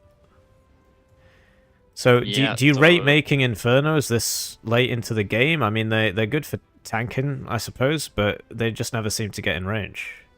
So yeah, actually, Slammer Inferno is an incredibly good composition to have. Right. Because the Slammers deal crazy damage, and the Infernos just tank all the damage for them. And so that's exactly what you want to see. Oh, Grizz not paying attention, letting the Slammers get into range here against Gillies and stuff. That's not what you want to see at all. Yeah. Losing those Gillies is a big problem. Is he able to... Are they more Wow, expensive nice. than Slammers? I'm not entirely sure, to be honest. Ooh, getting a lot of fabs too. This was a good push from Sinnoh. But losing them does suck, just because you gotta rebuild them all, and Yeah. not getting the damage. And it looks, as you can see though, on the bottom right corner there, Grizzlies, Gillies are kind of getting a little bit of value, just sniping everything out of range. Yeah. Yeah, it all comes down to the micro and the kiting, particularly at this level of the game. I guess, yeah, anything with a range advantage just has inherent value, because most of the time, except not this time, they tend to be able to micro them pretty well. Yeah, no, absolutely. Having said that, we just saw it. Oh, he GG'd, really? I Wait, guess what? off. Who just GG'd? Sinoccence just GG'd. I guess off the eco. He was 2-1 on eco. Wait, can you hit the economy tab on the top left? I can. It's just it's a couple seconds behind.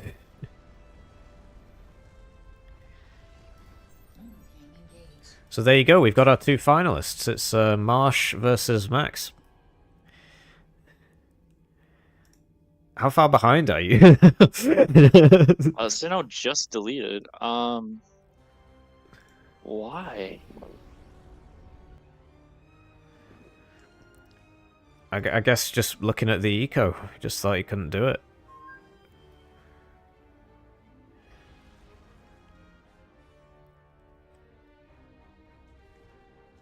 That's unfortunate to see. I thought Sinnoh was actually in a rather good position. Fair enough. I mean, from my beginner's perspective, right, he basically lost all of the map except from the very sort of north pole, and he was being pushed from all sides. Yeah, I see what you mean. It was hard to see through the stream, I guess.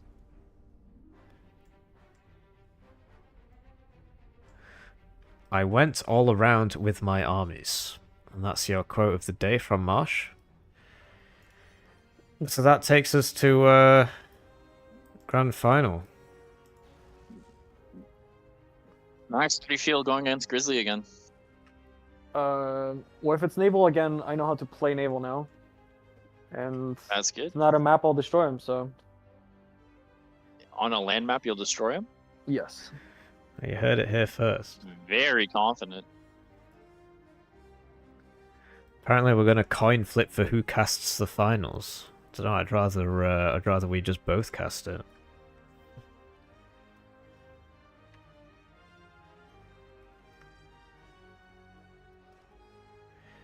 Although I guess it depends, right? Because I guess that's not really fair on the third place guys.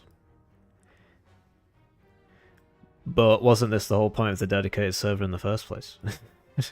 I believe so. I mean, we can all cast it. It doesn't matter if there's a 3 spectator slot. We can, as long as we all join before the game starts. Then, we could just have 2 streams. Yeah, because people want to see the finals, right?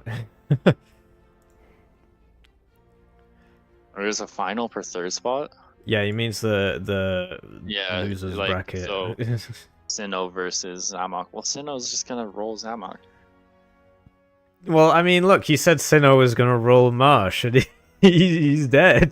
Oh, okay. Whoa. March has some kind of cheese or something like that. All right, my boy Sinnoh, he doesn't lose like that. Yeah, Right? Sinnoh was gonna win the whole tournament, I thought. No, okay, yeah. Listen, his cat ran over his keyboard, hit GG for him, and like he felt honor bound to delete after that. So as soon as a Frenchman wins, it's cheating. But as soon as your little favorite pet wins, it's like, oh, he's the best ever. Okay, Max. Well, maybe don't shit talk the casters about to stream your finals. I don't know. It's too late now for me anyway. With you. Are you French? Yes.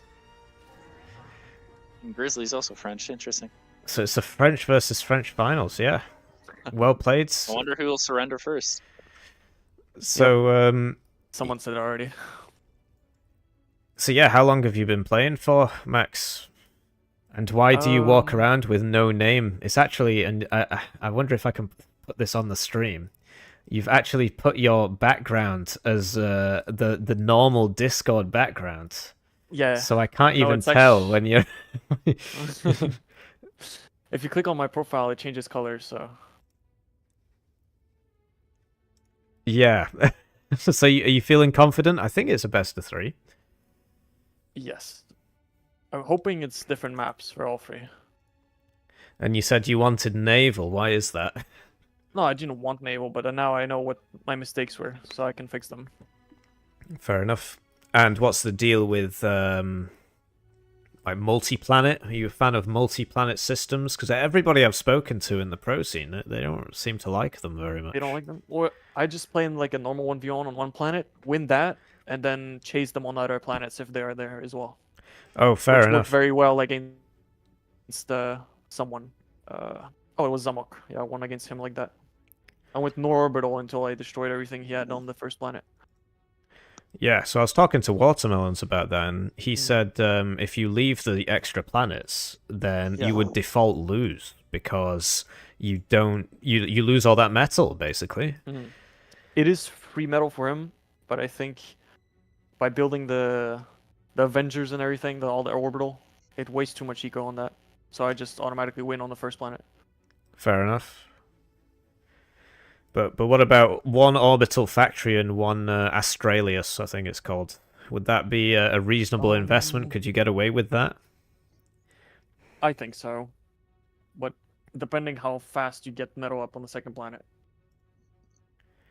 Yeah, fair enough. It's going to be very powerful like that. There's the finals lobby up, by the way, that you can join, Hippie. Oh, great. Does it have more than 3 spectators? Yeah, no, it's the like 49 spectators. Nice. So yeah, best of luck to you. Thank you very much. See you on the other side. See ya. Yeah, good luck, you French fuck. Go fuck yourself. Get out of the... Yeah. God, some people... No respect these days, eh? Yeah, it's crazy. I mean, when I heard that this game wasn't made in France, I was actually really happy about it. And then here we go, all French final. These guys, they just follow me around. You just can't get rid of them. Yeah. So what does FF mean? If not friendly fire. Forfeit, right, okay. Because I was thinking Fast Fortress off Age of Empires 3. Or Finish Fast off... Fast Fortress. So there you go. Yeah. PA game is a game sponsored by France. Yeah, there's a lot of French bias in Warno, and you hate to see it. All French final. This is an interesting map. Looks like a lot of water. Well, that's exactly what Max was hoping for, actually. Oh my goodness. I think this is the map that I actually trained Max on a bit. Alright, so he'll have an inherent advantage. Potentially. Like, he tried out a few different strategies against me on this map, and once they all got shut down, he kind of realized, like, oh shit, I shouldn't do this, and so I'm hoping that he's all right, because yeah, I'm still reeling from that big Max CEO game where he had it and then he just walked into the water and his comm just exploded. Oh, like, what a horrible throw to see. Like, honestly, so upsetting. Yeah, maybe we can go back and watch it. Watch it a few times. Yeah, just no, really shame him. Like, he deserves it after that. This is how we get people to not make the same mistakes again. Oh, exactly. He'll never walk his comm into the water next to 9 barracudas again. Yeah, so this is good learning for the next tournament, which apparently is every 6 months. Yeah, I'll give it a take. So yeah, he's going to be letting this follow him around for the next 6 months, and then, yeah, as Glowing Spam Ram said, truly a PA moment of all time. Note to self, commanders are not proficient swimmers. Oh. See if we can watch that again. So yeah, what are your predictions for the final? 2-0 or 2-1, 1-2? Who do you think is going to win? Honestly, I think Grizzly will win. I won't lie. I think I'm hoping for Max. I want Max to win, but I think Grizzly is a very strong player, and he will punish Max for smaller mistakes that the other Platinums might not have. Yeah, but has Max lost yet? I believe it only lost one game. Him and Grizzly have lost one game each, I believe, and the one game Max lost was against Grizzly. And Grizzly lost against Quiblah, but Max beat Quiblah, so it's, it can go any way. Yeah. It's really gotta. You get the fuck out of this call, Max. I'm winning. oh, Going my way, right. okay? You can hear the stream. That's okay. I'll keep talking. I mean, Grizzly is just gonna kind of roll the kid. I mean, look at it. Like, Max, nothing against you or anything, but you lost to Grizzly first game. Even I get nervous when I play Grizzly, and like, really? Oh, it's because you suck. No respect. Kids these days. And Grizzly plays as the color yellow. It's over before it's even begun. Like, oh, here we go. They're in the lobby. There we go. Yellow and green. Yellow and green. That's a bit of an odd one. I don't like the green. The green's bad, but the yellow's good. Just one last view of this pub. Alrighty. Here we go, and then we're into the finals. Oh no, this is not the map I thought it was. Oh no, this is gonna be a brutal game. I mean, so is there no way for land units to get to the other side? or do they start, like, where do they start? They start here. On each of their respective platforms. There's a lot of cool shit you can do on this map. Yeah. So on this map, walking your comm to certain areas is crucial to winning the game. T2 Air and T2 Navy are quite good. T2 Air is a lot better in my opinion, but whoever wins the early air game is probably going to win the game. Fair enough. So what's your final prediction as we go into this best one of 3 in this $500 tournament? Let's see. Based off the spawns, I already like Grizzly spawn a lot more. However, this could just mean that Max plans to go for a early naval factory, which I wouldn't mind necessarily. But again, Grizzly going for the double air, skipping out on a power plant even, I think, to do it, and I think that's going to be better. Oh, no, Max actually going for triple air. Holy shit. So your predictions for the series? I feel like you're stalling to get more info. I mean, I am, because I really do feel the air game is going to be So you're just not going to make a vital. prediction after calling all those other people pussies? You're just not going to make a prediction? No, I do think Grizzly will probably win. The whole thing? I think so, yes. Fair enough. I think it'll be 2-0 to the man with no name. I like his attitude. Really? Yeah, I like how he... I know nothing about the game. I like how he changes his Discord player profile to the exact same color grey as the Discord background, so that you don't know if he's in the channel. I think it's absolutely hilarious. I like his attitude. It's going for double air scout. Okay. Let's see what's Grizzly style. See, what I want to see is I want to see him build up fighters and skip bombers for a little bit. Yeah, it's something we've seen a lot, where one player will go all in on the fighters and the other will build a few bombers, and the guy with the fighters tends to win, and then he can build bombers once he's got the air superiority. Exactly, and that's what I kind of want to see from here. But at the beginning of the match, I actually like Max's little expansion route more than Grizzly's at the moment. And Grizzly doing the triple fab in one thing is not working out nearly as well as Max's split of 2 and 2.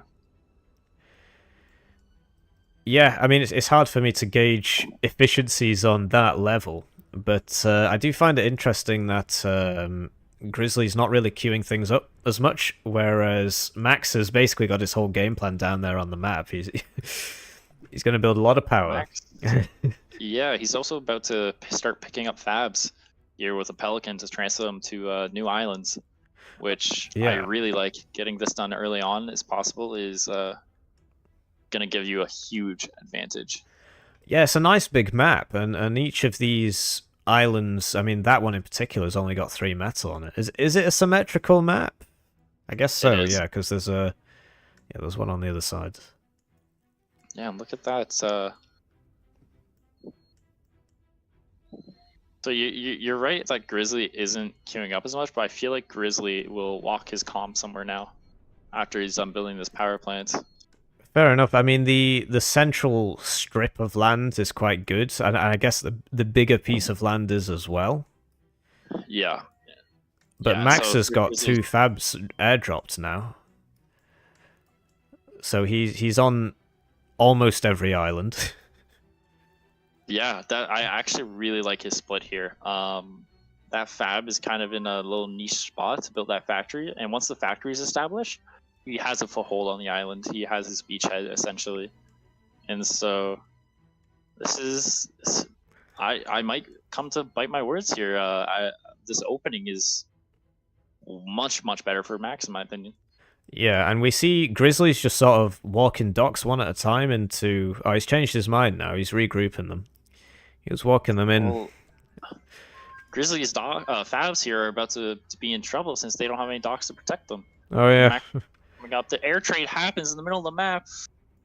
Oh, it was not horrible, but I missed it. Who won? Max came out on top. I think, yeah. Max is gonna win the air trades here. Doc's micro to kill Grizzly's fab on the platform. Yeah, really good micro there. He got all of them. Does a great job. Doesn't lose any docks. Might be able to get a medal if he micros his docks. He's got no AA though. Bomber's gonna kill him all. Well, yeah, but you can easily dodge the bomber. He just unfortunately has changed his APM, which is fine. There's a lot to view on this map. Yeah. The foothold on the island is officially set up. Grizzly now only getting his first fab there, while the Max's factory has already been established. Yeah, this map's massive. It is huge, and so Grizzly has his 2 naval factories up now, kind of going around. Oh, Max is losing a horrible air trade. Yeah, and he didn't micro the bombers out either, so they just sit around and die. More now too. That's really hurts to see. Max does have an extra air factory over Grizzly currently, so he should be able to get his air up and win the air control. Grizzly getting 2 air fabs out now to start securing island expansions. I mean, if you look at the factory count, it's 9 versus 6, so yeah, Max has the units to spare. He's also airdropping unit fabs just continuously throughout the play. He's got another fab on this island now.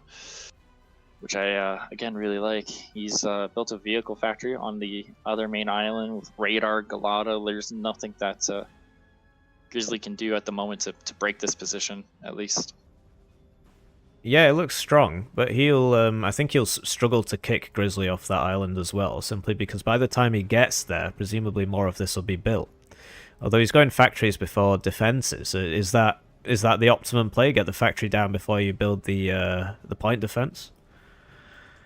I mean, in a perfect world, you don't need to build the point defense. It's just a waste of time and energy and metal, but in this situation, now that he's scouted all of this, especially, he should be building the turret up first. Yeah. Because, yeah, I guess if Max can find out where he is, should be able to kick him off. Yeah, however, I won't lie, right now is Grizzly's doing some good expansion. He has a lot more fabs out. He's got air fabs going everywhere. He's got naval fabs on the water working on stuff. And so let's see if Max's higher unit count can start to set him back a little bit while he expands behind it. Yeah, Grizzly's up on eco. But he is about to lose his forward position. Yeah, you're absolutely right. He's building a spin around the factory. He's going to lose the fabs at the very least. If Max is there, he could get over there, but is busy at home dealing with some piranhas. Yeah, there's no AA in Max's push here at all. So all of this will die to the bombers.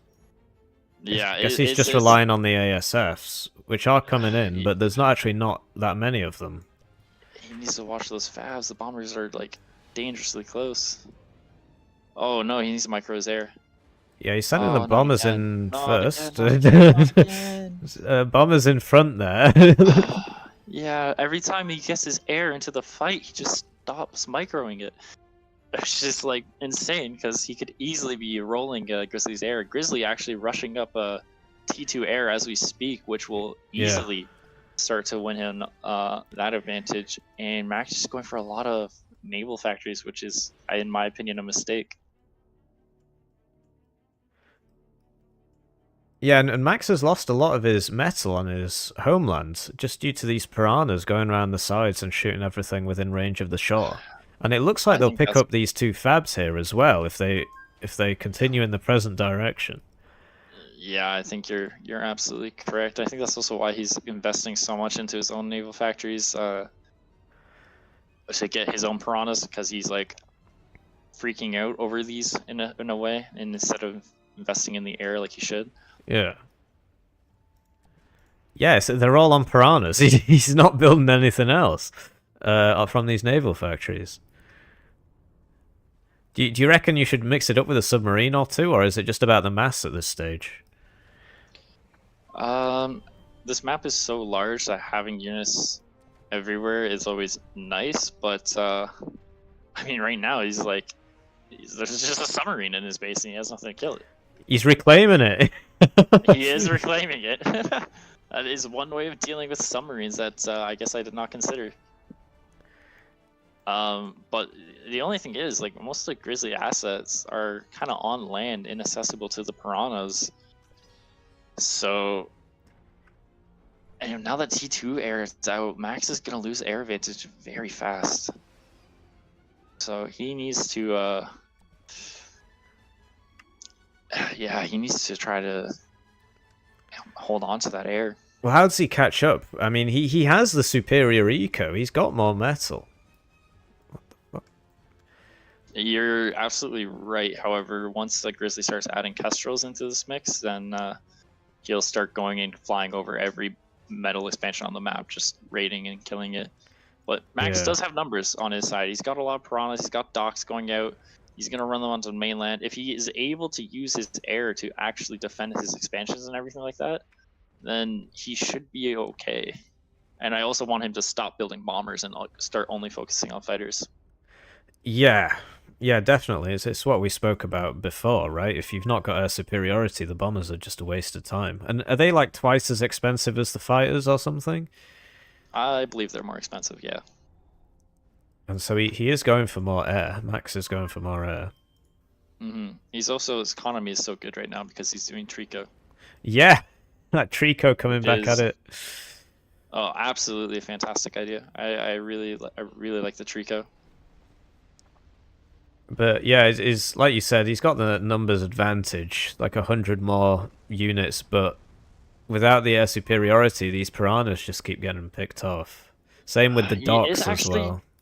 He's hitting Grizzly's eco pretty hard though. Kills the Fabs assisting the T2 factory. He's one passing metal because he has enough bombers now. It's actually looking really good for Max all of a sudden. He's just dumped Grizzly's eco into the ground. Yeah, he's Grizzly's not hitting his air, right? He's not using his air advantage, so he's going for the metal, but so is Max, and yeah, he can't deal with it. Yeah, now Grizzly is trying to hit all of Max's metal expansions, but he's got a docks in his main base right now that are killing his fabs and everything like that. Yeah. He's got a air fab out, but what's that gonna do? It's just gonna get sniped. It'd be interesting to see what happens with these two air forces, because they're coming into each other now, but does Max know about the tier 2 air? Like, he's just going for it. Knows. Like, he's got to be careful. He has a good number of fighters, don't get me wrong, but I don't know if it's enough. But he knows there's no AA in the main base right now, so he could actually do some damage onto that power. He's hoverbombing it. That's interesting. He's gone. He needs to turn his air right now, and then pull back just like that. He's trying to save the bombers, right? Yeah. Looks like he's gonna lose them though. Possible. If you know what, worth it. Absolutely worth it. He's coming back in.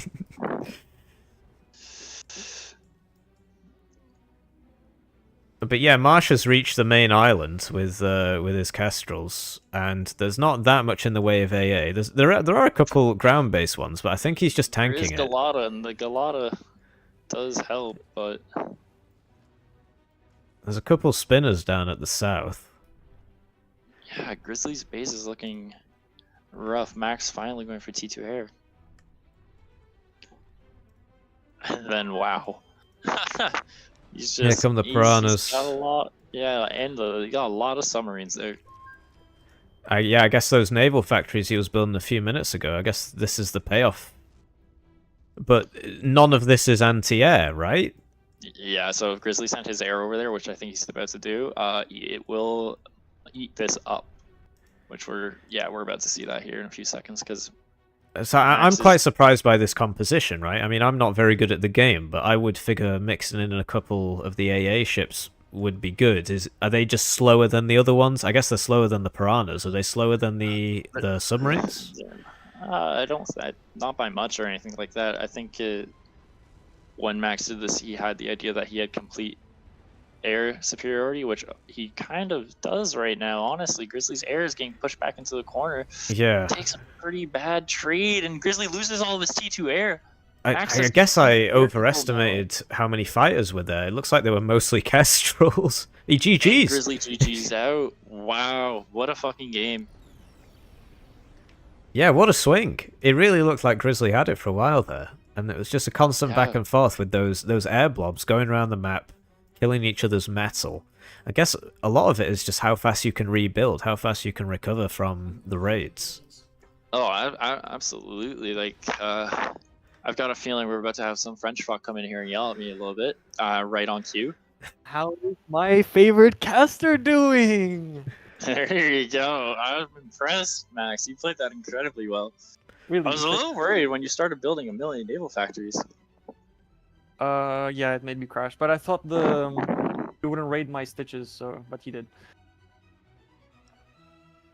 Well, you did prove me wrong. You played incredibly well on that map. Is there a certain map that you're hoping to see next? PAX. Are you serious? I fucking love PAX. Yeah, I really want it. I really want PAX. Isn't that the one with multiple planets and a gas giant? It's like 5 planets, which will take a very long time. And we're behind, so I doubt we're getting PAX. Well, I tried. Let's see, map 2 for the grand final. Is it a map that you have practiced, Max? Let's find out. No, it's probably gonna be a surprise map. You think so, eh? Yeah. Drum roll, please. Forge? No, fuck off. Not That would Forge. actually be funny. Which doesn't mean anything What to are you me. smoking? What's wrong with Forge? Huh? Oh, just life. Okay. Oh, He his message deleted got Future deleted, Gnome's yeah. comment.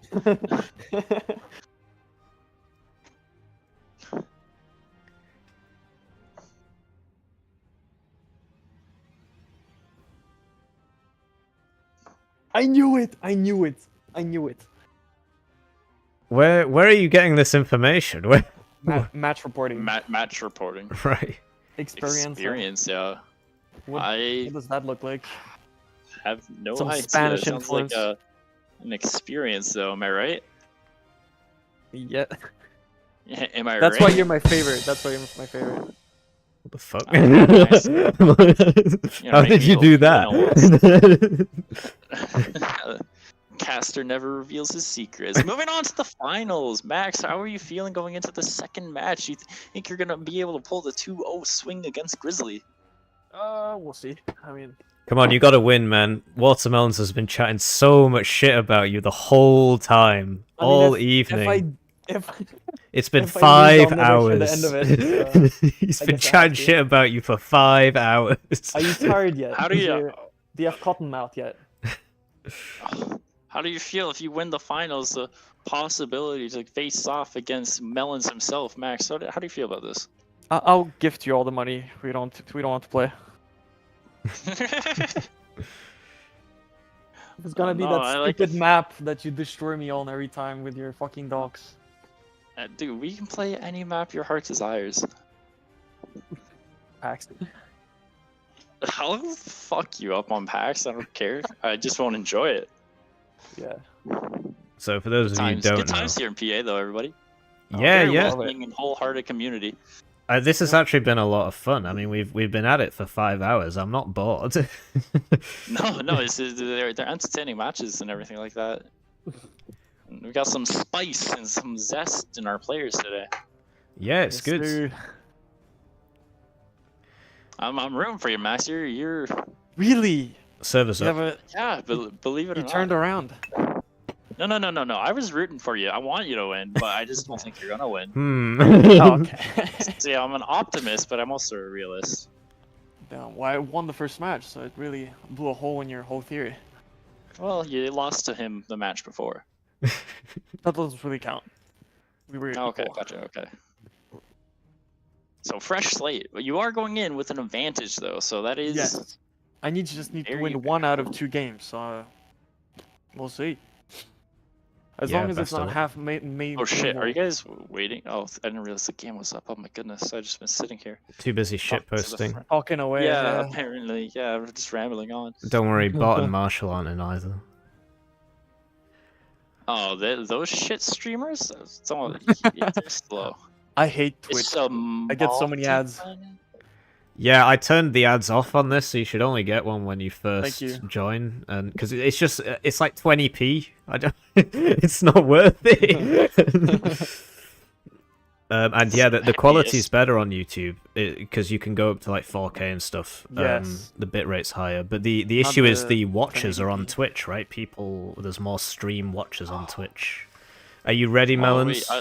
I'm so ready. I'm also gonna reveal the password to the game is Plat Space Cup because, I'm curious make me if lag. anyone will join. I'm curious. So we'll find out if I ruin this match or not. Everyone, ready up. We'll just see an influx of yellow text on the left. All right, we're going. Have fun, mate. All right, thank you. Good luck. Best of luck, buddy. I do like the money. Thank you, Watermelons. I appreciate it. Fucking hate that guy, bro. I love can't wait that for him guy. to What a lose. Chad. He just goes around with no name. No name in-game, no name on Discord. This is going to be a similar game to Red Arrow and Sinnoh, I believe. This is great. Multi-planet in a final. I'm very happy to see this. You know, the Puritans are dead. We actually get to see multi-planet in the multi-planet game. I'm really happy. Oh, turns out Nick is actually watching and listening to our stream currently. Marshall and Bot are confused, but that's okay. But yeah, I accidentally had the password on the screen for like 10 minutes. I accidentally said it once. You accidentally said it once, and nobody's joined. So I think we'll be okay. Well, listen, I'm sorry that we named the password Space Cup. No capitals. I won't let anyone know it again, though. Don't worry. All right. So were you hoping for some vehicle openers given the metal density? I kind of was. After like getting it from Soldier that one game, I was yeah, I was hoping for it. But looking at the queues, interesting. Actually, Max is changing his queue a little bit in favor of a little bit heavier air than Grizzly. It looks like Grizzly will be going into T2 a little bit quicker. Yeah, I mean it's great that you can predict that from what gets put down. I just see buildings and I see that Marsh has got a vehicle. Well, actually, they've both got vehicles queued up. The builds are very similar. So yeah, actually like the way that their build works is after the vehicle factory built there is built in order to build vehicle fabs to help build the T2 factory. So that's how you can kind of tell that, okay, this is when they kind of want to go for T2. Right. So it's not all about those strikers. No, not at all. Strikers are a worse version of docks, essentially. The reason they were added to the game was to help make vehicle openers more viable. So you had early fast units to protect your fabs and keep up and everything like that. Yeah. Yeah, because honestly, when I played like 3 or 4 years ago, when they'd added the striker, it was better than the Ant. But I guess that's all been balanced now. Yeah, I think that's been changed up a little bit. Looks like Grizzly just built a boom bot. He's going to try to send it over, but I think Max might have actually scouted it. It's a big map. I mean, the fabs could be anywhere.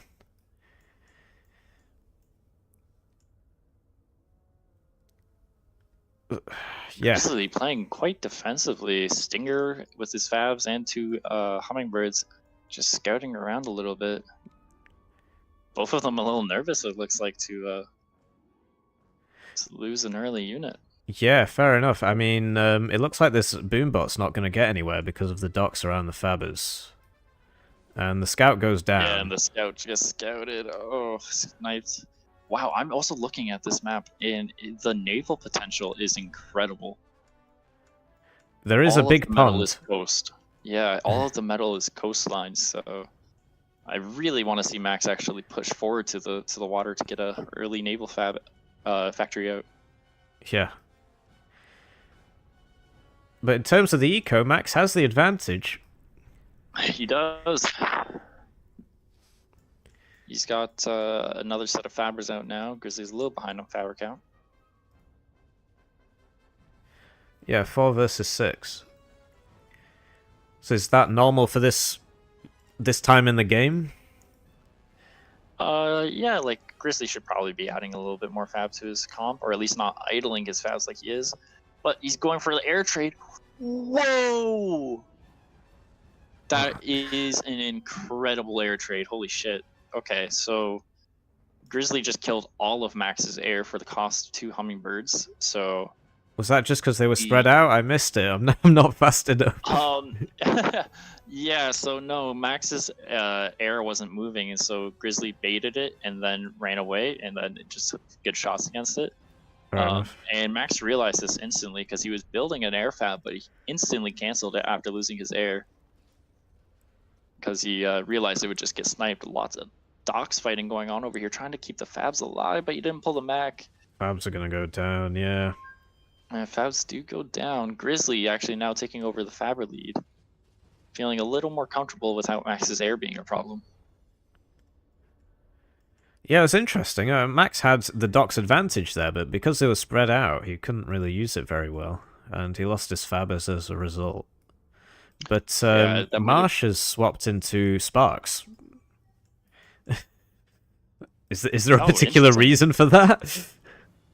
I mean, hey, they are very good against docks, especially if unmicroed, then they can get some good splash damage off. Neither have gone orbital, and so it's starting to look like there's almost a gentleman's agreement not to. Well, Max said that he would not go orbital, and that he would just win on the main planet as a result of that. So we get to see him test his strategy, which is why I was excited for this game when we saw that it was multiplat. So he did tell us that. And if there's a map to do it, this first planet is incredibly metal dense and rich, and so it could be possible. Both players going a naval fab up or factory. Oh yeah, yeah. So you'll get your wish. See some naval action on this this sort of lava water lake thing. Yeah, it looks beautiful. It's very cool. Yeah. But Grizzly actually getting some good raids off in here, sneaking his docks by picking off a few metal extractors and fabs. Yeah, it's really difficult to keep track of it. I can only imagine how difficult it is to play. It's always interesting to view their perspective on what they see. Yeah. Oh, and look at that. Grizzly is now going orbital. Well, there you go. And that should give Max the advantage that he said he'd get, you know, if the enemy goes orbital and he doesn't, that should give him the big advantage. Get to put the theory to the test. Ooh, but Grizzly's been on top of sniping fabs out of Max's reach. Like, Grizzly has 20 fabs compared to Max's 8. Oh, wow. So, that is a big difference. Yeah. And Grizzly's also starting up his T2 prior to Max. Yeah, so Max is on blue metal. He just can't spend it fast enough. So his lead's negated. That lead that he wanted to get so early on. And yeah, there you go. One orbital launcher, one Astraeus. Yeah, and that's all he needs, and that's all he wants. Grizzly losing a couple fabs there on the back to the docks raid. And yeah, Marsh is going to Midio, which I think is the smaller one. He's gone to both planets. Oh, he's gone to both. Yeah. Yeah, which I cannot believe. Oh, Max just idled all of his air over a Galata turret, losing 3 bombers, it looks like, in the process. Very unfortunate. However, his docks raids are starting to really get some good connections here on Grizzly's backlines. Yeah, I didn't realize you could build laser towers in the water. Laser towers clearing up Marsh's piranha spam there. Yeah, so that's what you want to do actually to deal with piranhas, because the lasers can shoot hover units, but they can't obviously do the torpedoes. Oh yeah, fair enough. But yeah, no, this is, I mean, Grizzly is winning by far, having his T2 up. He is uncontested on orbital, so he's just got free metal on those planets once he gets that up and going. The advantage that Max was talking about by not going orbital really isn't showing here, as he hasn't even started his T2 yet. You know, he's floating metal, like you were saying. Yeah, he's got more metal. He just can't spend it. Like, he's going for the forward T1 base thing, but it looks like Marsh's docks should be able to stop that. Particularly as the slammers come in, he should just win that fight and kill all that proxy base. Absolutely, the slammers will clear that up very quickly. And Max realizing this, starting up his T2 finally. And yeah, Max, he's green on the metal now, so he is spending it. It's just the lead is slowly decreasing as Marsh gets the outer planets. Like his power spike is now, and he doesn't have the tier 2, whereas his opponent does. So he can't really use his advantage. Do you see the Locust come out? Yep, Grizzly is going for a Locust play. There's some docks getting to the backlines, which is really good, but. Yeah, so Grizzly could be looking to do some base damage, or on this map, since it's so big, he could just send the Locust around to kill proxies. Yeah, fair enough. So you said they're really good against buildings. Are they just not that good against units? No, they are horrible against units. Even docks can kill them. Oh, I see. It's just they're very weak. Yeah, but when they destroy buildings, they actually give you metal, I'm pretty sure. I could be wrong. I'm bad at the game, but something like that. I'm sure someone in chat will correct me. Usually if I say the wrong thing, people correct me. Yeah, we'll see. And yeah, Marsh pushing out of his base quite confidently here, and as you said, the locusts, they can go over the water, so they're just going for that orbital factory, which Max has finally caved. Finally caved and built an orbital factory. Yeah, all of that's gonna get cleared up incredibly quickly by these locusts. Wow, they do a lot of damage against metal. I wasn't joking. They shred, and Max instantly recognizing the threat that they pose, especially to his T2 factory. If he loses that T2 factory, that would be huge. Oh, but he can finish it all with an Uber cannon if he's paying attention. But he's gonna lose all of his energy. That's horrible. That is mad. What a unit! Like it gets cleaned up. Yeah, he's still doing good on energy, but he's actually got this T2 push from Grizzly coming in on this side, which he has no answer to. Yeah, I mean the Gillies, the Gillies just outranging everything, and he'll deal with that proxy base the same way he dealt with the previous one. And Marsh has now beaten him on metal because of those other planets. Yep, even got some orbital fabricators up now, which he's using to get free metal. Yeah. However, don't get me wrong though, Max is doing a lot of raiding in the backlines to help keep Grizzly's economy down where he can. And now that Max's T2 is out, I do believe that he has the advantage on this planet, but it just depends on how well Grizzly utilizes those other two planets. Yeah, it's a race against time. But yeah, Grizzly's making strikers on the other planet. I'm not sure why. Yeah, I don't like that. It's very hard to play multiple planets at once and manage everything. It feels like there's a million things to do. And so I totally understand the idling. Going for a teleporter on that planet now, actually. Oh, okay. So yeah, he'll send units back to the home world. Yeah, if you look here, he's got his teleport set up here. Looks like he's got a lot of fabs he wants to send through. I wouldn't be surprised if he sends a T2 fab over, actually, and just builds his T2 metal on the other planet just for the safety reasons. Just realized that the browser wasn't up. I do apologize. Sort of losing the flow a bit. There we go. That should be fixed. At a point now, though, where I mean, both players should be getting a second T2 factory up, in my opinion, especially Max, considering he's floating so much. Yeah. So do you reckon he should go for air or vehicle? You could do either or.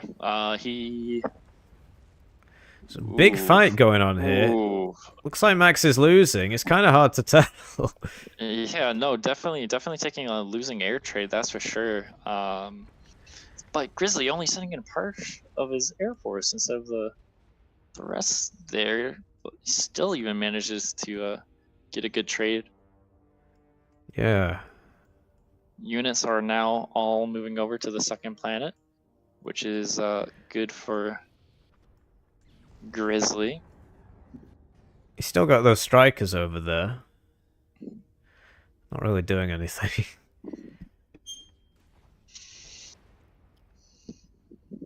See, the micro, honestly, is incredible to watch. Did you see Max's air bomb there, and then Grizzly spread his units out into multiple segments in order to dodge the bombs? Oh yeah, it's some players in this, some of the stuff you can pull off is really incredible when you are able to invest your APM into it. Yeah, and Marsh's air's just taking out the metal, doing the hover bombing. We'll get caught out here, but I think he has the fighter advantage. And so yeah, he just scares him off. Yeah, Grizzly absolutely has air dominance right now, and it is showing. You see what's going on? Pick off some of the bombers. Yeah, do you see what Grizzly's got queued up on the second planet with the teleporter? He's just queued up like 7 bot factories. Oh my gosh. I've got no clue what he's gonna go for with that, but I'm here for it. He's even got complete control of the other planet too. Yeah. Although Max is in the sky now. He's got some Australias. Yeah, but... Oh, do you see the base rates on the ping? The Slammer is coming in. Can the Slammers beat the Com? Oh yeah, absolutely. If Max doesn't micro his Com properly, those Slammers can kill the Com. But it looks like Grizzly has forgotten about them, and Max's Slammers have vision. And so this one Slammer is gonna be a Chad and kill them all with the vision. Or at least most of them. Damn, that's a really missed opportunity there. Like, if he'd just sent it, like, over here, perhaps, or even just over here, he would have gotten so much there. Absolutely, I agree with you. And but Grizzly's air right now is just killing everything that Max sends out, and Grizzly's getting a T2 air up now just so you really solidify his advantage. Yeah. Interesting decision to build it with so many air fabs. Oh, he's floating. He's floating loads. He's on 500 metal. Yeah, he's like I said. If you don't contest the other planets, you lose the game. Yeah. But unfortunately, Max's philosophy was a little bit different. But who knows? There's still a chance for him to prove us wrong. Yeah, I mean, he's got a long way to come back. He's 200 behind on the metal. Really needs to make some big plays on the main planet. He does just have a lot of vehicle factories sending in these like little vehicle raids, which are annoying, absolutely, but they're only, doing so much before they get shut down by air or something. Yeah. So another big fight in mid. Yeah. Max actually doing some kiting with it and getting his air involved, and it was a pretty good trade for Max, I say. Yeah. Oh, big bombing run on Max's units in the main base of Grizzly, getting absolutely nothing done just because of the air advantage Grizzly has. Oh yeah, he's managed to make it all the way there, but I think he destroyed a metal, perhaps. We also have a bunch of T2 fabs hanging out in this group right here. He's going for tier 2 power. I'm surprised he's putting it at the front of his base, but I guess in these circular games, circular maps... Yeah, there is no front. Yeah. On the backside, Max only building submarines, while Grizzly only building piranhas, just peacefully passing over one another. It's interesting that Grizzly's building up so many piranhas before going for those laser turrets, because they really do shred them. But if you look towards Grizzly's base, the submarines have broken through and they've gotten basically everything there. And the bombers are taking out the metal as well. You're right, but back on the mainland, this air advantage is just, Max has no answer. And if you look here, Grizzly is going for a boombot snipe. He's going for a multi-planet boombot snipe, and he has a lot of boombots on the other side. He has 150 of them ready to go through, but he doesn't manage to get the teleporter up in time before he gets shut down. That's so unfortunate. Oh, I see. He tried to put it in his base. That's a nice idea. So from what I've been told, you should spam Archids with your orbital fabs because the umbrella will target the Archids. Is that right? Or is that just for the laser platforms? That's a fantastic question. I have no idea. Fair enough. Might be one for Nick. I think he's the one that first told me about it. Let's see here. Grizzly has 13 Kestrels with 6 bombers in this Air Force, so they are getting a lot of damage done, especially to these factories that don't have any AA protection. This entire expansion of the map is just... Yeah, he can kill all of that. If he knows about it, he can get all of that. All those factories. Looks like he's going the other way, though. Let's see. Max is also going for a T2 factory of his own, but it's just so late into the game. Here we go, second teleporter coming in. Yeah, luckily Max does have a lot of slammers sitting next to his comm, so I don't think this will do much, but it is a kind of a hilarious play to see. I don't know how serious this is of an attempt to kill him, but... He's splitting them, but it's not working out. They're all dying. It's borderline disrespectful, but I love it from coming out from Grizzly. Kind of showing how much of a dominant lead he actually does have on Max. Finding a weak point, though, where he doesn't have AA. These Kestrels are going to come in and kill the T2 power very quickly. Oh yeah. What? He leaves it Just alive on like missed 1 it. HP. What? He did kill the T2 fab, but he unfortunately did leave that power just barely alive. But he's That's a gonna come shame. over and clean up all of Max's naval aspects now. Yeah, definitely. I hope you like Grizzly those even boom getting bots. into the chat now. Throwing some disrespect. Wow. Max finally deciding to do something orbital here, getting his own teleporter set up. But it's just too little too late. I feel Grizzly's advantage is very solidified. Even Yeah. building an Atlas in his main base, which is just a bad idea. If it gets built, it'll be useful, right? Or is it just too far away? It will, but it'll want. Yeah, you're right. It'll take a long time to get over there. It can get kited. You know, if he was playing serious, he would just build an Ares. I feel so. I feel that Grizzly kind of knows that he's won this game, or he's treating it as if he's won this game.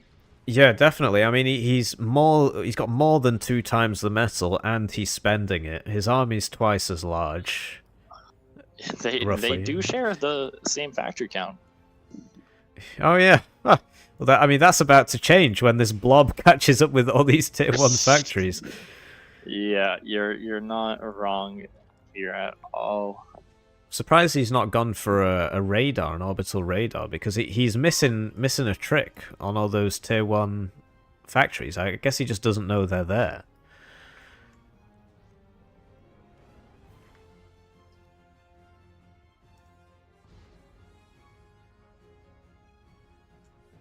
So yeah, the teleporter has been constructed on the dirt world, and people are coming through. Yeah. Kudos towards Max for really not giving up here, but I think we're gonna be heading into to game 3 of the finals.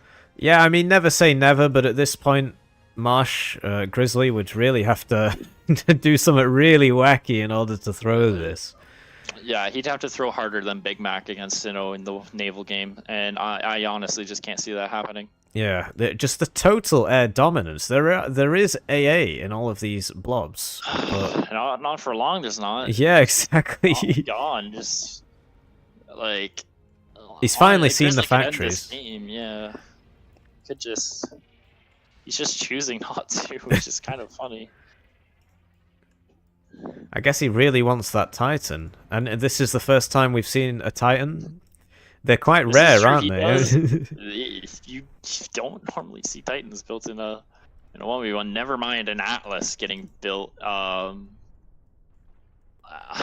mean, was the second that scouted, I think it will be a tap out, but you never know. Max is trying to set up an economy on the other planet a little bit where he can. Yeah, he's getting a couple of things, but I think once he runs into Grizzly's force, Grizzly will just pop the teleporter and then it'll all come through. Max just lost all of his air again, and Grizzly actually has 39 Kestrels. He could just snipe, but Max has 12 Galatas in his main base. Yeah, and they're getting some picks. Be... They're getting some. He's taking a lot of fire here.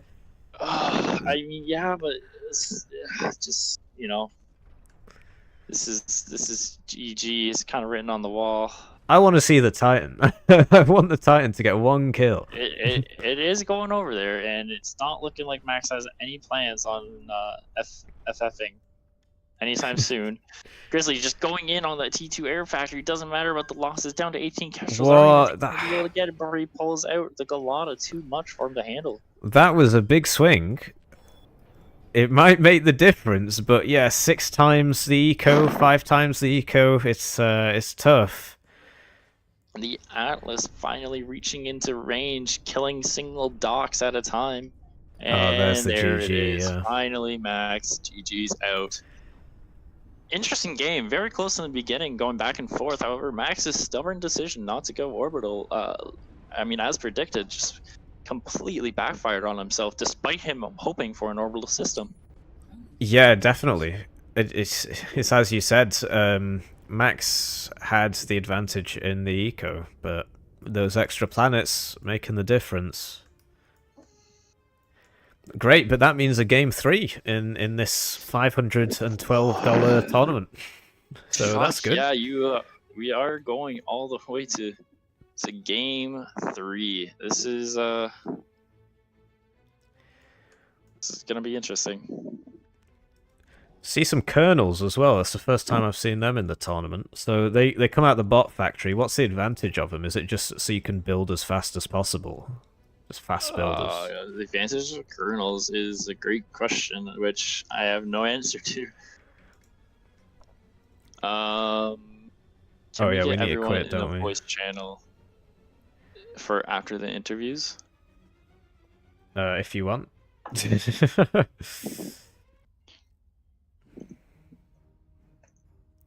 Yeah, they're like mini commanders. Yeah, so it's about building fast. I guess. I mean, they can defend themselves, I suppose. Yeah, right.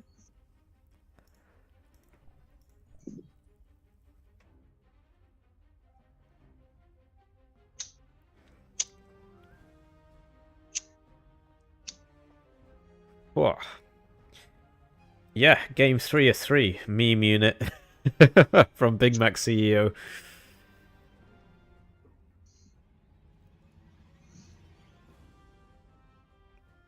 So there have been multiple 2-dog shaggings lobbies played while we've been playing this tournament. Oh god.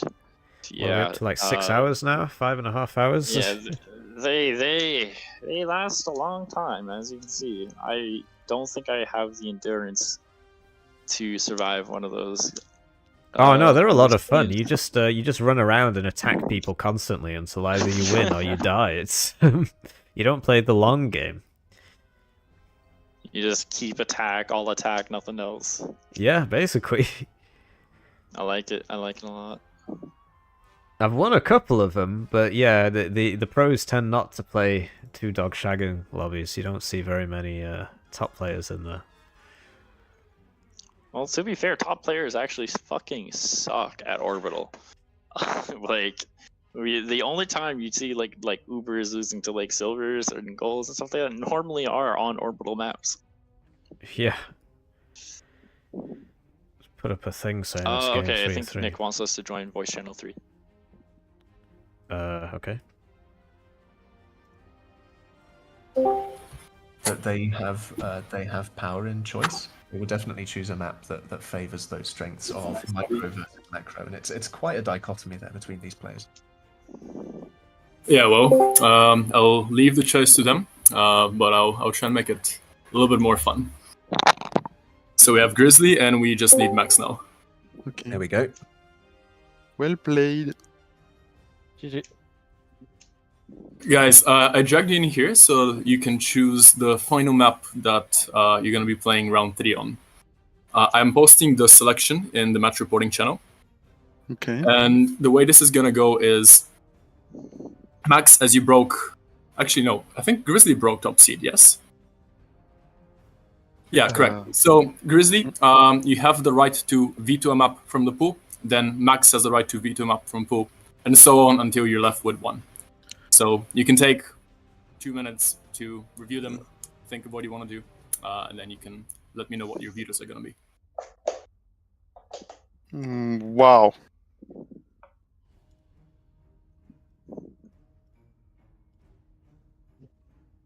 Forge isn't on the list. Pretend it is. I would actually. It would be fun. Sticks. Oh. Sticks will be even harder than Forge.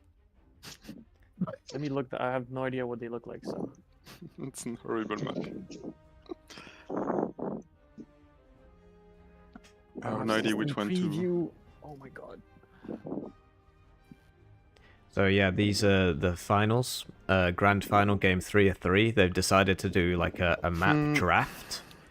So they get a chance to ban them one at a time. So what do we do? We Left, just veto like one that. map and then Wait for the other. You have the first veto. You can remove a map from the pool of the final. Okay. Can I get images of them, or because I don't have system preview, I have no idea what they are. Yeah, of course. So the maps are available. I'll send you 1 second. So yeah, it's been a long stream. All this happens. But yeah, The you guys have list stuck with is me. The in, view count has Max stayed pretty much the recording. same for the last Hide. 5 I don't hours. know what's hide. Oh, we've got Pax Frontier, Nogolia, Hyde, Utanaga, Great Lakes. I see. Pax Frontier is a multi-planet map, but you start on the same one with a little bit of water between you. Nogolia, you've got a choice of 2 spawns, I think, is Nogolia. Hyde, you have a couple of routes between the base. The direct route between the base has a lot of choke points and artillery positions. In the opposite direction, you have a long defensible platform. Utanaga is quite an open desert planet. Great Lakes is a kind of laney jungle and water map. You can find screenshots of the spawns of the planets in a document I sent you. Oh. I think I'm gonna veto hide. Okay. At Max, the bottom? your turn. Oh, images of map. Yep. Okay. Yeah, it's on the images of maps one, yeah. We'll get to these images of maps here, Hyde is missing from that, I think. and half of them Unless are I've here. just missed it. Yeah, Grizzly knows it and it's vetoed already, so it's fine. Like half of them. I opened Things the are lobby just here. to see it. Oh no, they're Oh, just it's loading not slowly. alphabetical. Okay. And yeah, it's not alphabetical, or it was at the start, and then it I'm just not finding stopped any of the being. maps, the images. But yeah, it looks They- like they're they downloading load, one at a time. Just gotta. Interesting. I'll leave them to it. I'll get myself another cup of tea. Been Whatever, I'll talking vote for 5.5 Pax. hours. Okay, Pax is gone. Grizzly? Oh, we continue to veto. So okay, hide Pax. So you got Nogolia, Utanaga, or Great Lakes. I'm gonna remove Utanaga. Oh, despite being a good map. What do Great Lakes look like? I can't find it. I will share your screen, just give me a second. Is Nogolia the one I'm thinking of?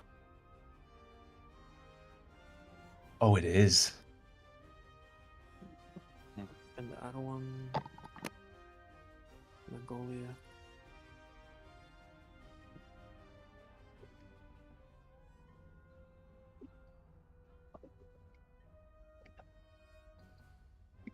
Oh yeah, I want to play this one, so get Nagolia out. Please. So Nogolia is banned? Yes. There we go. Great Lakes it is. Right, so it looks like they've Gonna sorted out send the me map. 1,000 of ducks again. Yes, sir. I hate those. So, alright, gents, good luck. Thank you. Yee. So, last words between French countrymen, Grizzly and Max before the final. Made the best win, you know. Yeah, good luck and have fun. Great You Lakes, too. not easy. Nope. This is my last one. Well, there you go, David. Yeah. Okay. Alright, bye. Yep, see ya. Right, so there you go. Remarkably cavalier people for this final, and they've been playing for the last 5.5 hours. You know, I mean, casting's one thing, but actually having to play a game like this, I mean, you see how fast you have to click. It's absolutely insane how much effort goes into these games, way more than Warno. So yeah, power to them for sticking through it. I mean, yeah, we've been casting for 5 hours and 45 minutes, and they've been playing for 5 hours and 45 minutes. So, yeah, we're just waiting for the lobby. Maybe it's already up and I just don't see it. I do not see it. I'm scrolling up and down. I still do not see it. I'll just give it another couple of minutes. And yeah, I'll see you. I might as well make myself a cup of tea. Oh no, there it is. Probably joined it first. We'll see when our Canadian friend catches up with us. Looks like he's just chatting shit to Marshall and Bot. There's a second stream, streamed by somebody that has been streaming for a long time. And that's on Twitch, and that's WP Marshall, so you can see that. And one of the players themselves is also streaming. Grizzly is streaming his perspective, so lots to watch. You could get multiple monitors up, I suppose. And yeah, we're just waiting for the game, and I'll be back in a second.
Alrighty, I'm back. Have we decided that we're playing Forge yet, or what?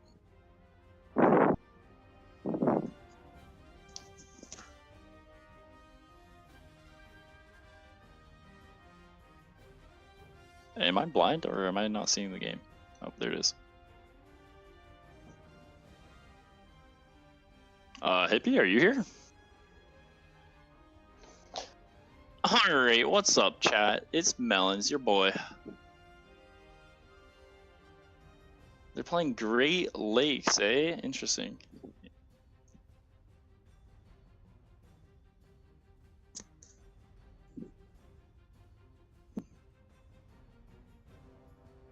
Man, I'd love to talk to Max. Can you hear me? You probably hear me, right, Max? Get the fuck in here. Get your ass in here, Max. Get in the call. Yo, Nick, I see you. I appreciate you. Love my fans and supporters. What I don't love is Max fucking throwing last game by not going orbital. Alright, that shit, not cash money. Okay, the Great Lakes, listen, whoever calm pushes kind of just wins. Like, when you really think about it, this is a calm push map, 100%. Oh shit, I've been DM'd something. Hey, I'm back. I'm ready. They're not waiting for me, are they? I'm in the lobby. I have no idea what we're waiting on. Good, that means it's not me. What's the score line? Marshall was talking shit about Grizzly's orbital? Why is Marshall talking shit about Grizzly's orbital? Grizzly went orbital. Grizzly won because he went orbital. What the fuck? Listen, Joe, you go over to fucking Marshall's stream, alright? And you tell him Melon said he a bitch. Nice. So yeah, this is Great Lakes. Over to our stream. Yes. Oh my god. Oh, I hate this map. I've actually played this. I over these last few days, I've played this map about 4 or 5 times against Max. Yeah, he wanted a lot of help with this map in specific, actually. I can't believe this is the final map. That's fantastic. I said 2-0 Max, and you said Grizzly would win, so my prediction has been blown out of the water, but my guy can still win. The man with no name, Clint Eastwood himself. Max can still win. So I'll explain something, actually. When I played him, he tried a few interesting techniques. He tried an interesting technique where he built a naval factory to just kind of try to secure all the whole naval expansion and everything on that side of the map. But turns out if you just build a lot of docks, you can just ignore it all and raid the entire map. And yeah, because the docks go underwater. So yeah, they can just go wherever the hell they want. And so going docks heavy on this map is really good. And you know what? Yeah, exactly. Look at Max's build. Marsh as well. Well, Marsh originally went for queuing up just bot factories, but he swapped into air. Yeah.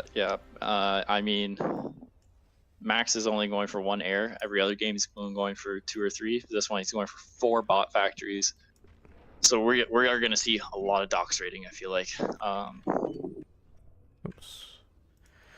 Yeah, it's going to be hard to keep track of it. It's just docks going underwater, man. It changes everything. It does. It makes no expansion safe. Like, you can set up a turret to block a choke point, but all of a sudden the docks walk up behind it and ignore the turret. You're like, oh shit. Yeah. So we got pretty standard standard openings from both of them. Max going for 4 bots. I don't like the way he's expanding. Oh, right. Would you rather he didn't have to cut down those trees to build the factories? I mean, I feel like going this way is it's just not much potential. I feel like going this way for your expansions early on is gonna get you a lot more metal and allow you to control more of the map, but you might be completely uncontested going this side of the map because Grizzly might be thinking the same thing, which it looks like he is thinking the same thing because he's suspending. Yeah, fair enough. I mean, there's metal up for grabs there, particularly those 4 in the middle, which have some factories queued on them already. Yes, sir. Looks like he wants to use that area as a vehicle factory kind of push, similar to what he did last game with all those like long vehicle factory proxies. Yeah. Just to put constant pressure on this side of Grizzly. Bit of Trico out from Marsh. Are you proud of him? Actually, yes. So this is something that we were talking about a little bit earlier. He's building a lob because the lobs don't use energy, but they do use metal. And so since he has the Trico, his metal is a lot higher than it actually is, so he can afford to run the lobs. So he's going to have a very good amount of units early on compared to Max. Fair enough.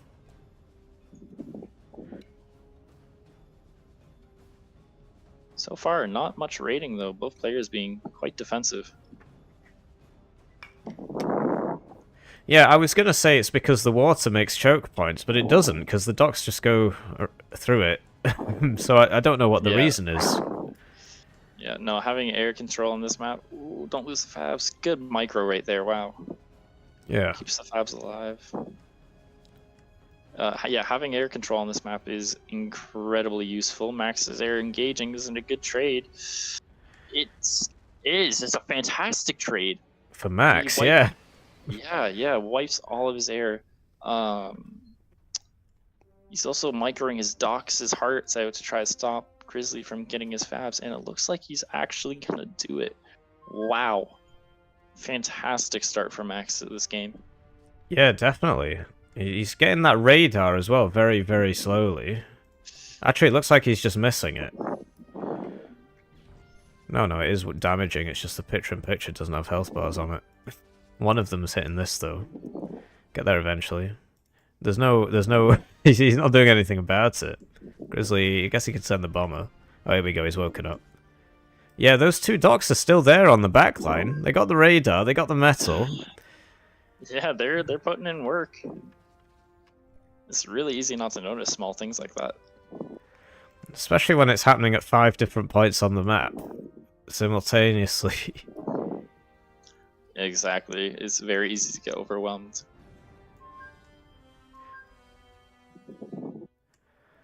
It looks like the middle expansion that Max was originally going for, the fabrics got shut down. Yeah. Before they could get a factory set up. So yeah, he got the 2 metals, but he does actually have a fabber behind. Just got to bring it up.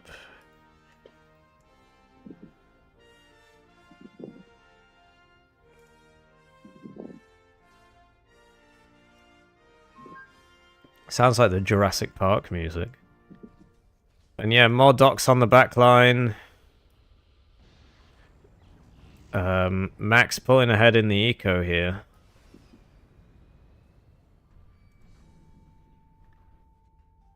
You hate to see it. I'm surprised by the decision from Grizzly to build air fabbers. Is there any particular reason for that, or is it just pure mobility? Yeah, so you can oftentimes sneak air fabbers out onto obscure points of the map and have them just build extractors, and your opponent won't notice for a good while. So like after they get a few extractors up, they've paid for themselves, and you get like a little eco bonus that your opponent kind of doesn't realize. Grizzly going for naval, actually. Same with Max, queuing them up. So what's the advantage of that then? If the docks do everything. I personally think going naval is a poor decision.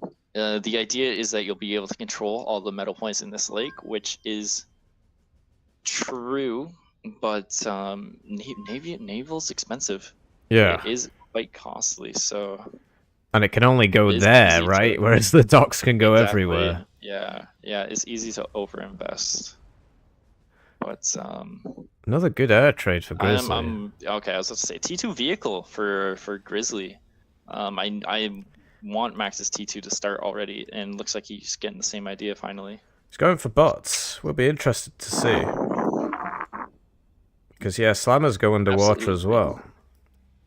Yeah, and so Slammers will actually be able to clear that naval proxy super easy. And super efficiently. Yeah, fair enough. But they are contesting each other on all points of the map. Like, this is a very... Well, this is the grand final. It's good, yeah, it's good. Yeah. Grizzly looking like his air is going to get some value, steal some fab kills right there. That's unfortunate. Max doesn't really have an air force to say, which... He did, it's just they all died. I mean, there's these four back here, but that's about it. Air is, as much as docks are fantastic on this map, you do need air.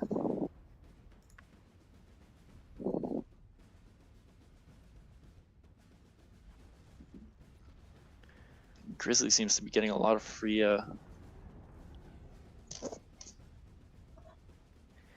Yeah, it's just the docks everywhere. I mean, I'm liking the laser towers. They're just clearing things up, stops the raids, defends the mechs. I think I would have preferred for them to be single laser turrets, honestly, just because they're a lot cheaper. But I guess he is building vehicles, so it will make sense here in a minute. Fair enough. And then, what do you rate about starting fires as a tactic to prevent enemy trico, or is that a bit too involved? I mean, if you're able to, yeah. If you're able to deny them like a lot of trico, I think in this area, oh, he has no AA. This area map, it won't really make too much of a difference. Yeah, I like the walls. No, the walls are fantastic. But, you know, as we spoke about, the docks can go on the water, so it doesn't... There's not too much utility in it. Oh my god. Grizzly's going for a Vanguard drop. Oh, nice. So if the Pelican, whatever it's called, dies, do the things still drop, or do they explode? They explode. Right, okay, so he has to get the drop off. Yes. But there is a path. There's a path to, like, he can get all the way over to here. Commander.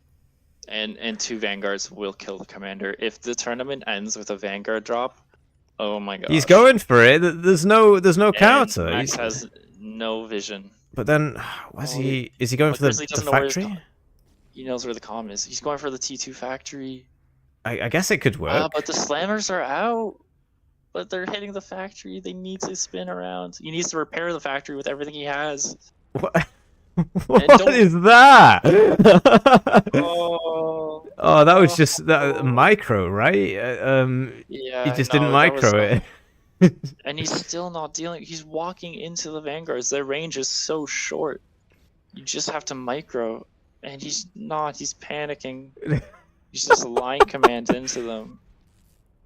the value, the absolute value from those two vanguards. It's a shame you didn't go for the commander. You know what? It is. Look at the economy. Max is still raiding on the backline. He has proxies. He has the expansions. He's floating. I mean, he just needs to pump out a bunch of fabs. He just needs to pump out a bunch of fabs to get everything going again. But he's not out of this fight yet. Yeah, fair enough. I don't think he realizes how, arguably, like, Max is still winning. Yeah, I'm quite surprised, given that he's just lost his tier 2 factory, although I guess it's almost back up. Yeah, absolutely. Even without the air advantage, I'm, like, blown away at some of the value he's getting. He's getting great picks. He's raiding all of Grizzly's metal. If Grizzly's air can't respond to all the threats at once. Yeah. Somebody in the comments is saying that Max should build more air. Seems allergic to air. I mean, to be fair, yeah, he does. He's building only hummingbirds, which I do like. Getting 2 T1 air factories probably would be good, especially since he's floating right now, and he needs to start boosting his factories. Yeah. But he's overwhelming Grizzly. He is overwhelming. Grizzly's economy is in shambles right now. Yeah. Yeah, he's basically corralled in his base. I mean, there's units all around him. He's got a couple raids on the go, but he's got some. He needs to start going hard into Trico and reclaim. He has vanguards on some of the front line or levelers, which will help. But I mean, he's just building more vanguards. He's building some landmines. He's doing some Trico. He's trying to do what you said, but he's very far behind. Although, as the Trico comes in, you see the advantage drops. Yeah, the reclaim is all that's gonna keep him in the game for right now. And he's got this raid up here with the with the levelers. He's doing some work. Absolutely. Max is now, as you see, building Blue Hawks and Slammers, which we haven't really seen many Blue Hawks this tournament so far, but against the T2 vehicles, that's the solution. Yeah, so the Blue Hawk outranges the Sheller, is that right? Or is it just because of the cruise missiles? Yeah, I'm not sure if they outrange it, but they have auto lock, whereas the Sheller does not. Right, so you can hit moving targets. Yeah, we see them being used here, and they're very good against the levelers. The range is pretty good. Is there any way to intercept cruise missiles from the vehicle line, or is that just bots and air? Just the bots, and there's the bots, I believe, actually. Because the air gets that, you know, that quadcopter drone thing? Yeah, the Angel. That will intercept missiles, not what the Blue Hawk shoot, I believe. Oh, I see. Max's air. He went for 4 more air factories, and now he has enough to contest Grizzly. Yeah, great. You see him defending that factory there. Shame all the metal died, but yeah, he's got enough to push him back. Grizzly's push is actually doing a little bit on that proxy. Max's economy finally starting to hurt a little bit. This naval factory right here is just a drain on his economy. Yeah, because he's taken the lake, right? So he doesn't really need it for anything. Ooh. And the big push Max had just got annihilated by a Grizzly's air. Yeah. And Grizzly's going for another Vanguard drop. Ah, here we go. Where will it be this time? Sure. Yeah, it's not quite sure what he plans on targeting. If he can get it into the energy line, that would be fantastic. There is a fighter there. Quite a few fighters. Oh yeah. Oof.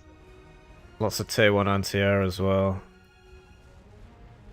And yeah, Grizzly's force has loads of bombers in it, whereas Max's is just fighters. So he actually outnumbers him on the fighters.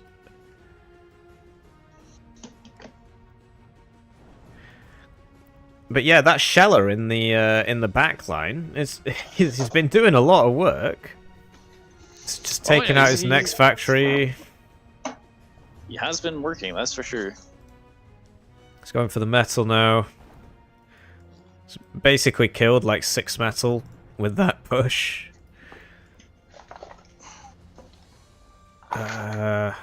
Only 1 bomber in this one though, so it's going to take him a long time to kill all those levelers, but there is no anti-air.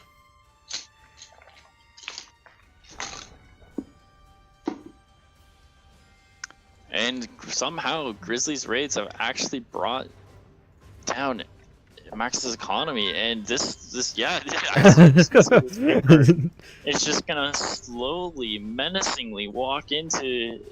There's no counter. He's gonna get it all. Yes. No, but the slammers are coming in. But if Grizzly just microed it a little bit, he'd be able to get so much value. He's not paying attention. He just goes for the metal. Yeah.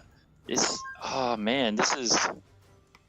I don't want to say Max is throwing necessarily, but his economy is just gone. He has so many fabs in his main base that he's just not reclaiming or rebuilding or anything with. Yeah, what a swing. His lead is disappearing fast. And I don't know how. I thought it was over. I think he's tunnel visioned right now, unfortunately, on what though? I'm wondering where. What he has. Yeah, I guess he's trying to push out back from his base. Like, yeah, the fabbers are active again. But yeah, the eco's almost even. Yeah, Max really needs he's starting to reclaim with his fabs actually, which is honestly a good idea to get back in this get back into the game. Yeah, I've got a little bit of lag on my side. Is that the server or is that me? I'm not really getting any lag, so I'm not entirely sure, to be honest with you. Could be. Might have to close Discord. But yeah, great comeback from Grizzly. I mean, he's got twice the metal now. Yeah, I honestly am very shocked by this. Max could have easily just secured his position, but it looks like he might have gotten too greedy with trying to close out the game. He's building back up. That docks raid's going to go down to the slammers. Actually, will it? Yeah, it does. The slammers do a good job of cleaning up the docks, luckily. Yeah. And Max's next raids come in. Very Blue Hawk heavy.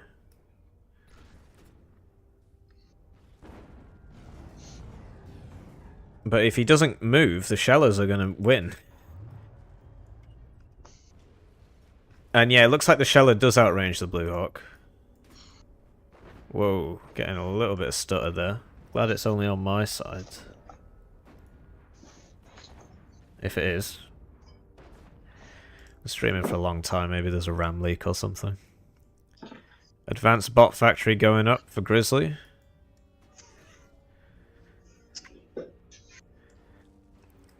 And yeah, the bombers clearing out the docks raids. I mean, basically all the trees on the map are gone. So, there's a few left. Yeah, they've been, I do like the T2 bots from Grizzly in attempts to kind of build gillies to shut down those Blue Hawks, and then his vehicles can really shine at least with their push. Yeah, and yeah, once again, would be great to see some tier 2 vehicle AA in these pushes. A storm or two, yeah, absolutely. I'm not sure what to do about that lag. I hope it doesn't get any worse. Crashing during the grand finals wouldn't be great. And it's like you said before, the naval's sort of outlived its usefulness. I mean, he has secured the shore, but then now they're just stacked up against the shore, occasionally shooting the odd air target. And he has paused the factory. Yeah, well, and he hasn't even taken the metal though around the shore. So yeah, they're not really protecting too much. Oh, there is a bit of lag actually from the server. It looks like Grizzly's T2 armies coming back again, not getting that T2 eco. And this is good that he has the AA and everything, but he doesn't have the T1 units that you want in this group. The Infernos, the Ants, the fuck you, Nick, the Docks, and all that kind of shit that will actually tank the damage. Because of these levelers, it'll one-shot any of these units. Yeah. Luckily, this is where the Blue Hawks can shine as long as he micros everything. It's gonna take a lot of losses to the levelers, though. Yeah, that just looked like a Q move there, an attack move. Yeah, no, it absolutely was. Max's eco is coming back. He's finally spreading out his favs and everything like that and reclaiming, but if he doesn't get that T2 eco up, he's just getting left behind again, which is horrible to see considering how much of a lead he had at the beginning of the game. Yeah, fair enough. And yeah, Grizzly's definitely got the eco advantage. That's 250 metal to 159. Both players full spending.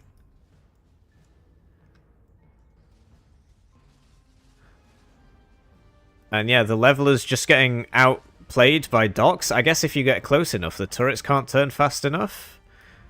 Yeah, no, actually, docks are actually surprisingly good against levelers when, because you can just run them past them and then they have to turn around, and then once they turn around, you run back in front of them.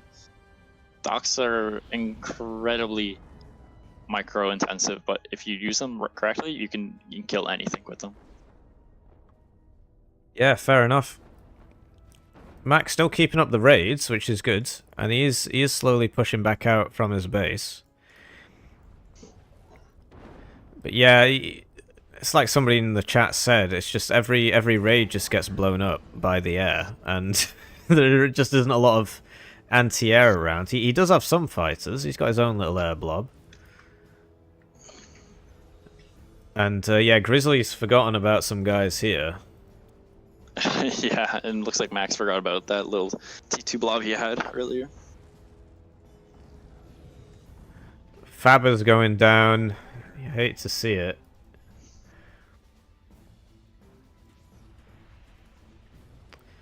And yeah, yet another small raid just blown up by bumblebees. Can't keep getting away with it. I mean,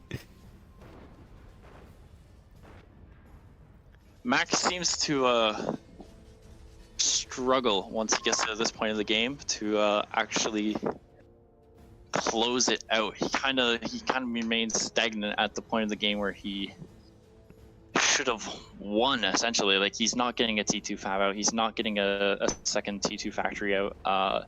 He's just trying this same thing over and over and over again, expecting it to work. While Grizzly here, he's actually adapting to the map situation.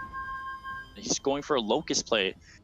He did the Vanguard drops, you know, he's building up the shellers, he's trying to do more raids with docks now, building mines and everything like that. Did you just ping all that because you're lagging? No, I thought you pinged all that. I guess it is the server then. Okay. Yeah, it is the server. Nick's an idiot.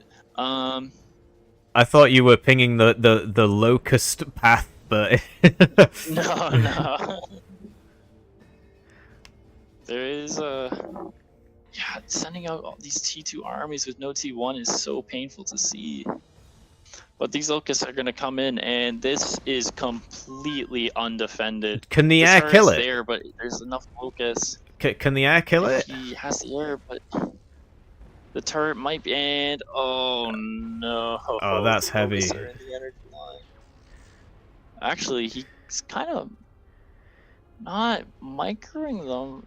I think it was a pretty good. I mean, he got the factories, and oh, there you go. Yeah. He's just getting the energy. Got more power. Yeah, now he is. Yeah.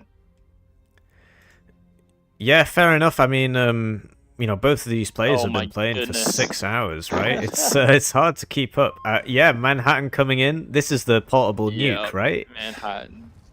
Yes, it is. Can you airdrop it?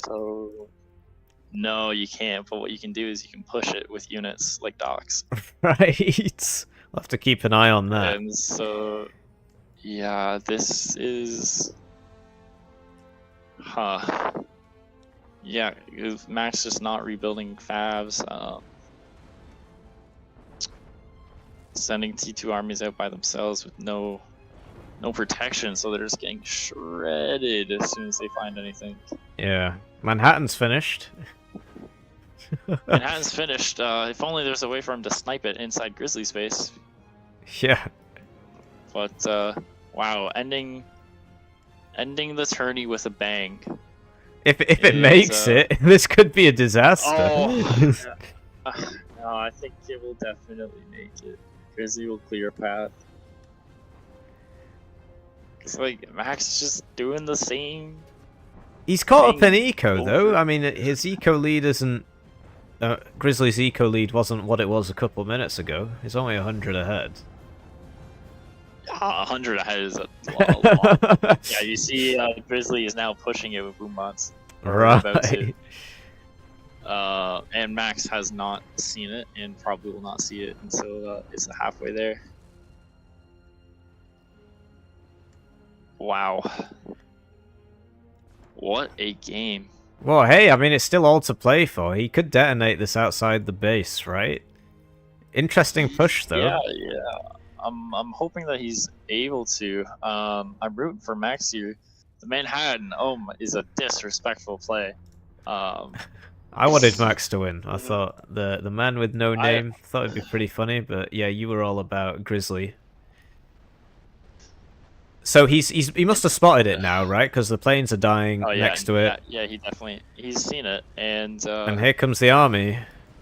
He's got to keep his army alive from the bombers, or he's got to. No, he just needs to push in and stop it. Oh, it's too late. Oh, but it's not gonna get anything. I mean, he's pushing it with his dogs. He can push it backwards. He can push it backwards. Yeah, there he goes. There you go. He pushed it back with the dogs, but Grizzly following up with a little bit of a T2 push here. Yeah, those shellers could probably kill the comm if they see it. Yeah, just lost all of his T2 units to the Manhattan. He has nothing to counter this push coming in. The shellers are just going to wreak havoc on the base. And the air as well. Once the air gets in there, it's not a lot of AA. No, there is. Let's see, we've got 3 Galatas. I'm just trying to see if there's any way that Max might be able to pull off a snipe or anything like that before he loses his main base. And I mean, he could crash the server. His hopes and dreams are all on this one tiny army right here. Maybe Grizzly will come combox it. But unfortunately, that's not seeming too likely. Here comes the docks. The docks single-filed will lose to Slammers every day of the week. Yeah. But 2 spinners versus a lot of air. And a pelter. And shellers. A lot of shellers. Oh no. I mean, that's going to go down, but Max isn't in immediate danger until the next push shows up. So he can keep fighting. I mean, I don't see how he comes back, if I'm being entirely honest. It looks like these shellers are just going to sit here and blow up that tier 2. Well, the reason that it seems like that is because they're going to sit there and blow up the T2. Yeah, I mean, he's going full in on the repair, though. And yeah, those ghillies paying off, shooting the Blue Hawk missiles.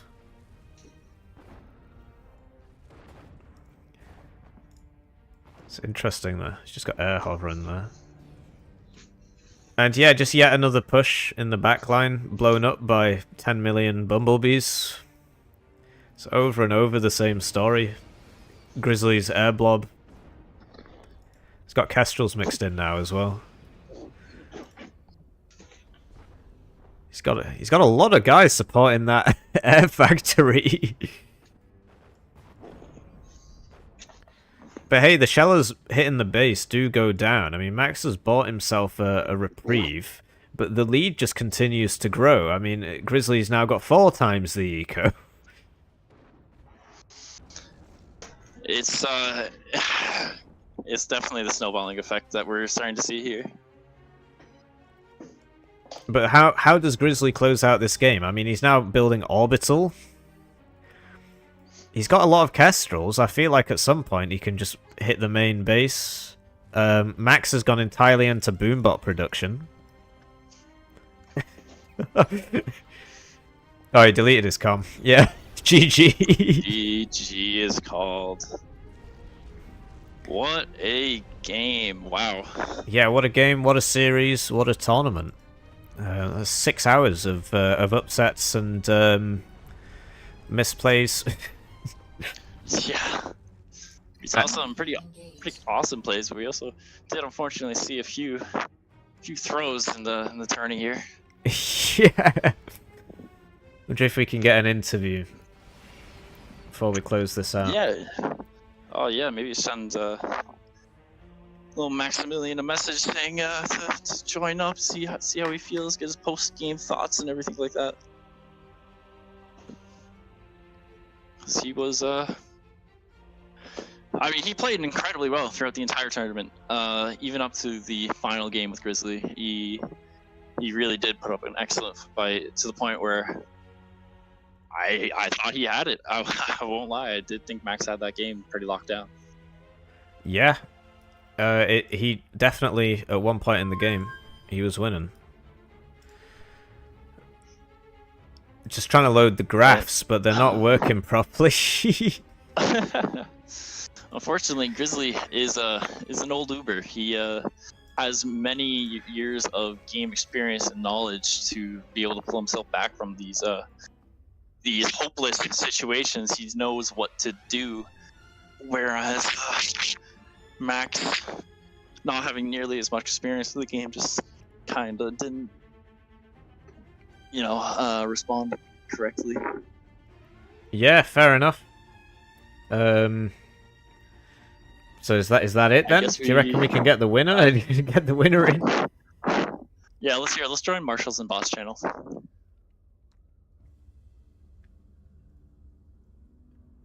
Sure, I guess. Sounds like he's a game. What a game. Yeah, Would GG. you guys also agree that that was a bit of a throw?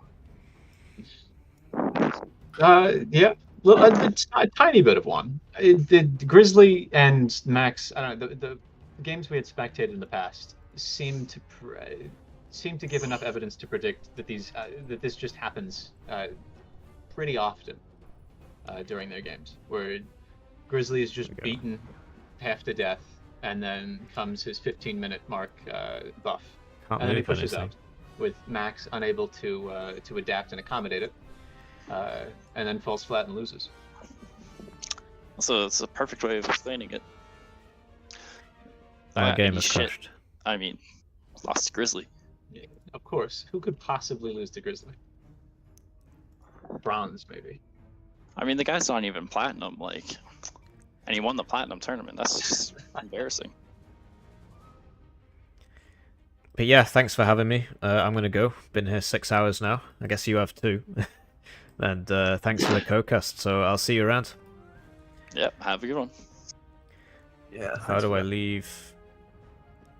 Right, so that went pretty well, I thought. I mean, so originally, I'm not sure what's going on with the stream. The game seemed to just crash at the end there. That went pretty well. We've been streaming for 6.5 hours, which is a bit longer than I thought it would be. But these things always run over. And thanks for watching. I mean, the view count basically stayed the same for 6.5 hours, which means that you guys were here too. Obviously, people come and people go. So, yeah, thanks for watching that. I wanted to try something different. I wasn't expecting it to take so long. That sort of messed me up now, because I got to do the editing for the videos tomorrow. That should take about an hour. But I'm happy I took part. And yeah, I don't know about this YouTuber matches thing. We'll have to see about that. I mean, basically most of the guys want WP Marshall to play because he's famous. Famous for casting and not playing the game, which I think is where that comes from. And yeah, I'm going to end it here. Like I said, been talking for 6.5 hours. I hope you enjoyed it. And yeah, I'll see you around. See you around, David. See you around, Beck. And yeah, thanks for the subscriptions. I noticed you contributed to the prize pool. So that was nice of you. And yeah, I'll see you around.